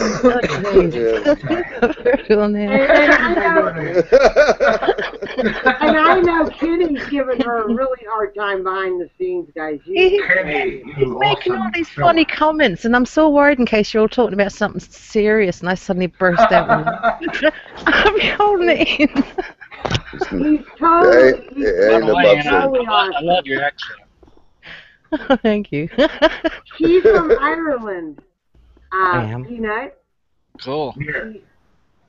This is worldwide. We've got everybody covered. We had Belgium. This is great tonight. England. This is great tonight because we've had, we've got everybody here we wanted to have here, and this unity, and Linda wanted unity, and Linda's absolutely awesome. She puts up with me. She puts up with me. If anybody can put up with me, I'm a bastard at times. No, I can be, and I can be short-tempered, and she just, my wife is, they've only spoken once, but don't you ever say a bad word, towards Linda or anything. I said, well, I wouldn't, but no, she's absolutely awesome. I think she's got her and Kenny have got the patience of saints. And to speak to me some nights, especially early hour mornings, because I get grumpy and stuff, she's absolutely, her perspective is out there with Kenny. You guys are awesome. Well, I love you. You're my brother. We've been friends for a long time. You're just my brother. We're still paddling, aren't we? We're going to cross each other in the sea one day. Yeah, we are paddling to get each other. Yeah, we'll have Bob on there just so you'll know.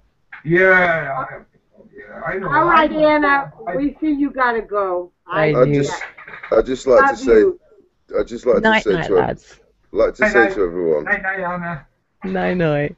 No, love. I feel very privileged that you've actually invited me. Actually. Well, I guess you're part of the crew now, so. Well, I don't know, but I feel a bit privileged. Thank you anyway for inviting me, Linda.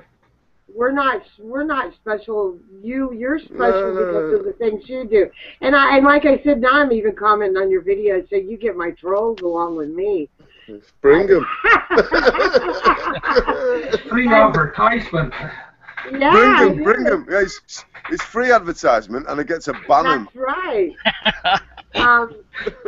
And what I wanted to say is, no, Anthony, because the one time I remember commenting on your video, I saw, God, my trolls are following me around, and it's sad. I don't want to do this to other people. So you know, Linda, the thing that you've done for me is you've changed my perspective in life. I said that. I said that to you. I commented. I'm stealing your lines. I'm stealing your lines, too. You know. No, but I did comment that. You did. And I said to Linda that too, so I wanted to emphasise that. She's changed my perspective. Her and Kenny, I need to be a lot more calmer and think differently. And I'm getting there. I'm not 100%. Oh, you're awesome. We love you. You know, we're going to pass each other's pathways to each other's house one day. The way I was going to tell you, you would just see Bob. He'll be at the lead of the boat with his big old horns, because we have this goat that's just awesome. I've got to think, Tony might not know what we're on about here, but I like Bob. Bob's a goat, Tony. I know I'm a Highlander, but don't read too much into that, you know. Bob's awesome. Goat. I have to say, right, my good lady, she works on a goat farm, and she says on a goat farm. Yeah, Bob is awesome. Yeah, and she says goats are the funniest fucking things on the planet. They are cuckoo. They are. And yeah, goats. She absolutely adores goats, just because they're mental. Yeah, the first time I met Linda, I saw Bernard and Bob, and I saw Bob, and it stems back from when I was a kid. We've got wild goats in the Highlands, only up a road, about 10 minutes drive from us, and you can go. And my father used to send me to a house. He was a grocer, a mobile grocer, and you couldn't take his van up to the house. You know, it was a dirt track road, and it got really narrow, and dug it up the van. So he used to send me purposely to this house. It was like 200 yards in the back of nowhere, and there was wild goats everywhere. And he knew that. So in a way, I grew up with goats. I grew up with wild goats, and some of them are really fierce. Yeah. They're very territorial ones. But then when I saw Linda and I saw the goats and the way she treated them, and Bob's awesome, especially with the pumpkin on his head. You know, they stick things in their They stick things in their horns and shit like that. They're great. He wears food. He's funny. They just are hilarious. You go and feed him something good, and he'll play with his food and get stuck on, because they're wild goats, and he'll get stuck on their head. It's so funny. We do videos on occasion about them. Just don't let him near your plants, Linda. Oh, no. Oh, the chickens already eat them. Yeah, the chickens eat them. The cats love them too, and dogs love them. In my dreams. Yeah, the chickens first tried to lay eggs in there, and then they decided, let me take a bite. And now we've had to put a glass greenhouse up, because the chickens decided, we got stoner chickens, stoner goats. Yeah, he likes a good Amanda. Huh? He likes a good cigarette every once in a while, don't he? Oh, he loves cigarettes. Oh, my goodness. They love tobacco. Cigarettes. Yes, and coffee beans. They're just hilarious. Beer. They are totally hilarious. You know, guys, I'm going to take us off. I'm going to stop this. We've been going. Oh, wait, Dis joined us. Yay! Hello, where were you, buddy? Yeah. Where were you, buddy? Steve? He's having proper issues tonight. Yeah, well, he does a lot, yeah. Steve? Can you hear There, us? Stephen? He's not going to acknowledge that name. Nah, he's having problems with the name. Yeah. Well, I'm going to... there you go, you talked.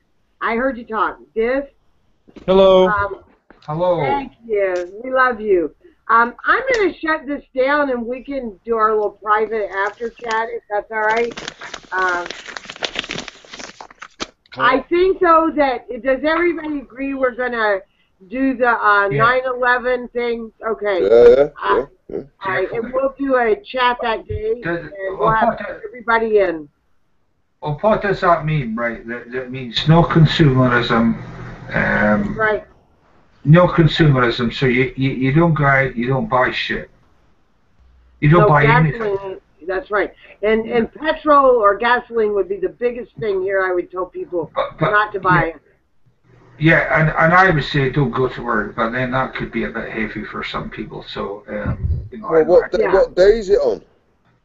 Would it be on Thursday? 5 days, no? Yeah. I might be able to wangle that. Well, I can. Let me look. Okay, I have this little thing here. It'll be Thursday, and it's going to be what Harry Cookie Monster called it. We're taking his name. I asked if we could. No pay for it day. 9/11, no pay for it day. I think that's... We'll need to do a bit like the No War. We need to do videos on it. Yep, we will. And instead of us stringing it together, everybody just posts their own, so we don't have to do all the editing. And I think that would be good. Yeah, I want to do some meditation and stuff, and try to get spiritual on that day and blot the world out. Brilliant. Okay. Good man. You don't want to do a chat? Oh, I'll do a chat, but you know what I mean. You know, I want to get anywhere near where anybody's got a television going or a radio going or any of that business or any movies or whatnot. You know. I agree. I'm gonna get spiritual too. Dismantle the Matrix on that day. My television won't get turned on. All right. Prayers for you and stuff. And try to get everybody to get on the same vibration. Yeah, that's what we I think we're actually on the same vibration, and I think what they're doing is they're the word I'm looking for, I can't think of the top of my head, but bombarding us. Yeah, they're bombarding us and they're breaking it up, and what they're doing to Peanut too is absolutely fucking awful. You know, we'll get that shit sorted out, Peanut. Don't you worry. You know, yeah. There's remedy there, Peanut. Yeah. There's remedy, mate. Don't worry about it. And we're here for you, Peanut. We're here for you, Mama. And that's a great thing. That's a great thing about the internet. You know, we can get together and talk shit, and you know, and if anybody needs help, even though we're oceans apart, we're here for you, and you know, everybody else like-minded. You know, that's what it should be. And Linda's matching now, I think. Yeah. Yeah, I love that. I wish I was there that night. Kenny was doing it with the I'm smudging. This has not got cannabis in it because I know sometimes Kenny sneaks it in. This is just sage and sweetgrass with a little lavender. You were getting stoned the other night. He dried me high. He put a little bit of the dried leaves in. It doesn't take but a little bit to get me high, and I was stoned on here doing a chat. That was great. So, I want to thank everybody in the external chat, people watching us. You know, great comments. Thank you guys. Appreciate it. We love you all, and listen. Yes, like Richard just said, 9/11. We don't know what time, but we're going to do individual videos anyway. But we're going to do a chat that day. I am supposed to go to a doctor. I'm going to try to postpone that appointment if I can. I know I'm just going to have to do it. because I need to just tell them no so they'll get off my back. That's the So whole thing. that's 2 days' time, yeah? Yeah, I'm trying to, I'm going to work, I'm going to try to see if I can get, to call them Monday or something and see if I can get it scheduled for another So what was Hairy Cookie Monsters, because that was a great name. Remind me again what you said. I got it written in here. No payday. No payday. Yeah, No, it's written no conformist day, no payday, yeah, cool. Yeah, wherever you want to call it. No, that was a good name, wasn't it?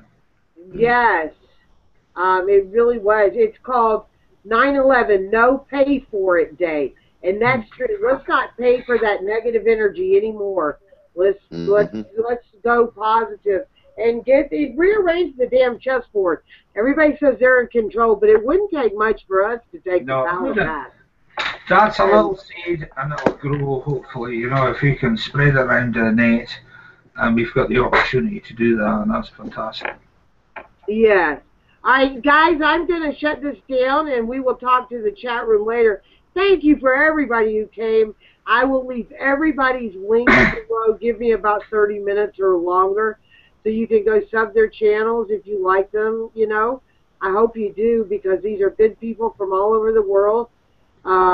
And we love every one of you that comments. And 9/11, we'll have more of an open exchange, because we'll find out how everybody's feeling in a positive way on that day. We got to really, like Dis said, he's going to meditate.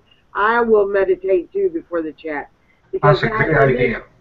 And we will lift and get an uplifted day going, that chat, with good energy flowing against this bad energy that's trying to take control of the world, not just here where I live, or where Rick lives, or where Tony lives, or where, and I know Dis and Peanut live in the same country I do.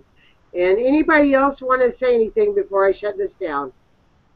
No, I just want to say thank you, Linda, Kenny, Peanut, Dis, Tony, Anna, Little Bird, and Patrick. Thank you, Awesome Sean. Thank you guys for coming.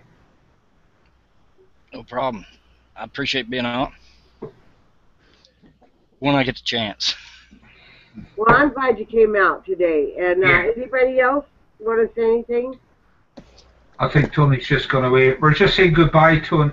Well, we're just saying goodbye. Is there anything you want to say before we say goodbye on the left? Well, yeah, peace and love. Keep smiling. Don't let the bastards grind you down, because it ain't worth it. It ain't worth it. It's not worth. It's not worth the energy, and it's not worth worrying about. Just put all your energy. If you've got something to say it, and put your energy into just being honest. Just be honest. Be honest with yourself, and be honest with the system. The system I believe is a dishonest system. If you can be honest, honesty kills them stone cold dead. Well said. I agree. Stone cold dead. Just being honest. That's all I have to say. Good comment. Dis, you got anything to say before I shut this off?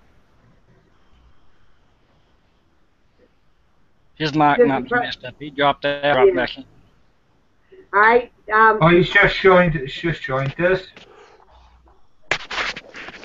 He might not be able to say anything. I know Dis would wish everybody love and positive energy. I'm speaking for you, Dis. You just tell me more to say, and I'll try to read it. Dis, you there yet?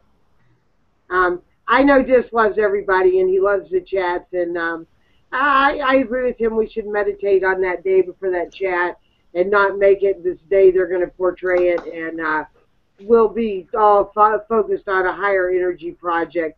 And I'm going to close this, and we love you all. And Dis joined again. We've got twins. Dis, can you hear us? Can you hear us? Dis? Yes, a nightmare with his internet provider. Okay, it's good to see all you guys. I really love getting together with y'all, and everybody out there, thanks for coming. Thanks for your comments. And, think positive. Absolutely. That's it. Okay, guys, thanks for coming, and I'm shutting her down.